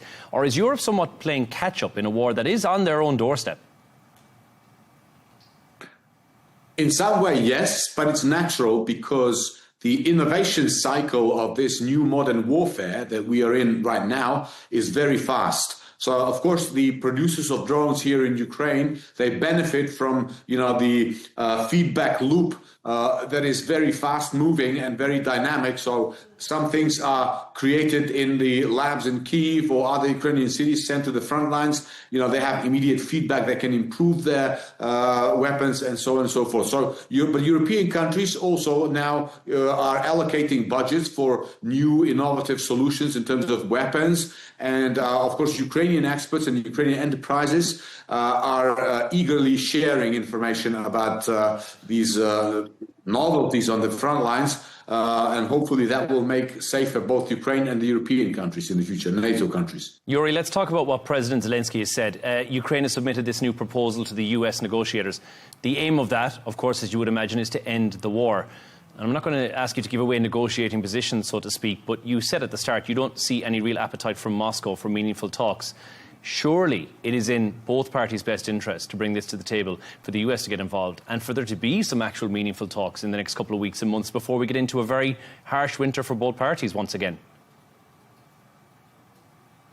John, I'm very skeptical about any peace efforts. Of course, they have to continue and they will continue. And the Ukrainian side is approaching these efforts in good faith. We hope against hope that there are some leverages that the US can use to force Russia to the negotiating table. But at the same time, we have learned very well by now that primarily we have to rely on ourselves. So what that means is if we want to see the Russians at the negotiating table, we must increase the intensity of our deep strike attacks on Russian oil refineries, on Russian warehouses, on Russian military infrastructure. We have to make sure that Russians cannot achieve nothing on the front lines by making sure that the kill zone where, no Russian soldier can appear because they'll, the lifespan of the Russian soldiers on the front line today is like 20 minutes maximum. So we have to rely on our own capacity, and of course we have to be backed up by our partners, and hopefully we will exhaust Russia sufficiently enough for it to sit down and actually begin talking about peace in good faith. But for now, there are no signs that they are there yet. Yuri, I want to talk a bit about the humanitarian crisis that's taking place. The UN saying more than 16,000 Ukrainian civilians remain detained by Russia. There is widespread allegations of torture and abuse that are hitting the headlines. And I just read a story this morning that was truly harrowing if these allegations are correct. Is there a concern that the humanitarian issues for those 16,000 detainees are being overshadowed somewhat by the military headlines which you and I are speaking about right now? Well, actually, I'd like to stress that the issue of returning our prisoners of war is probably the only kind of efficient aspect of this diplomatic track. And we've had many Ukrainians returned and, in these exchange initiatives. And of course, everyone who comes back from the Russian captivity, almost every Ukrainian soldier reports about the harrowing torture procedures that they are subjected to while they're detained. So, but look, Russia is a vile, aggressive country which is a threat to all of us. So we shouldn't expect Russia to treat prisoners of war any better than they treat their own people, any better than they treat people and the territories they occupy. It's a barbaric country which is barbaric in every sense of the word and in everything they do. So it's not a civilized country. So the sooner we find a solution how to tame Russia, isolate it in a way so that it doesn't spread its influence or doesn't threaten anyone, the better for all of us. Yuri, before we finish up, I want to ask you, after everything we've seen over the last week, are you more concerned about where the war is heading than you were a month ago, or do you still think that maybe potentially Ukraine can, as it seems to have been doing in the last couple of days and weeks, regain that all-important ground, hold the front on their own without any intervention from external parties? I don't think it's useful to make any predictions at this stage because we have seen so many predictions by now and none of them actually came true. So the only meaningful sort of approach would be to use the ancient Roman maxim, you want peace, prepare for war. Civic pacem para bellum. So we need to be ready for more war, and for this we need to continue to beef up our defense industry. We need to collaborate with our partners in the West so that our defense industry is sufficiently funded. We have to work on new solutions for the battlefield, joint R&D centers in Ukraine and abroad. So, and we have to just keep up the pressure. That's the only thing that in some foreseeable future could actually change the dynamics of this war. Well, Yuri, it's been an absolute pleasure to speak to you. Joining us from Kiev, former advisor to the Ukrainian Defence Ministry, Yuri Sak, thank you so much for speaking to us on GNT. Thank you so much. Thank you. Turning to the Middle East now, where there are still hopes that diplomacy over the Strait of Hormuz could deliver a breakthrough. But despite some positive signals, there are still pretty major differences between Washington and Tehran. At the same time, events elsewhere in the region aren't standing still. Israel has rejected President Trump's Gaza peace proposal. Fighting continues around Lebanon, and fresh attacks in the Red Sea are once again raising concerns over regional security. So how do all of these developments fit together from a US perspective? Well, to discuss this, and joining us from Montana, is Mick Mulroy, former US Deputy Assistant Secretary of Defense for the Middle East under President Trump. Mick, thank you so much for your time today. Look, let's talk about the first thing that we've heard about, President Trump saying everything is going fine. That's what he said. That's the exact words President Trump used. He said the US is in total control of the Strait. From where you're sitting, do you share the optimism of President Trump? So, John, I'm just looking at the actual tracker of ships going through the Strait of Hormuz. Before the war, it was upwards around 120 or more ships per day. We're about, I think, the last 24-hour period, 8. So that's hardly open. It's essentially closed. That can't sustain the world energy market as it was before the war started. So I would say that's not accurate, and it seems like, based on all of the requirements from Iran to essentially open, by their definition, the Strait, they are very emboldened, and it really doesn't look like this is anything the United States can or should accept. Let's talk about what Qatar have said. They've said the talks between Oman and Iran over the Strait of Hormuz are making this significant progress. Again, that is the rhetoric that we seem to be hearing all week. Iran is demanding an end to that US blockade, a ceasefire, a release of the frozen assets. There's a lot in there to get past the first step. How far apart are the two sides really when we look at things? I mean, very far apart. The United States, I mean, if they want to concede that this has not been successful, then essentially agree to all the demands of Iran. The country that dictates the actual terms of it ending is the country that wins the conflict. And certainly if there's a $300 billion reconstruction fund, that would make no sense from the perspective of the United States, which in some part has met its objectives of reducing Iran's military capability. If Iran uses $300 billion to reconstruct things other than the military, it frees up money to replenish everything that we degraded. So it makes no sense there. And of course, sanctions relief and even unfreezing of assets is something that could happen in the future. But from the U.S. perspective, that needs to be the carrots, if you will, to get them into a new, more restrictive agreement than the JCPOA that guarantees they will never get a nuclear weapon. If that is conceded just to open the Strait, there will be no carrots, and therefore Iran will even be less likely to agree to any new nuclear agreement that does just that. Let's talk about some of the developments, Mick, because CENTCOM said that it disabled commercial vessels. They were attempting to reach Iranian ports. They boarded 2 others as well. I don't think we've seen that before, and if we have, we haven't heard much about it. Are we entering kind of a new phase of enforcing the blockade on the ground? So, Jono, essentially, if you're not willing to enforce it, it's not a real blockade. So the way this usually goes when it comes to tactics and procedures is the U.S. Navy will call out a ship, tell them to divert, allow them to give them that opportunity to do so, give them several more warnings. They strike the ship, not like the Houthis, which strike to actually cause injury and death. But the way the U.S. works, it does strike right at the engine room and gives an announcement that it's going to do so they can clear it. Because the intent is basically to stop it from propelling forward, and then they board it, and then they forcefully move it to what they ask them to do compliantly. So that's how this works. But ultimately, if you're not willing to do that, then these bluffs will just be taken as just that, bluffs, and the blockade itself will not work. Mick, I don't want to say this is the positive spin, but I want to talk about something that has been positive in the last week. The oil prices continuing to go. There was a decrease, but obviously now they've gone back up again. The blockade has become a global economic problem. But the US has shifted to this America First policy, so it somewhat has less of a reliance on Gulf oil. Can the US, from their point of view, afford the blockade to continue much longer because it's a global issue and just rely on US oil? So the issue there, I mean, it's obviously good for the United States to become less dependent on resources from overseas, but ultimately it comes down to supply and demand. So the less supply there is internationally, the more oil costs, even if you don't receive most of your oil from the Middle East.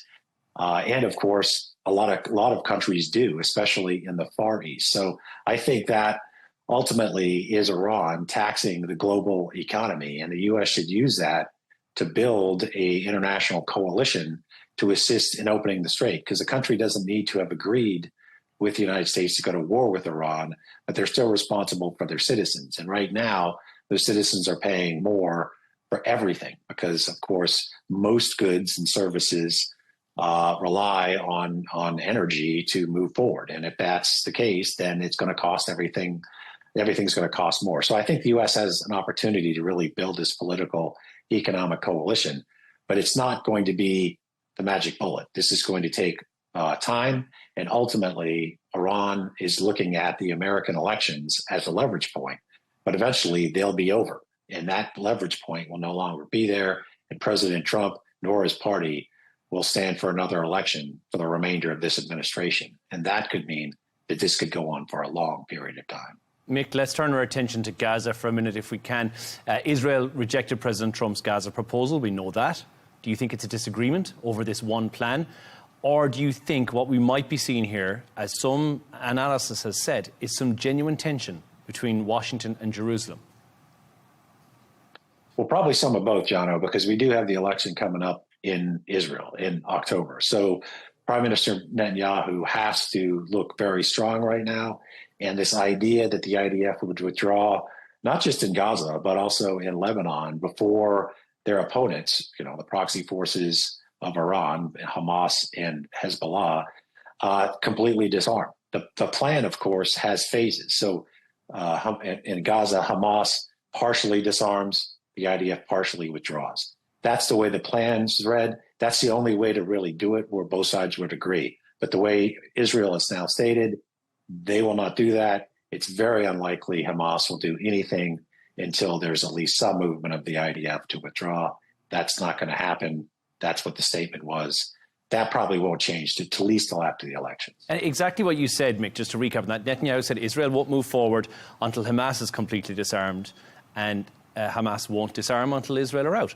Anyone I've spoken to said it's very unlikely. There's no trust between both of these parties. So what happens next? What is President Trump's next chip to play here? Well, of course, he could readdress after the elections. He could either get a Prime Minister Netanyahu who has less political pressure or an entirely new government, which may be more inclined to go with the peace plan as the president and the Board of Peace presented. That, quite frankly, could be the case. We'll have to see, of course, how the elections turn out, but that's the case there. And that could also impact all the negotiations in Lebanon. But we'll have to see. That's really going to be up to the Israeli people on which political party, or at least which political element, is running the Israeli government at the end of the elections. We haven't heard much from Washington. We haven't heard much from the White House, really, Mick. They've been noticeably quiet since that Israel rejection of the proposal. Do you think they're rewriting the plan behind the scenes? Or are they waiting for the politics to settle? Is Iran perhaps taking the centre stage right now? What's going on behind the scenes, do you think? Well, I do think Iran's taking the center stage. That's the war that the U.S. is actively, obviously involved with and has the greatest impact on the United States itself. However, I don't think they would necessarily rewrite the plan now. They would rather wait, I think, until the elections happen, because it's very unlikely Hamas is going to accept anything less. So rewriting it to benefit the Israelis now, I think, is essentially a waste of time, to put it that way. So I think they have to see what comes from this, and then they'll have to adjust accordingly. It's not that far away by political terms. But right now, it looks like there's going to be a stalemate on all fronts until, in the case of the Israeli elections, Gaza, October, and then as far as Iran, the U.S. elections in November. With the same story, but away from Gaza slightly, we've continued to see these arrests, demolitions, land seizures across the occupied West Bank area as well. The UN says the territory is approaching some level of a breaking point, it believes as well. It's almost a year. It'll be a year in September since this first time we saw the 15-point plan and when it was put on the table. How concerned do you think Washington should be that the West Bank becomes the next major flashpoint in the region yet again? Well, they absolutely should be concerned about this. And obviously, as that becomes more of an issue, then Gaza becomes harder to solve. All these areas that we're discussing today, Jono, are obviously intertwined. And this is going to cause even more issues, fractures, inside the issue with Hamas and the Palestinian issues inside Israel, as well as all the issues with Iran, which also includes Lebanon. So this just further complicates the United States' effort to move forward here. But that's part of the Middle East. And that's why, even though the United States essentially wrote its national security strategy to significantly downplay the Middle East as its importance to the U.S., it can't, because this is what's happening. And we obviously have seen that the United States is almost solely focused on the Middle East, in part because of the war with Iran. You mentioned so many of the different potential flashpoints that are there, Mick, as well. And of course, while all this is happening, you referenced Lebanon still boiling over. News yesterday from the Israeli military, they admitted mistakenly firing an interceptor towards one of its own targets in southern Lebanon. So that somewhat underlines just how easily the situation on Israel's northern border could escalate. So again, at any given moment, that could boil over into an unmanageable situation as well, right? Yes, absolutely. I mean, all these issues are intertwined. It's one of the reasons why Iran is such a destabilizing force in the Middle East. Iran essentially started Hezbollah back in the 1980s. They have IRGC Quds Force officers permanently embedded with them. They function, of course, independently, but also as a proxy. So they use them as a leverage. Part of the MOU that they wanted that was essentially signed and then scrapped did include stopping this current situation of Israeli occupation of southern Lebanon. So they use them as a club, but they do very little to facilitate the actual issue that they want resolved. For example, Hezbollah never signed the ceasefire agreement that the government of Lebanon and Israel did. If Iran was really interested in seeing a stopping to the fighting there, they would have pushed their proxies to at least accept the ceasefire. So they act like they want to see this stabilized, or at least they say, but they act completely different. Mick, I want to talk about the story of the plane swap. This is the one after the NATO summit in Turkey. It's grabbed some of the headlines in the past couple of days. President Trump has now confirmed that that story was true. This conflict was very much on the verge of a truly catastrophic escalation because those threats were now being taken very seriously and very credible by the Secret Service and the CIA. That's right, Jono. So just based on all the reaction to this threat, it sounds like it was very credible, specific, and very reliable. So I think that was likely to be the case, and that's why this started. They moved the president, obviously, in this covert type operation to another plane. I think it was clear that from the assessment of the Secret Service and the military that route out was more safe for the president, or they would not have done it. But of course, there's other issues when it comes to duty to warn. They let the media, many members of the White House staff, and several cabinet members still aboard Air Force One. Many of them didn't know that this threat existed. So there is an issue under Intelligence Community Directive 191 of whether there should have been notification. That's a policy, not a law. So obviously they bypassed it. But that's a lot of the questions that are being asked right now, especially among the White House press corps. Yeah, it is a fascinating story. Finally, Mick, before we let you go, what do you see as the order of play here? So what needs to be solved first is the question in order of importance from a US standpoint. If you to sit in the Pentagon today, what would you prioritize in the next couple of weeks? So I think I would accept that negotiations are not going to be anywhere near where the United States could actually accept. So this is going to be somewhat of a military stalemate. I would start preparing, obviously, to restart our arsenal. That's one of the decision points or factors that President Trump considered with the escalation. We need to hurry that up, essentially, by all means necessary, and we need to start looking at low-cost alternatives we can field immediately. I would want to be prepared. The Strait of Hormuz is now the center of gravity. That's not good for the United States, but ultimately we have to get that back open. Most of that will be political economic. There will be some parts the military can play there. And then we have to keep looking at what the primary purpose of the war is, which is Iran not getting a nuclear weapon. There's some media reports that they started working on places like Pickaxe Mountain. That needs to be addressed. The United States needs to ensure that while these negotiations are stalled, that they don't actually develop a nuclear weapon that would change everything. So the United States military needs to be prepared both for the Strait and for resumptions of efforts to ensure that they being Iran, never get a nuclear weapon or anywhere near it. Well, Mick, it has been both a pleasure and very insightful to speak to you. Thank you so much for joining us. Mick Mulroy, former US Deputy Assistant Secretary of Defence for the Middle East under President Trump. Appreciate your time on GNT.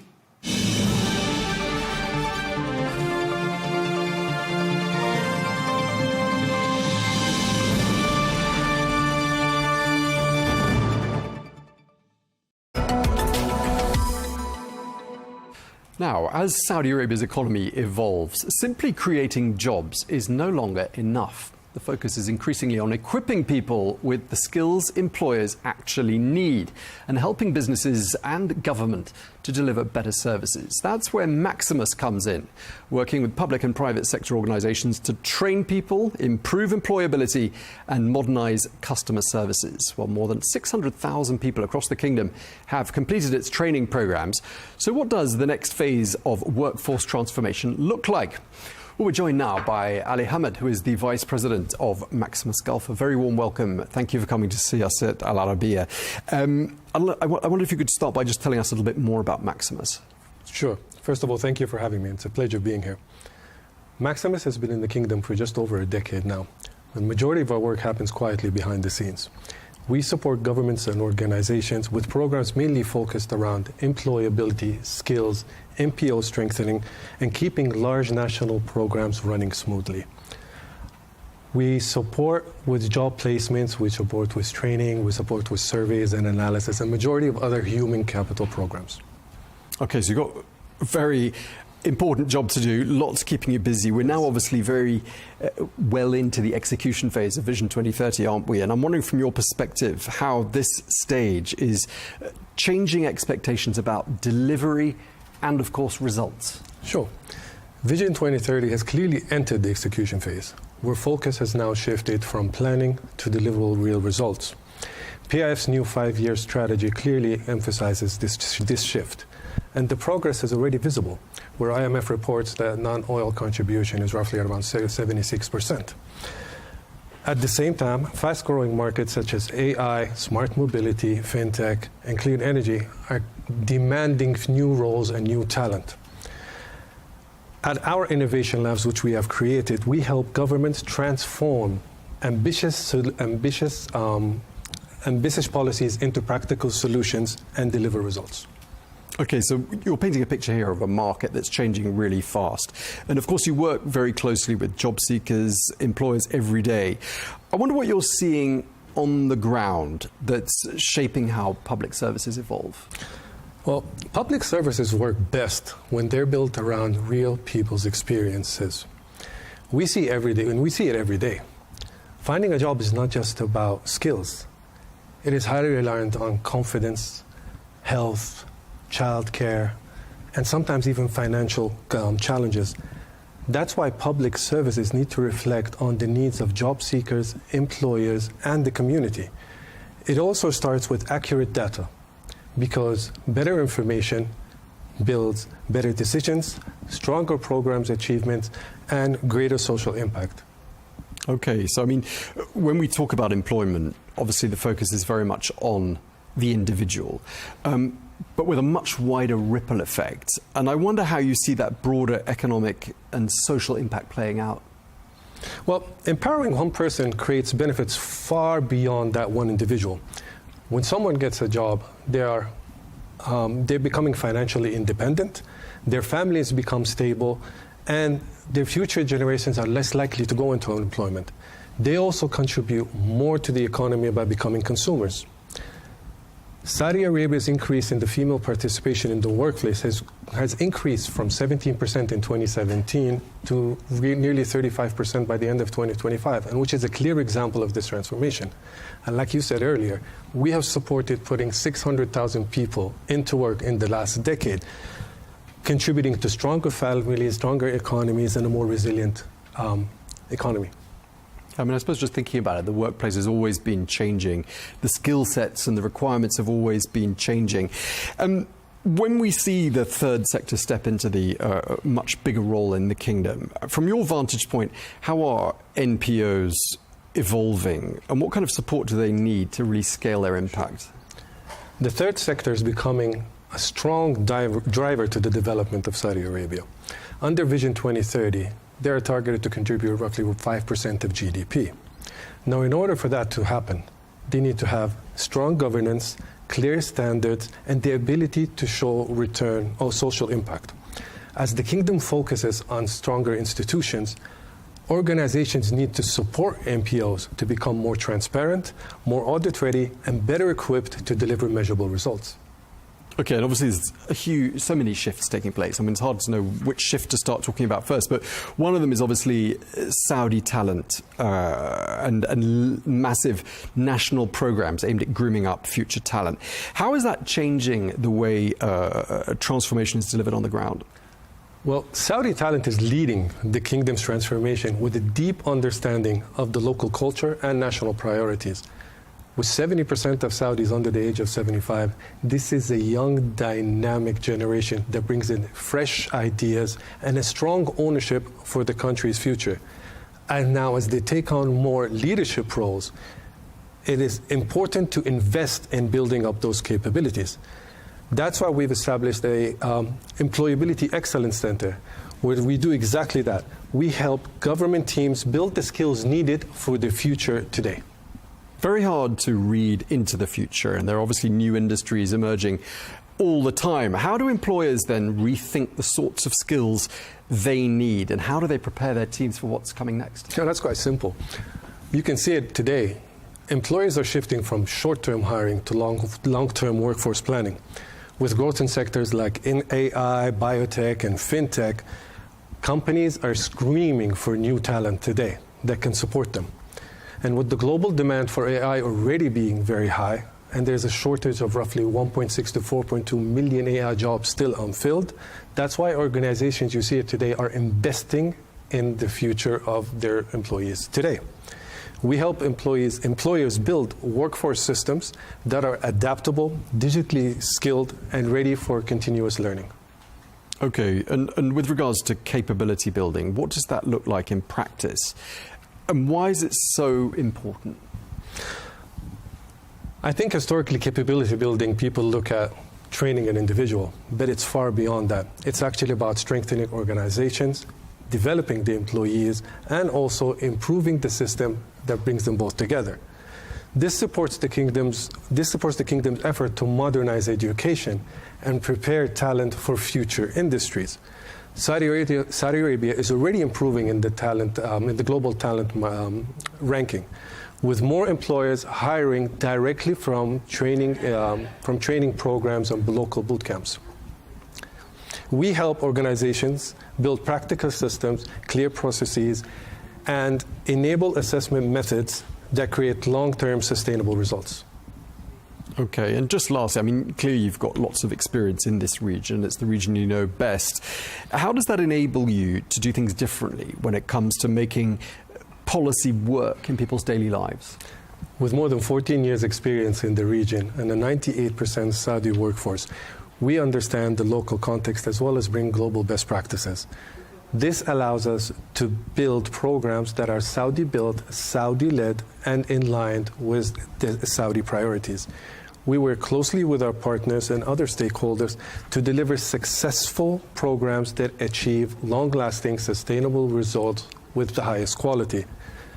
In short, our goal is to turn policy into real improvement that touches people's lives, their jobs, their families, and their everyday lives. Okay, well, we really appreciate you sharing that with us. Thank you so much. Exciting times indeed. Thank you, Ali Hamad, the Vice President of Maximus Gulf. Thanks for coming to Thank you so much for having me.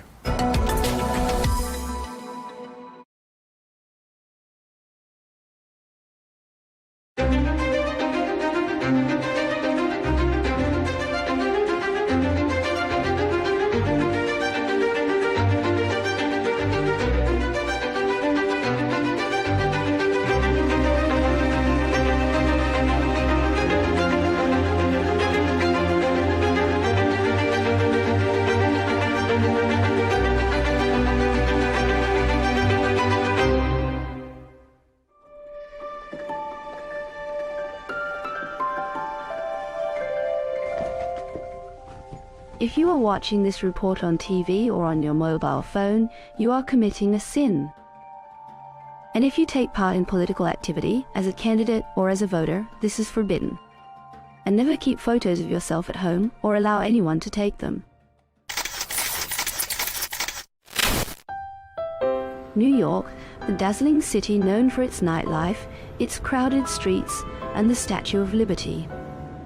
In all its modern lifestyle, its urban sophistication, its fast pace of life, architecture, and advanced technology, and yet only about 300 kilometers away from New York lies the state of Pennsylvania, which is home to the largest Amish community in the world, a religious group that has voluntarily given up modern freedoms and abandoned contemporary technology in order to preserve their traditional way of living. Our team boarded a train from New York to Pennsylvania on a special mission to learn more about this group in a journey that felt like stepping into a time machine.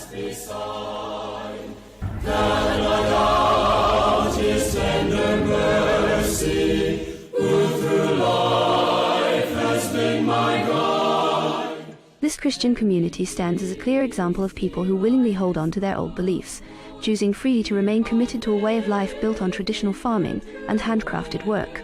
They continue to follow these long-standing practices with intention and devotion, quietly setting aside the modern developments and technological changes that surround them in the world today.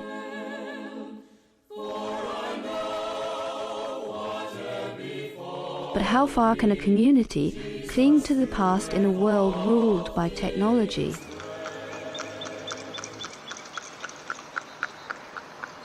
Pastor Gregory welcomes us into his church to share his experience living among the Amish and how their beliefs differ from the Protestant Christianity followed by most Americans.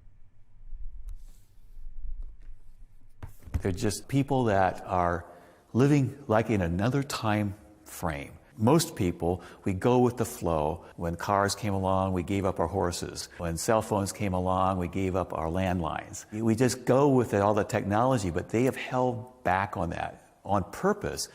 I think because they want to have a slower lifestyle, more thoughtful lifestyle, more contemplative, and not be influenced by the things that go with these advances. It's a mixed bag. There's blessings in the technology, but there's also some dangers as well, and they try to stay away from that. The Amish believe that good deeds in this life lead to salvation in the next. Unlike most Christian churches, baptism is not done at birth, but at the age of 18. At that age, one chooses whether to remain with the Amish community and be baptized, or leave it with no ties.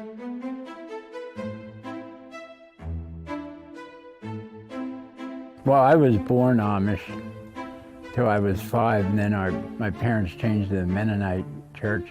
Playing with cousins wasn't a problem at all. Children get along with children. But when you get into adults, especially my grandparents, they were really strict, staunch Amish. We didn't eat at the same table with them.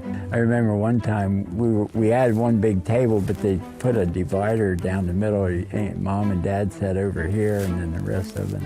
What I do now is just respect their way of life. The people are generally very personable. They don't like their pictures taken, but they will be willing to talk to you.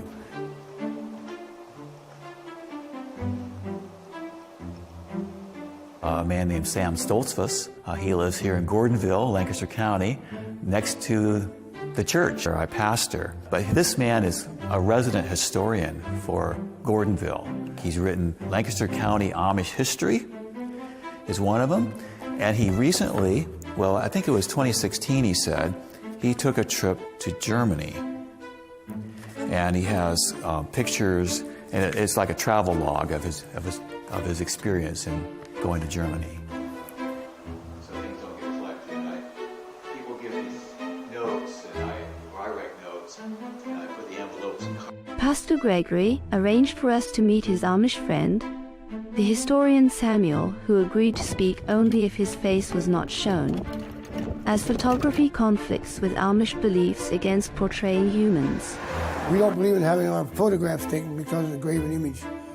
10 Commandment, second commandment. We have 350,000 Amish people in North America. They're scattered all the way from Montana to Delaware to Virginia or New York State. There's Amish people in Ohio, Indiana, Illinois, Missouri, Mississippi. Then there's also Beachy Amish. They don't drive cars, but they have tractors. Almost 40,000 Amish people in Lancaster County. The Amish are known for their distinct appearance. Men grow beards but shave the mustache, and women cover their hair and dress modestly. We always wear plain clothes, plain suits, plain shirts. Now, we don't always make our own clothing. We buy some. You can buy some tailor-made. And the dresses, the girls wear white before they're married. Organdy, we call it. Then when they get married, then they wear colored dresses. The white dress, when you get married, is laid back, and that's their funeral garb. Or when a lady gets to be 35 and not married, then she'll switch over to colored dress. The Amish trace their origins to the 17th century, when a Swiss spiritual leader named Jakob Ammon founded the movement, aiming to return the church to its original teachings and old religious traditions, believing the Mennonite church had strayed from them. Ammon also wanted a simple, humble lifestyle aligned with the teachings of the Bible. The Amish people came here in the 1700s to Pennsylvania, Lancaster County, at the same time that many other people were coming, Christians who were experiencing persecution in Europe. William Penn and others had purchased land here and made land available for them to come, where they would have religious freedom, freedom to teach their children, have their own schools, and live like that. Many of them were farmers and stayed to be farmers throughout most of their life and throughout the history of Lancaster County.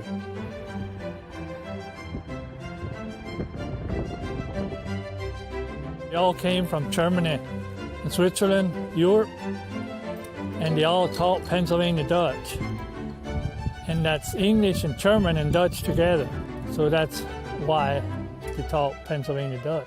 It's very interesting how at that time, back in the 1700s, that the communication got from America to Europe that, oh, there's freedom here, and why don't you come and live here?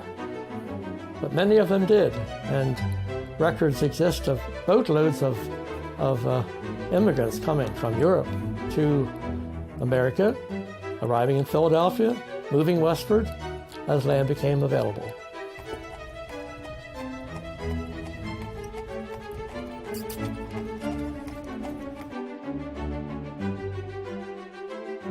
We've been keeping that pretty well.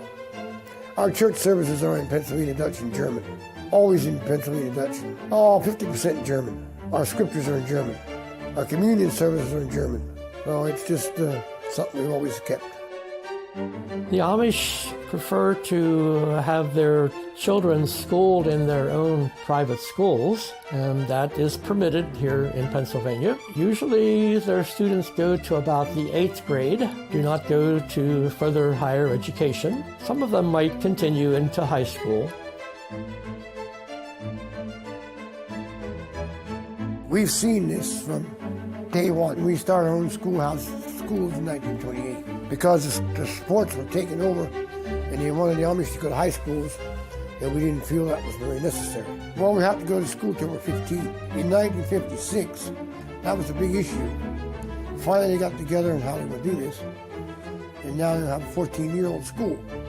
After you're through the 8th grade, you go to 1 year to that until you're 15. And then they teach German, farm economics, and things like that. The ladies will learn cooking, housekeeping, which they have anyway. They knew it anyway.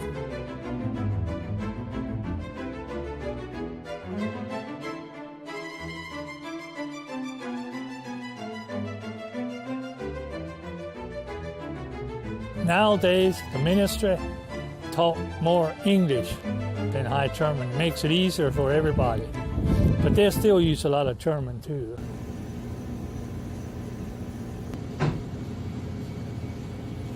Amish girl will go to Amish school, and when she gets out of school, she can be a helper when she's 15 or 16. if she's a helper for a year or two, she has the groundwork to be a teacher.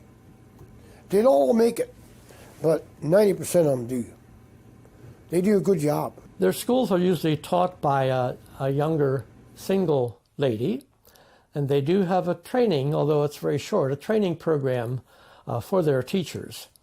And when they get to the point that they might marry, she should no longer continue teaching, because if she's married, she should be living at home, taking care of her children. The Amish face many challenges, including the high cost of land, which pushes many away from farming toward working in shops. Here in the central market, young men and women sell their local products, attracting visitors from all around. I grew up in Lancaster. I think the market's such a great part of our history. It's actually the oldest, largest continuously operating market in the country. So that's like a really cool thing. The Amish today work with other people. They participate in community activities, especially with local fire companies. All of our fire companies are volunteer. The Amish have lovely farms, and they have farm buildings, barns, and they need protection, and so they cooperate with other people in the community as well.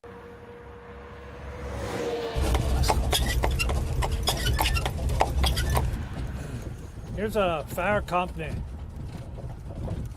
The Amish help a lot at the fire company.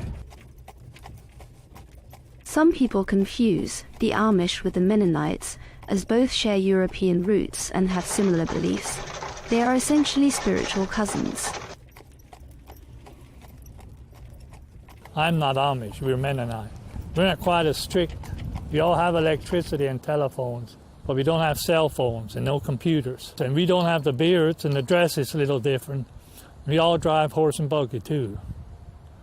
Now there's some Mennonites that drive cars. There's a lot of different groups of Mennonites. We always work together with the Mennonites. So if it goes to the worst, it comes to bat, sometimes those people will step up for us, which gives you a good feeling. We do a lot of comforts for MCC. It's sort of a quick put-together blanket, quilt. Ukraine, Jerusalem. They send a lot of stuff over to those cities. People don't have enough to eat or have enough to wear.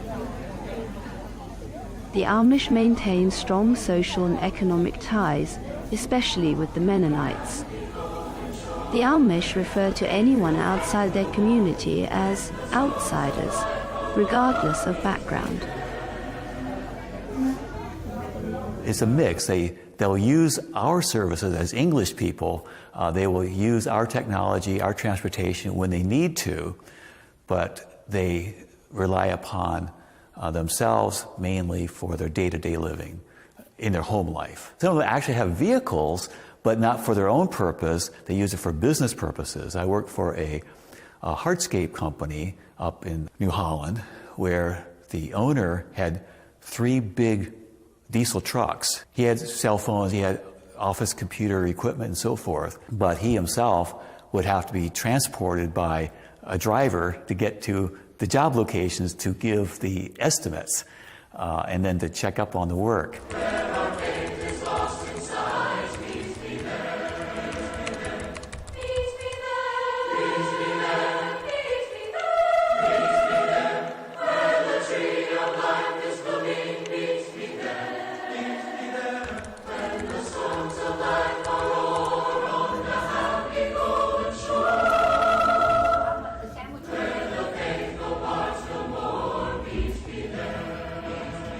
Amish buggies differ in shapes and types and uses. There are summer buggies, winter buggies, family wagons, cargo wagons, and more. Paul accompanies US to show us some of his personal buggies.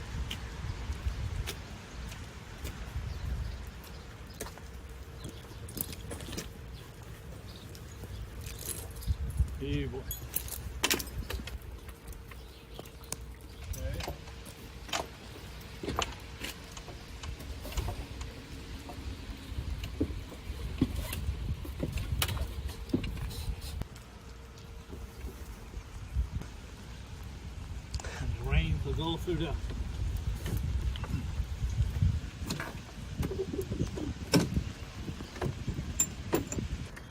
There's blinking lights. It's the headlights. This is actually my buggy here. I use this quite a bit in the summer. Actually, here's the buggy that goes 2 horses. Their head and base. Helps a little for the rain too. You look around more and gives you a good ride. We believe in using horses and on the road and in the field, because if we would start buying cars and buying tractors, we would go way too fast. Our young folks, when they get 16, we get them a horse and a buggy, and that's the way they travel.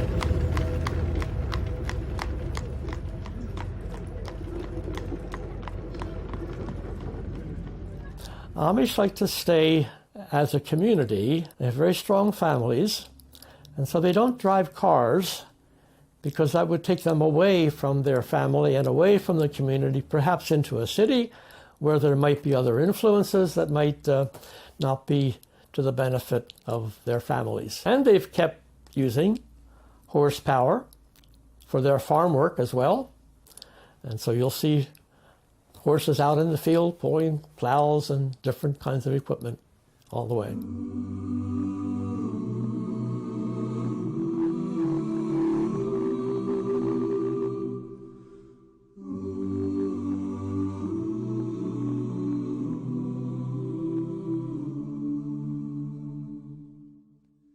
Packing up the dreams God planted in the fertile soil of you.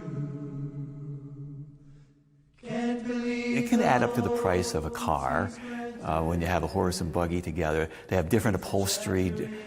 He said they can have seating, front row seat, you have a back row seat. So the single guys, he was just going to have a front row seat. He didn't need a back row because he wasn't married. But we'll keep you close as always. It won't even see you go. The buggies all have halogen bulbs now. In the last 20 years, they got much brighter. The headlights and the tail lights, so you can see them. The boys that ride scooter, I meet a bunch of them going to work, 5 or 6 of them going to work in the morning. And they have a light they put on their hat so they could see, and then they have a flashing light in the back for safety. Among the Amish, forgiveness and rejection of violence are core values, to the extent that they do not join the army. Even so, their punishment is harsh for those who break their rules. For example, if members violate Amish church guidelines and refuse to confess or leave the group, they face expulsion, which in their community is called shunning, as happened with the Miller family. They keep their horse feed in here. Chicken leg, you go into an Amish-owned store to buy something, they won't take money from you. You have to lay it on the counter, and they'll pick it up. They won't take it out of your hands. They'll ride in a car with ex-Amish, but you're not allowed to drive. They can't. I have to drive because I was never baptized in the church like my parents were. So it gets a little touchy, I guess.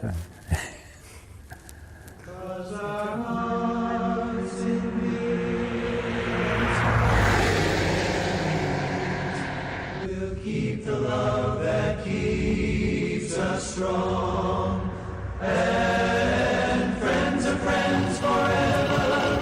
If the Lord's the Lord of them, and a friend will not say never, 'cause the welcome will not end. They have mud sales every year, and they could have $5 million coming in. They sell everything imaginable, household quilts and farm equipment, and they sell horses some places, and quilts could bring over $1,000 for quilts and auction them off.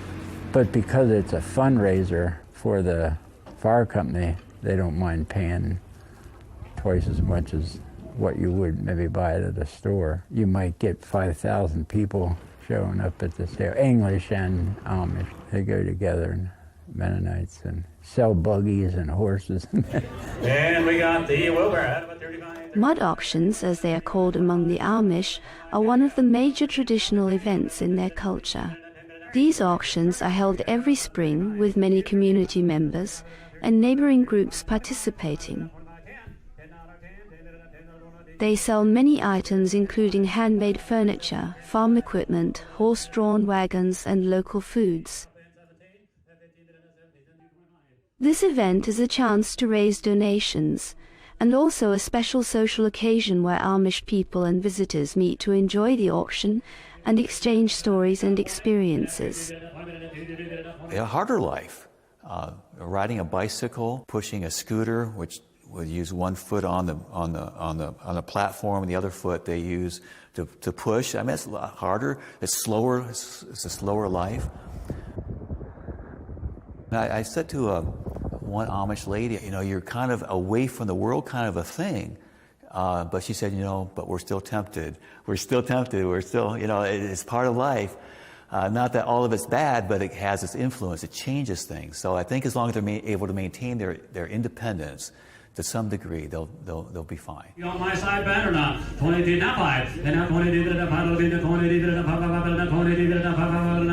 5 and 9. So $22 straight down the middle. Number 100. Number 100. 22, 5 and 9. So $22 left side. The Amish are a very important part of Lancaster County culture. They contribute in many ways to our history and our culture now today. We like having the Amish in Lancaster County. They are people that add to this area and make it unique. And if we lost the Amish, Lancaster County would be just like anywhere else. But in this case, from birth, the announcement was made that Jesus is a Savior, a deliverer. In fact, his very name means salvation, means Savior. They shall call his name Jesus, for he shall save his people from their sin. For many, this community misses out on much of life's pleasures. But as the Amish say, sometimes the simplest things in life are the best.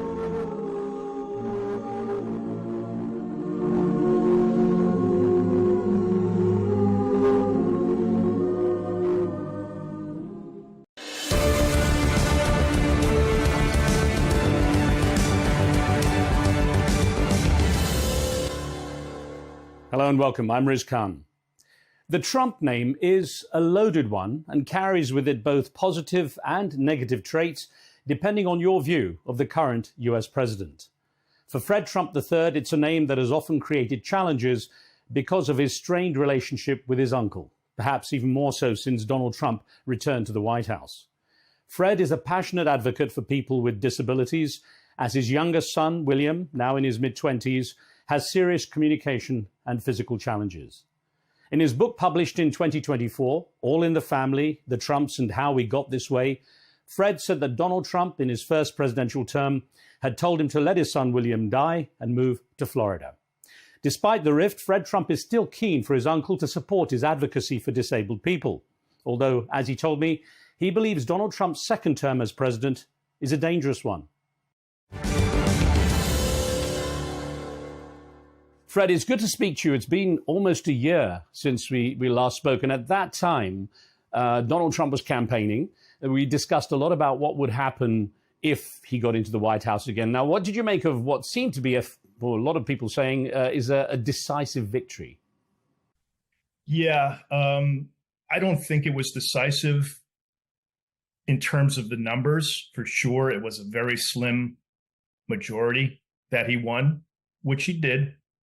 But we've never seen anybody like him who will take a razor-thin majority and turn it into what he's turned it into. And you have to give him credit for that. I mean, I said it in my book all along. He is relentless, and he is going to do many of the things I said. You know, he is full charged, full of energy. And does he make mistakes? In my opinion, yes. He'll never admit that. But he's doing stuff that no other president does. Now, you either agree with it or not, but he's in your face every single day. In your opinion, what defines this presidency of Donald Trump compared with his first term? A couple of things. He surrounded himself with what you may call legitimate cabinet members and folks that were around him. Yes, we've all used the word, guardrails. I was with him often at the beginning of his first term, and you could tell he was not happy with it. He comes from the hard-charging New York City real estate world. And now all of a sudden there are people telling him that there are rules that have to be followed.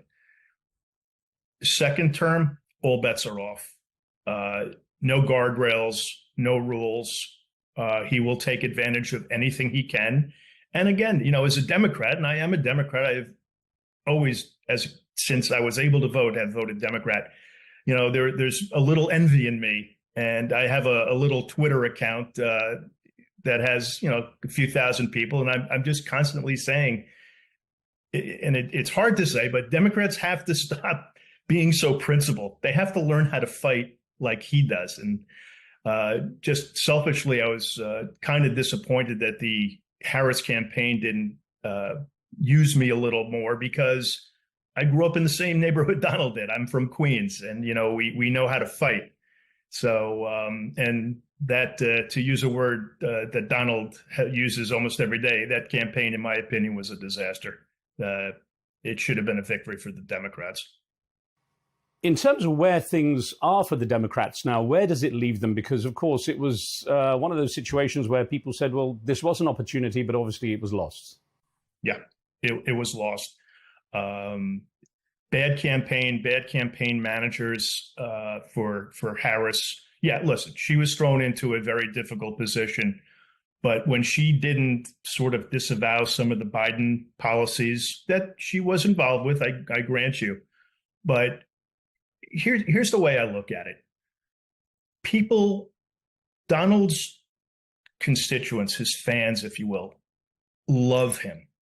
I mean, you saw the Madison Square Garden before the election. I mean, they love him. In fact, there was one guy that spoke I actually went to junior high school with, and he was telling a story that I remember quite well. But these people, they have their signs.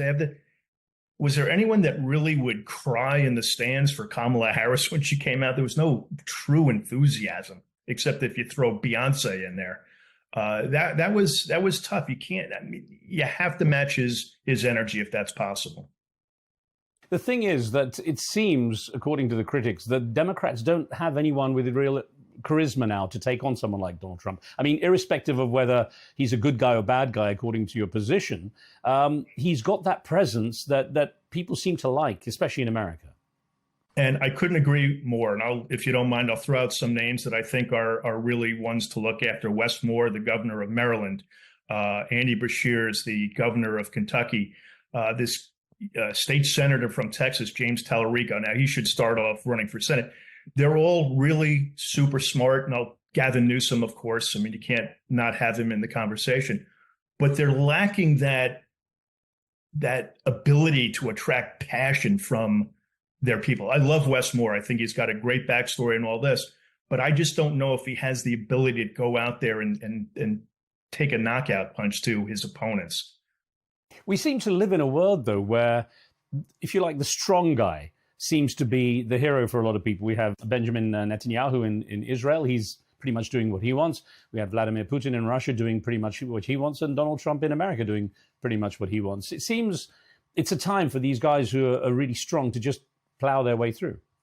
Yeah, there's no doubt about it. And I'm sure that list could be expanded by dozens. I keep saying, and I'm sure you're aware of what's going on with Texas, with the redistricting. And I was, again, on my Twitter feed saying, all right, Democrats, don't just say, oh, if they do it, we're going to do it. Why can't you, instead of being reactive, be proactive? Where's the smart guy in the Democratic leadership that says, hey, I got a great idea. Let's gerrymander 5 seats in California before they even think about it. But it's always, oh, they're doing it. It's terrible. So we're going to do it. We don't want to do it because it's really not the way our principles are. Yeah, I want to win is what I want to do. I want this party to win. Isn't part of the problem, Fred, that politics, the world over actually, but particularly now in America, have become a case of whatever the other side says, we're going to oppose, even if it was originally our idea. It seems to be simply just negating what the other side says rather than coming up with original policies that might actually be bipartisan. I couldn't agree with you more.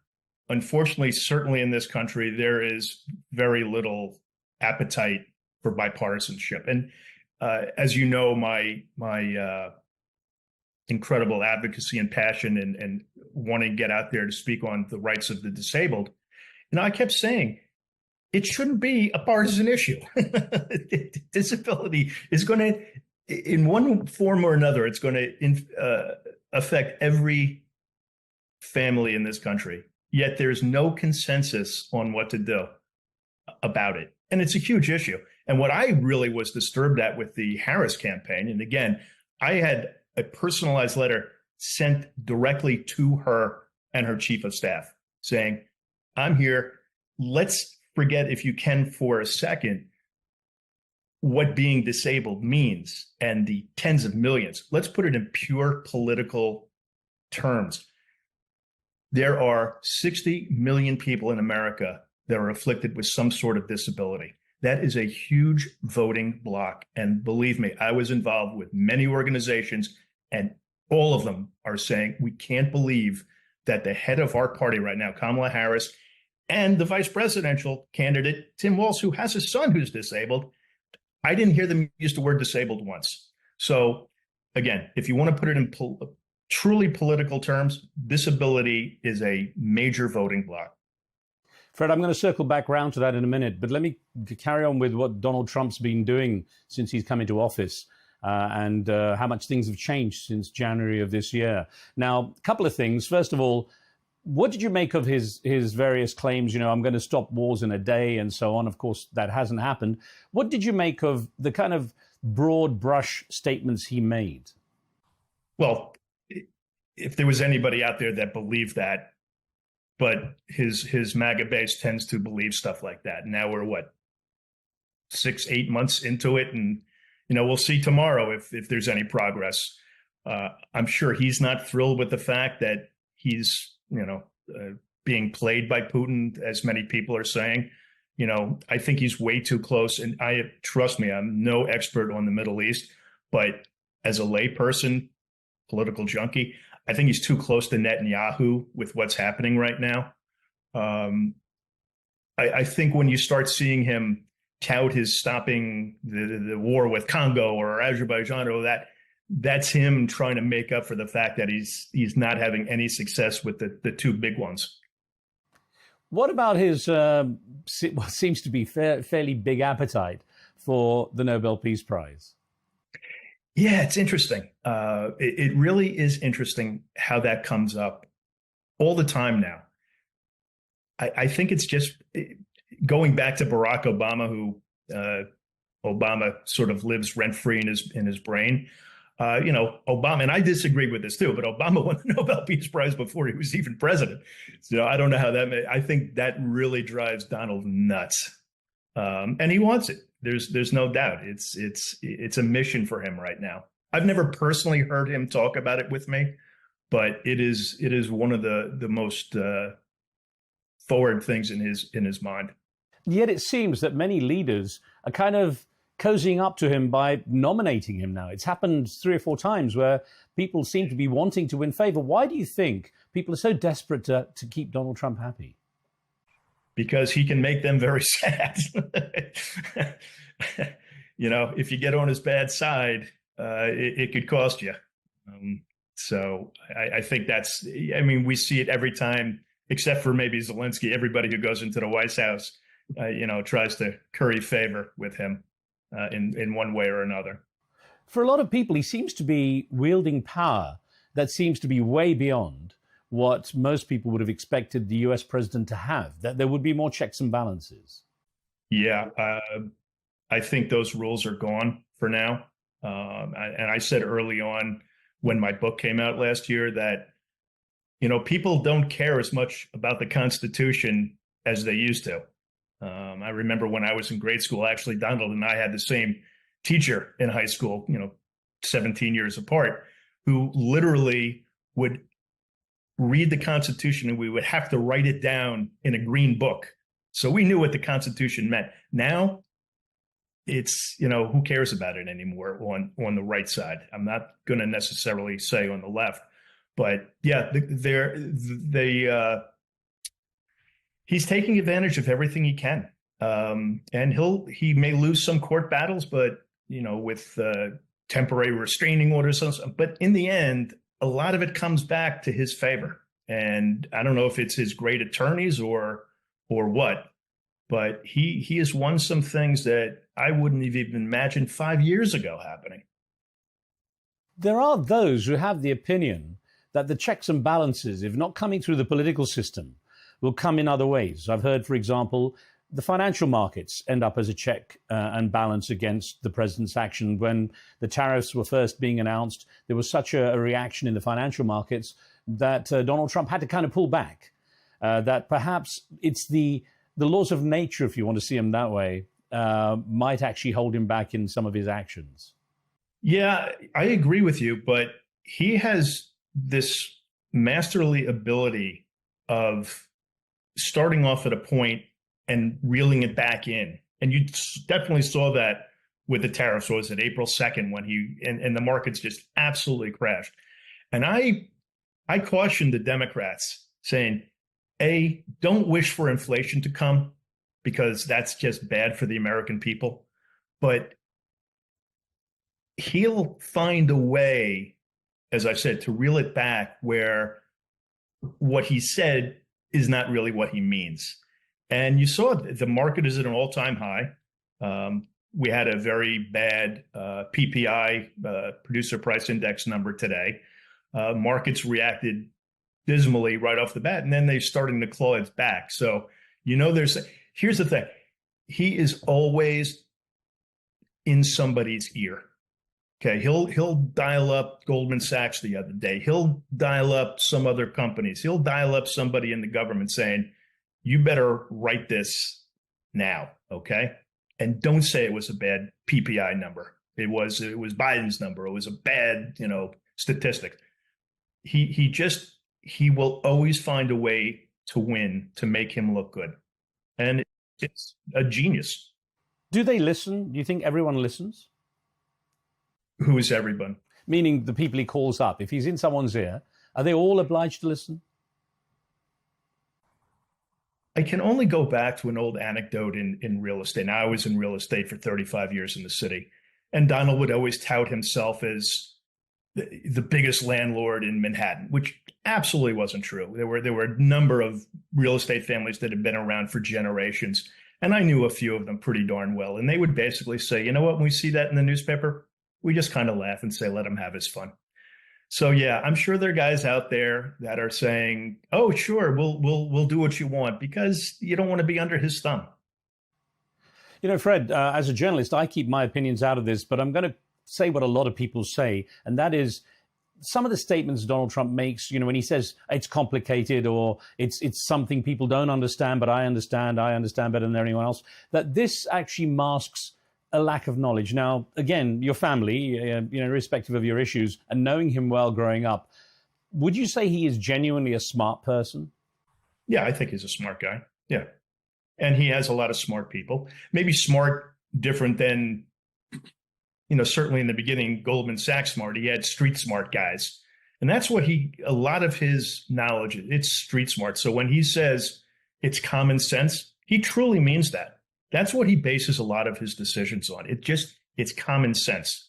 Like, who would have thought he would have gone up to Harlem last year during the campaign? He's not going to win. Well, guess what? He went up to Harlem and he was a hero for going up there.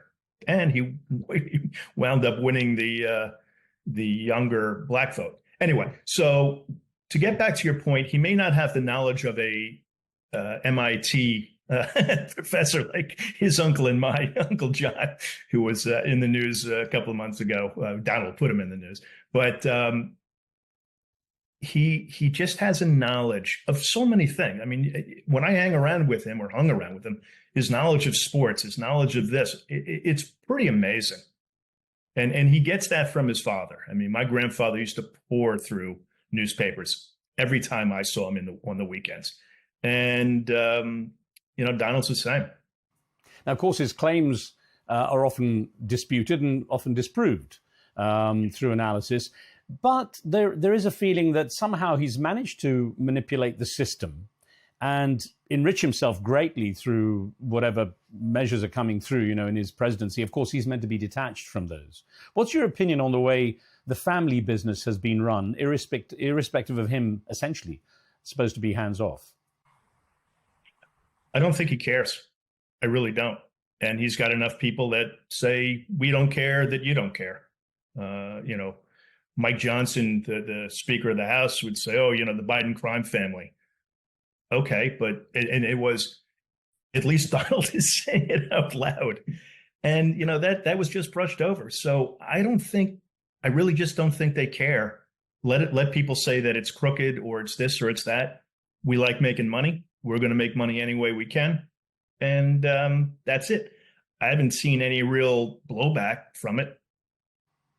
Well, we spoke last year in September, Fred, actually just a few days before the anniversary of your father's passing. So I know you'll be commemorating that again in the coming weeks. At that time, your book had only been a couple of months old. You'd published in the summer, All in the Family, The Trumps and How We Got This Way. A lot of people at that time, and I questioned you on it, said it was designed to kind of disrupt Donald Trump's presidential campaign, that the timing was aimed at trying to push things the other way and kind of reveal his not so bright side or not so kind side. What sort of feedback have you had since then on the book? And in light of the presidential win, perhaps any feedback from your family? Well, I'll say that the feedback was, I of course got the, you're just doing this for the money. But and that's fine. I knew that was coming. It was initially not written for that purpose. I thought it was a very well balanced book, and that is generally what most everybody says. They appreciated the fact that I tried to do it in a level-headed way. They knew that I would take shots from my family, but I thought that what was going to occur with Donald's second term would be a dangerous thing. And I turned out to be pretty right in most everything I said. Now, do I regret some of the things I said? I've been back and forth with one of my cousins, and we used to have a good relationship. It's very tense.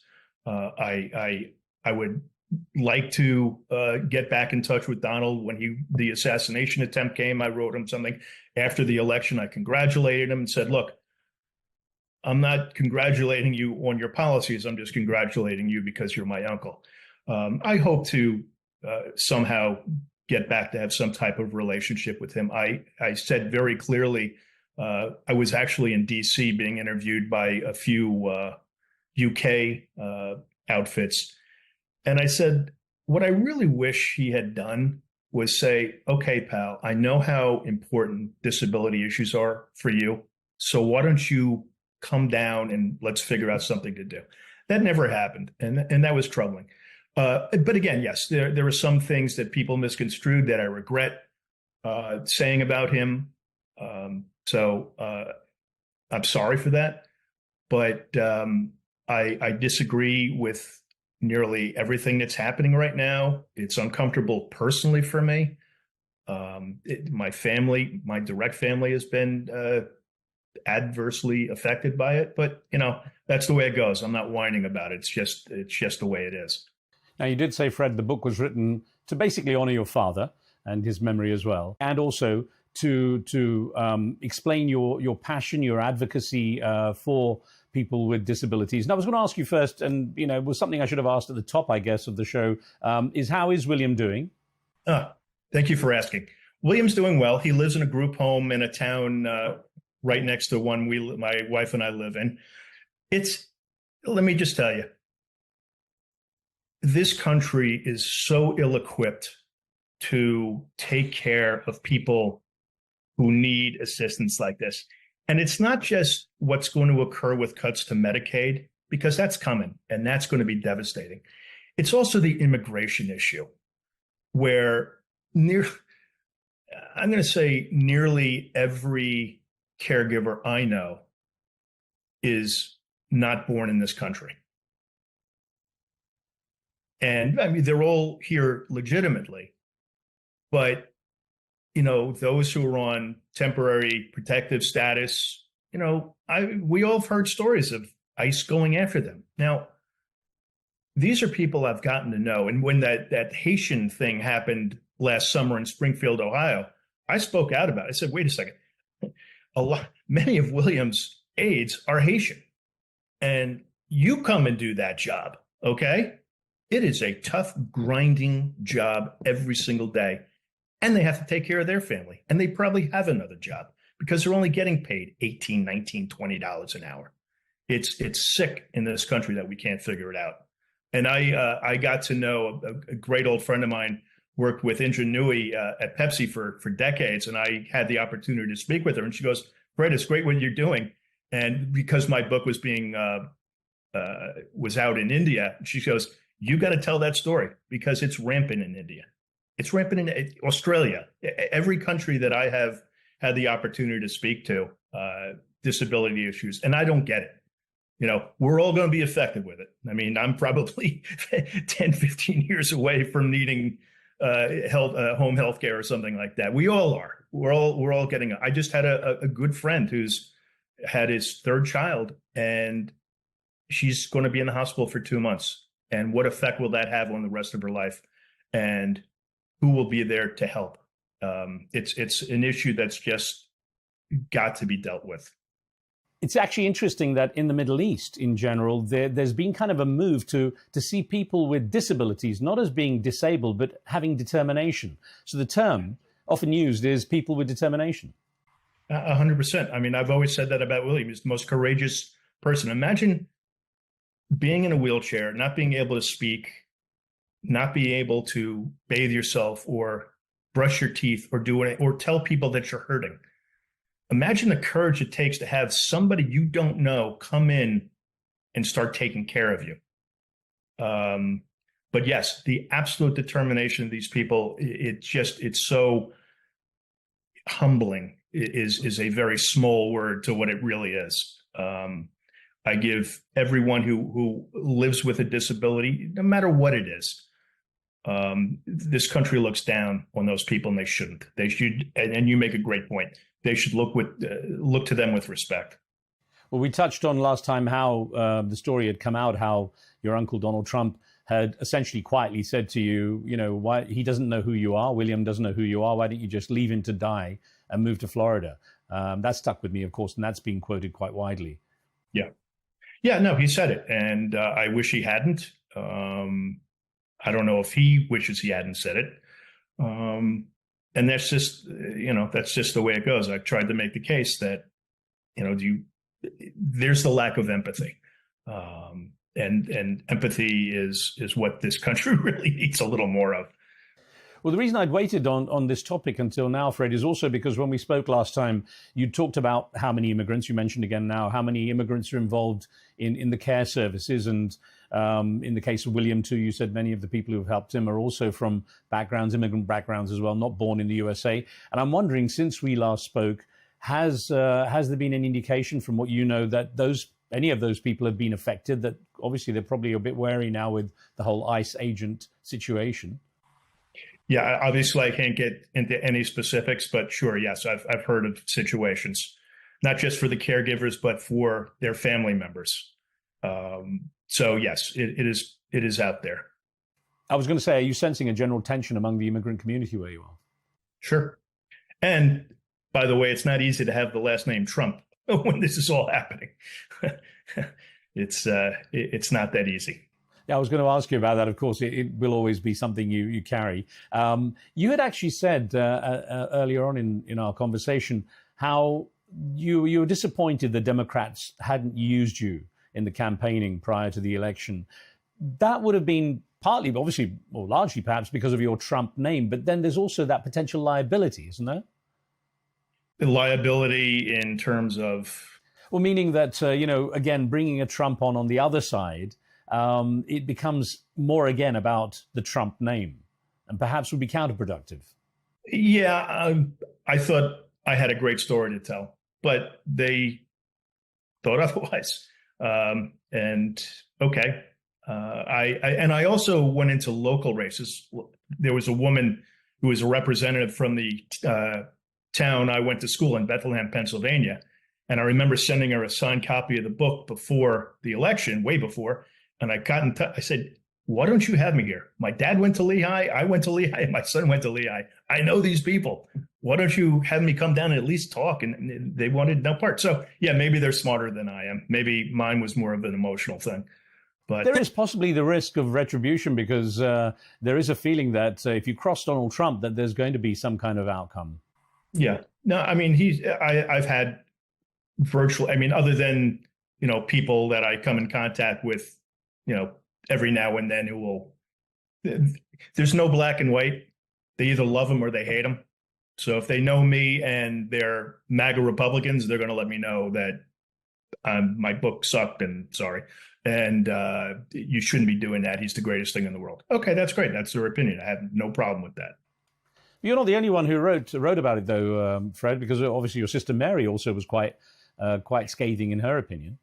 Yeah, I would say more scathing than me. Mine, of course, was based on real personal history with Donald, as opposed to Mary, who really didn't have a relationship with him. Let me ask you about what's happening in the health sector as we're talking on this topic. One of the people I interviewed on my show during the presidential campaign, and he was running for president at the time, was RFK Jr., who then ended up as health secretary. What have you made of, first of all, your thoughts on him as a person, because he's also quite divisive, but then also on how the health sector is going and how it might affect the lives of your family members, including William? Just very quick anecdote. The first time I met Bobby, he was in a battle with Donald. Donald owned a piece of property up in Westchester and wanted to put a bunch of golf courses, a golf course and a bunch of houses up there. And Bobby Kennedy was on his water. He was pro water. You can't use all this water. It's very important. And while that was going on, I flew down with Donald and my wife and my baby daughter. And Bobby Kennedy was on the plane. And I'm like, oh, that's interesting. Here they are fighting against each other. But, take a ride on my plane. It did give me the opportunity to meet Ethel Kennedy, though, which was one of the great treats of my life. But RFK Jr. seems to be stirring it up in the health sector anyway. How do you see the various things happening? I think he's just a very dangerous guy. How anybody listens to him. Now, his healthier eating, okay, I get that. That's fine. But when I don't want to rely too much on very, very smart people, but in this case, I want to listen to what the scientists have to say. And there's a large majority that think he's just a hack and dangerous. And I'm disappointed in Donald that he would put somebody in that position that is so important. And frankly, we may not know the effects of his policies for years to come. That's part of the problem. And look, I hope it all goes well. I don't want anyone to be hurt. I just think the way he goes about it is absolutely wrong. There was a sense among some people that he has had to pull back a little bit, having taken on this role, the responsibility involved. And of course, he has to now work for everyone, that perhaps he's pulled back a little bit on some of his ideas. Yeah, you don't hear as much from him these days. So maybe he's trying to serious up a little bit and getting a lot of blowback. I hope so. Fred, the last time we spoke, of course, The Apprentice, the movie, the biopic on your uncle was coming out. You said you wouldn't see it. Did you end up going to see it? No, I had no interest. I never watched the TV show, to be honest with you. Yeah, I was thinking irrespective, just to see what sort of take they had on Donald Trump. No, I honestly didn't care. Now, you had mentioned also at the time your book might become a movie. What were the prospects of that? Not very good. No, some people had talked to me, but it would just take too much, and it was too much, and that's fine too. That was more maybe my ego being stroked a little bit, but yeah, no, there was no real chance that was going to happen. Well, certainly it wouldn't be the best time for it to happen now with Donald Trump in the White House, but it's possibly something that might get revisited. Maybe. What do you see in terms of the follow-up on the story? Do you see, I mean, obviously you've done this book as a tribute to your father and to William. What else do you see yourself delving into when it comes to the Trump family and what you might want to write about? Oh, I don't know if I have another book in me. I just want to, again, say pretty much everything I said regarding Donald and his policies, Project 2025, have all pretty much come to fruition. And we have, 3.5 more years to go through. We'll see. Next November is going to be extremely important with the congressional races.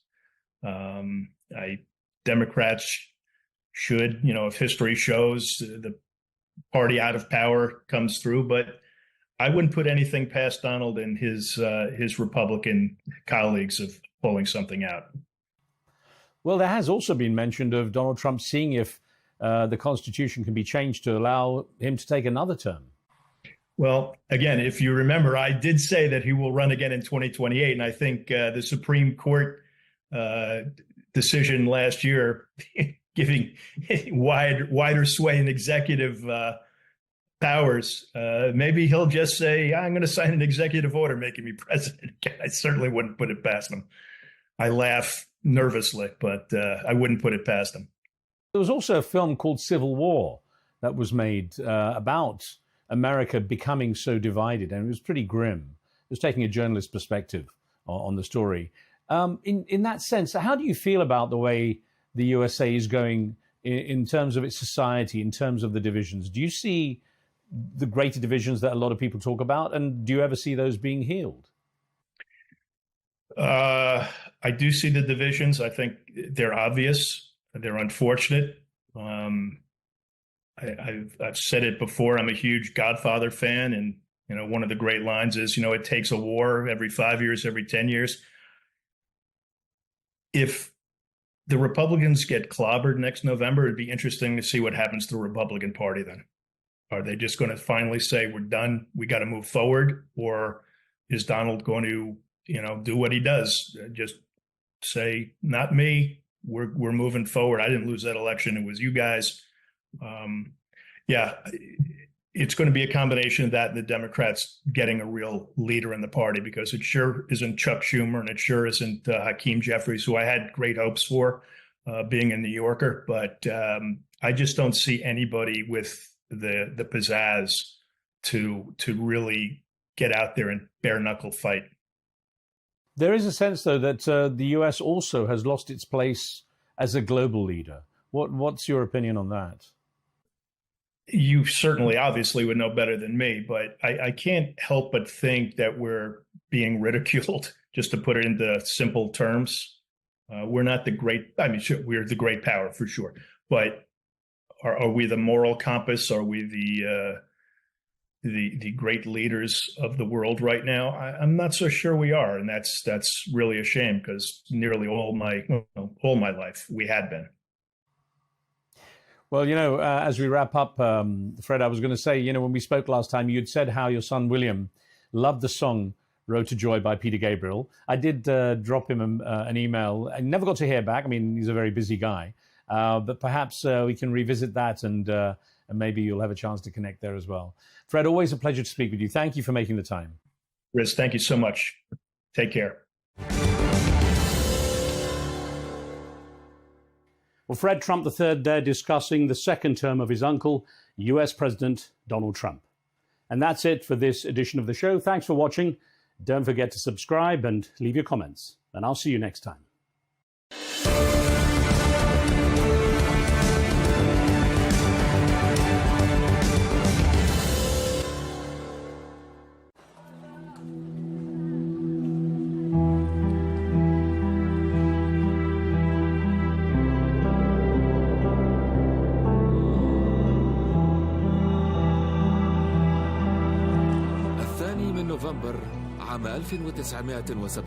On November 2nd, 1917, Britain's Foreign Secretary, Arthur Balfour, wrote a brief letter promising his government's support for creating a national home for the Jewish people in Palestine.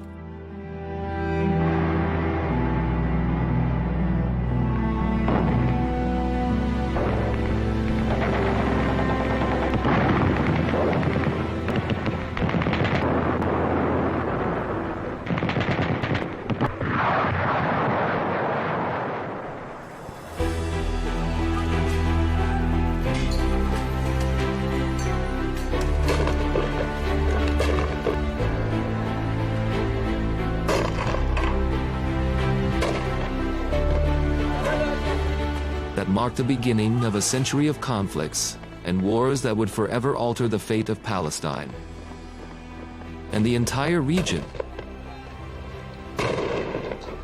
108 years later, Britain's Prime Minister Keir Starmer stood before the world. On September 20th, 2025, before the cameras, announcing his country's recognition of the State of Palestine. I state clearly, as Prime Minister of this great country, that the United Kingdom formally recognises the State of Palestine. As your chairman has reminded you... The British recognition carried special symbolism. No other nation has played a more decisive role in the modern history of Palestine than Britain itself. It is nearly 16 years since he recruited me to the Zionist movement.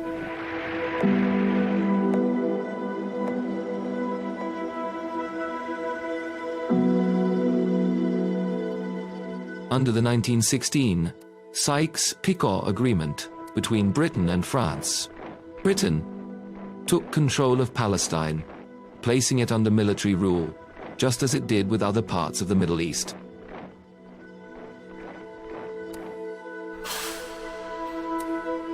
A year later, Balfour confirmed in his letter to Lord Rothschild, the wealthy British Jew, that his government viewed with favor the establishment of a national home for the Jewish people in Palestine.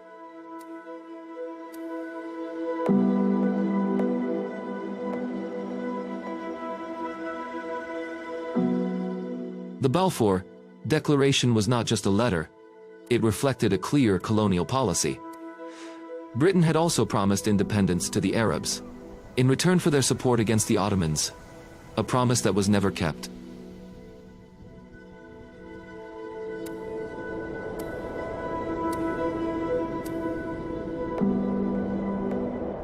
In 1920, Britain formally declared its mandate over Palestine. As the de facto authority, the British allowed waves of Jewish immigration into Palestinian lands. The resulting anger led to massive uprisings in cities like Jerusalem, Jaffa, and Haifa, culminating in a Palestinian revolt in 1936 that lasted 3 years before being brutally crushed by British forces.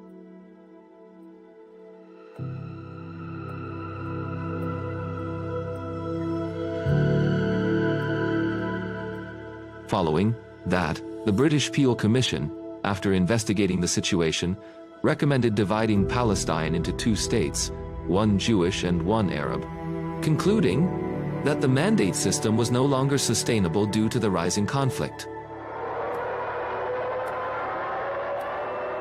On the eve of World War II in 1939, a British white paper sought to calm both sides.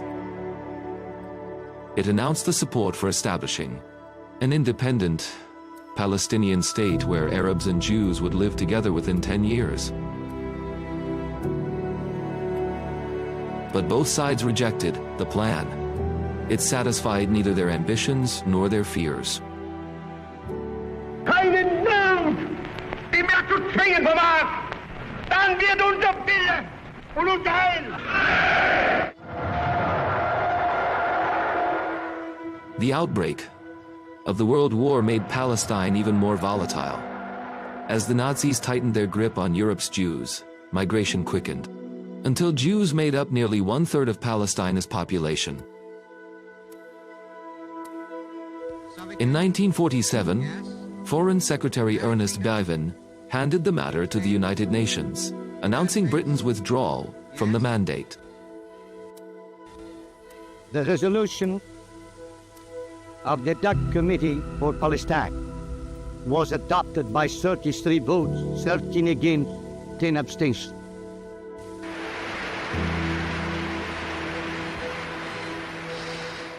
Under Resolution 181, the UN voted in favor of partition. The Jews accepted it, while the Arabs rejected it. In 1948, Britain withdrew as an occupying power, leaving behind a land already in flames.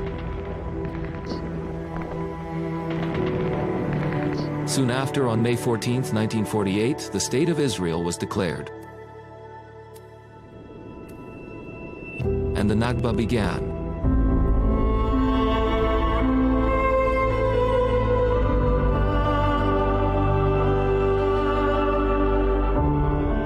Over 750,000 Palestinians were forced from their homes in the war that followed.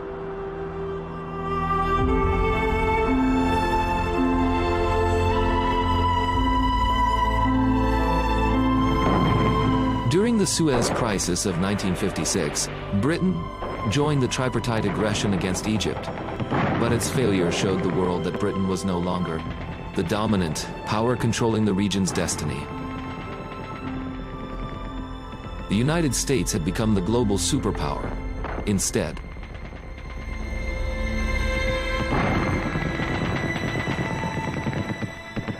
In June 1980,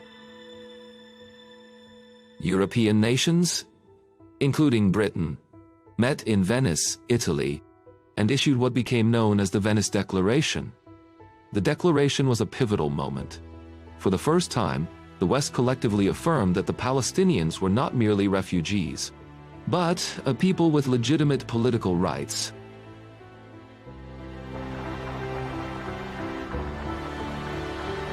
The Oslo Accords of 1993 revived hopes for peace in the region.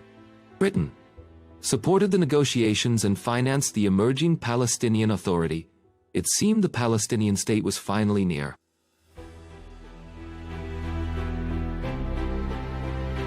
Yet, as settlement expansion and repressive Israeli policies continued, optimism quickly faded. In 2014, the British Parliament voted by majority to recognize the state of Palestine, but the vote was purely symbolic. The government refused implementation, insisting on a negotiated solution first.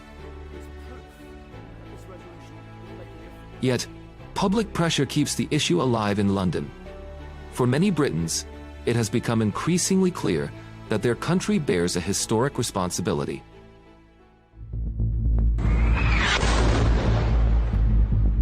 Ya Allah! Ya Allah! Ya Allah!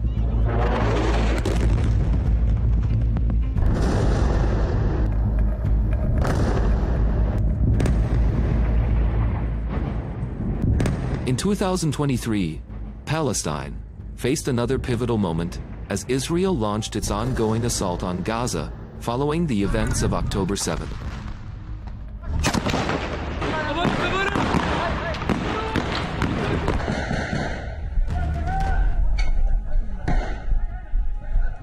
Tens of thousands of Palestinians tragically lost their lives in Israeli strikes, and many, many more were injured in this ongoing conflict. More than 80% of the Gaza Strip was destroyed.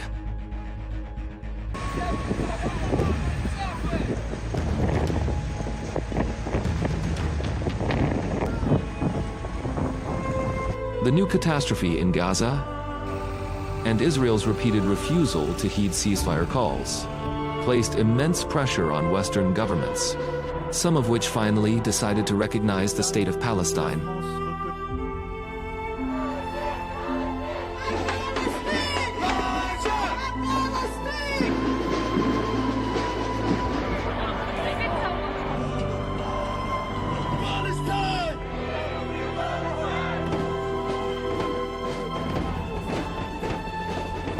Britain was among the first, and its decision was seen as the most significant and symbolic. Keir Starmer's declaration came more than a century after the Balfour Declaration. Britain, once the source of Palestine's wound, had now recognized its statehood. But the question remains, will that truly be enough for a Palestinian state to rise?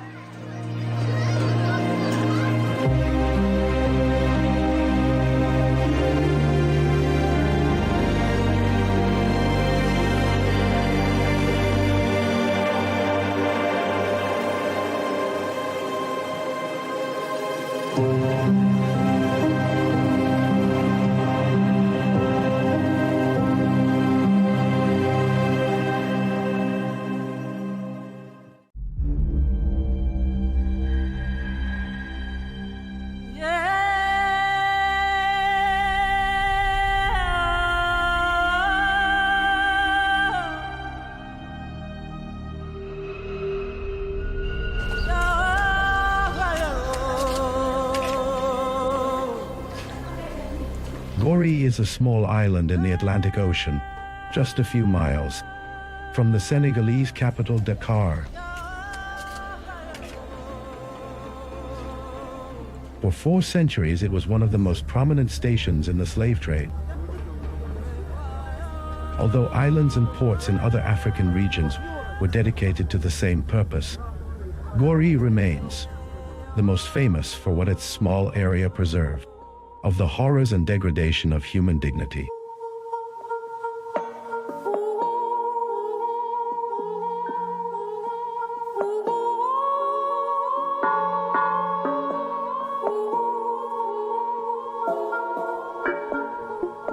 One of the most famous landmarks on the island is the House of Slaves, where thousands of Africans were crammed into its dungeons over 4 centuries in preparation for shipping them by sea to America. Before export, the prominent selection was made based on weight and physical strength. Those weighing less than 60 kilograms were directed to African markets and kept as servants on the island.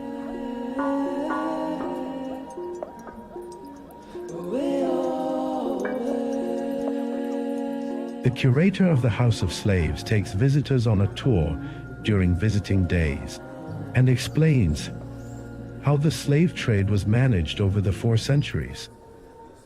Les Portugais avaient été les premiers Européens à prendre possession. The Portuguese were the first Europeans to take possession of Gorée Island. That was in 1444. For a very long time, this island was at the center of rivalries between European nations that fought for its occupation. The House of Slaves, where we are today, crystallizes all the memories of the slave trade. And further along, at the corner but to the left, you will see the children's cell. It had the highest mortality rate, a small cell, but with a corridor leading to the back. They were laid directly on the ground, bare-chested, packed like sardines in a can. But once inside, what is peculiar are the windows, all shaped like loopholes, wide on the inside, but narrowing as you move towards the exit. While in the very last corridor on the right and left were the guards. But guards that could have easily been dispensed with. Well, the enslaved individuals were inevitably chained together by the ankles, 2 by 2. Even in the middle of the chain, a 10.3 kilogram iron ball had been attached, to tell you that each time one of them tried to escape by jumping into the sea. He coached the second. Because of the ball, they sank and drowned. In the absence of any doctor, and especially due to the fear of epidemics, the sick were thrown into the sea. The truth is that on this small island of Gorée, an island measuring 900 meters by 300 at the height of the slave trade, there were more than 20 houses like this one.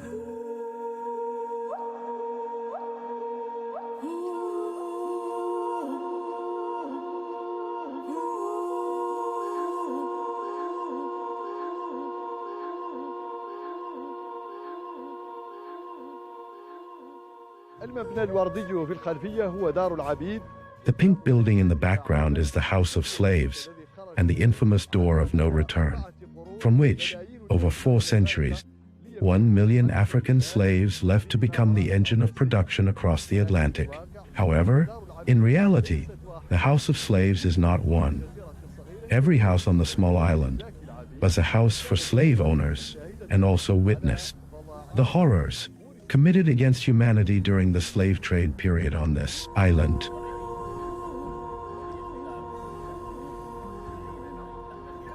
A Senegalese citizen inherited from her family a house overlooking the beach, from her grandfather, who came from Guadeloupe to work as a signal operator with the slave traders.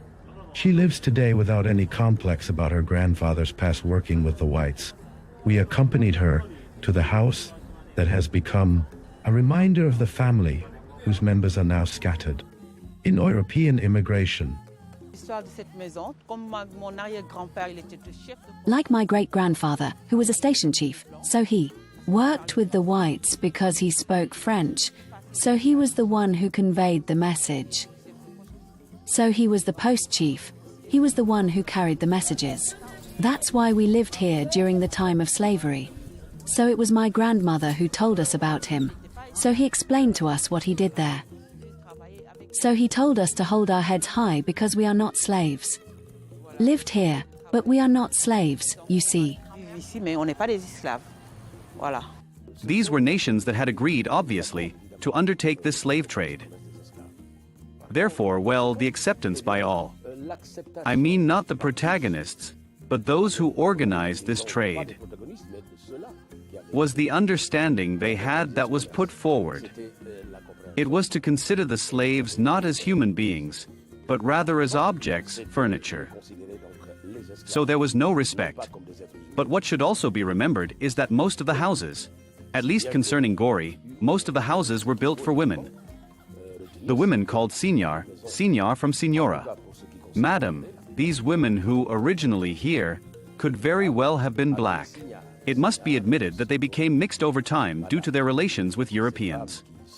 Obviously, these women, well, they witnessed or allowed the existence of two types of slaves. There were domestic slaves who, because they were the property of the woman, were not destined to be sold and sent to the Americas. These domestic slaves, well, were the property of the woman, and because they were her property, she was able, at that time, to rent them out for public or private work, but for her own benefit.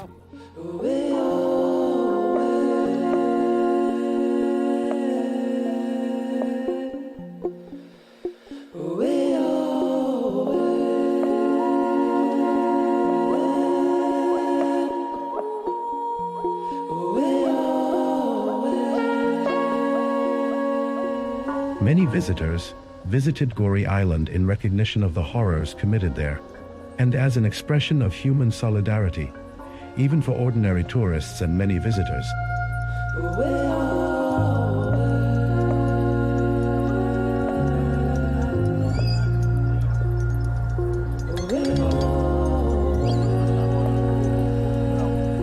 A visit to Senegal is not complete without passing through Gori, where the tourist boats from Dakar Beach do not stop all day.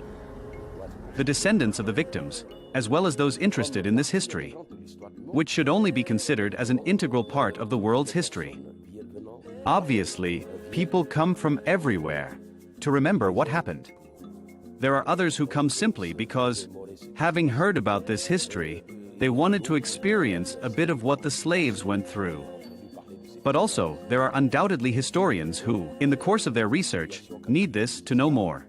But it is only when this history is better known and considered by everyone as an integral part of the world's history that we can move together towards forgiveness and reconciliation.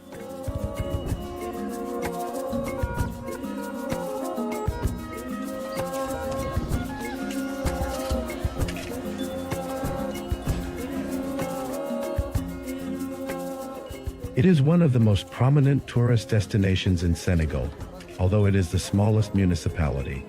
The people of the island do not accept that this small area becomes a complex for them, in their view, and so they proudly say, it is a continent for spreading tolerance and the values of human brotherhood.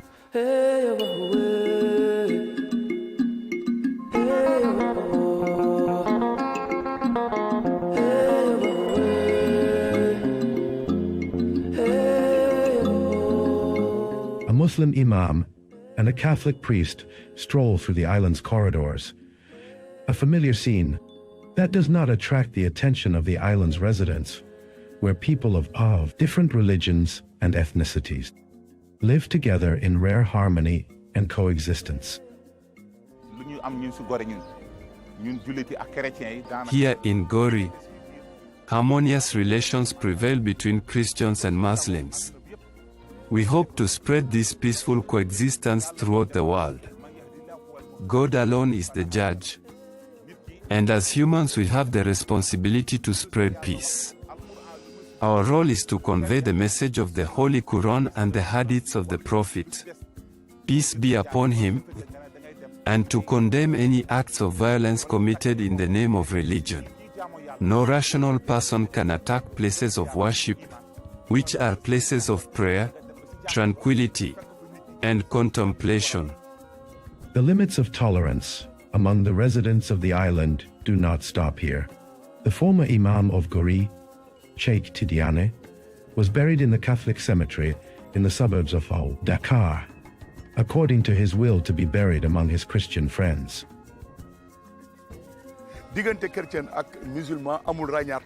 Gori Island is a rare example of peaceful coexistence, where Muslims, Christians, and other communities live in complete harmony. Therefore, it is not surprising to see a deceased Muslim buried in a Christian cemetery. This highlights the importance of Gori Island's history, not only in relation to the slave trade, but also to colonization. From my perspective, there was no Muslim or Christian slave trade. The trade in black people, the slave trade, was organized by individuals, as most revealed religions. In any case, the known revealed religions had prohibited the practice of slavery, which lasted more than a century, during which the island was under French administration, to return to Senegalese sovereignty after more than 5 centuries.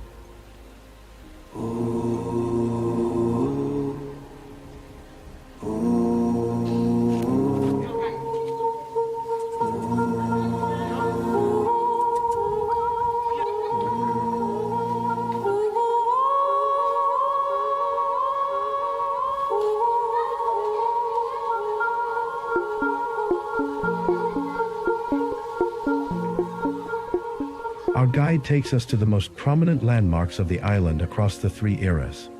The era of the slave trade, the colonial era, and the stage of Senegalese national sovereignty.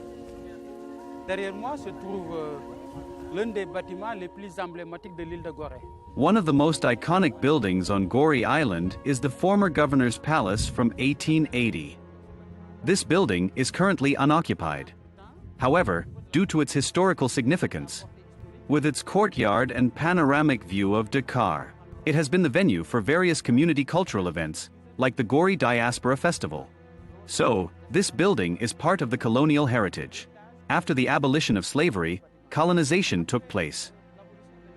After gaining independence, we inherited these buildings and infrastructures. We are at the place of freedom and human dignity. Right next to it is the Historical Museum. Before it became a historical museum, it was the old Fort D'Estrées. Even before that, after the colonial administration, it was a detention center, which means a prison. The famous activist Blondin Diop was imprisoned there, and he died in those prisons. This shows that Gori's history didn't start only with the naming of European places, where we are now, which has always intrigued its visitors. And this reflects the entire island of Gori, as it's often said that in Gori, every alley, every small window, every house has its own story. Gori is a shared heritage for all. All the countries in the world have the right to have their name here in Gori, due to this classification. It is quite normal for Gori to play a role in this world. And that role should be one of reconciliation and forgiveness. Indeed, reconciliation and forgiveness should lead the way. Which is why this place now symbolizes those words, to say freedom and to say let's respect human dignity. And on the occasion of the 150th anniversary of the abolition of slavery, our Guadeloupean brothers gifted us this statue you see behind me, which symbolizes freedom. So those who are used to visiting Gori knew that this statue was previously placed before the House of Slaves. Now, for the sake of coherence, this statue, after establishing this place, the place of freedom and human dignity, it was decided to install this statue that symbolizes human freedom.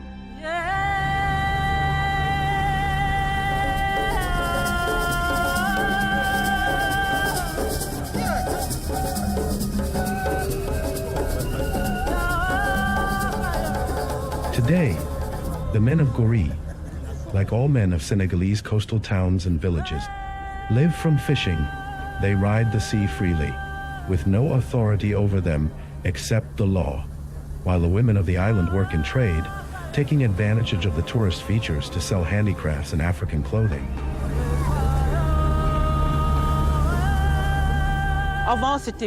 Now, there are many vendors and fewer tourists. So we try to manage.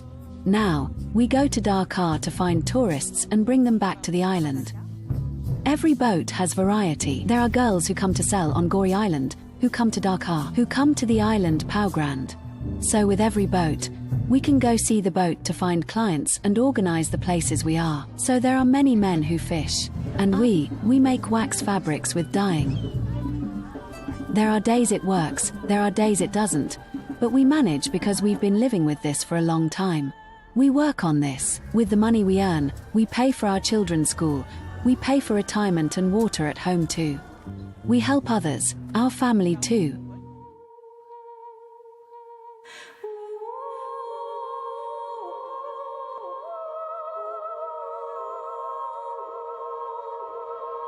Goree remains a tangible witness to the horrors of the slave trade era, which represented a stain of shame on the forehead of humanity, and at the same time, a proof of ability to overcome its dark past and build a future characterized by tolerance and the embodiment of its values.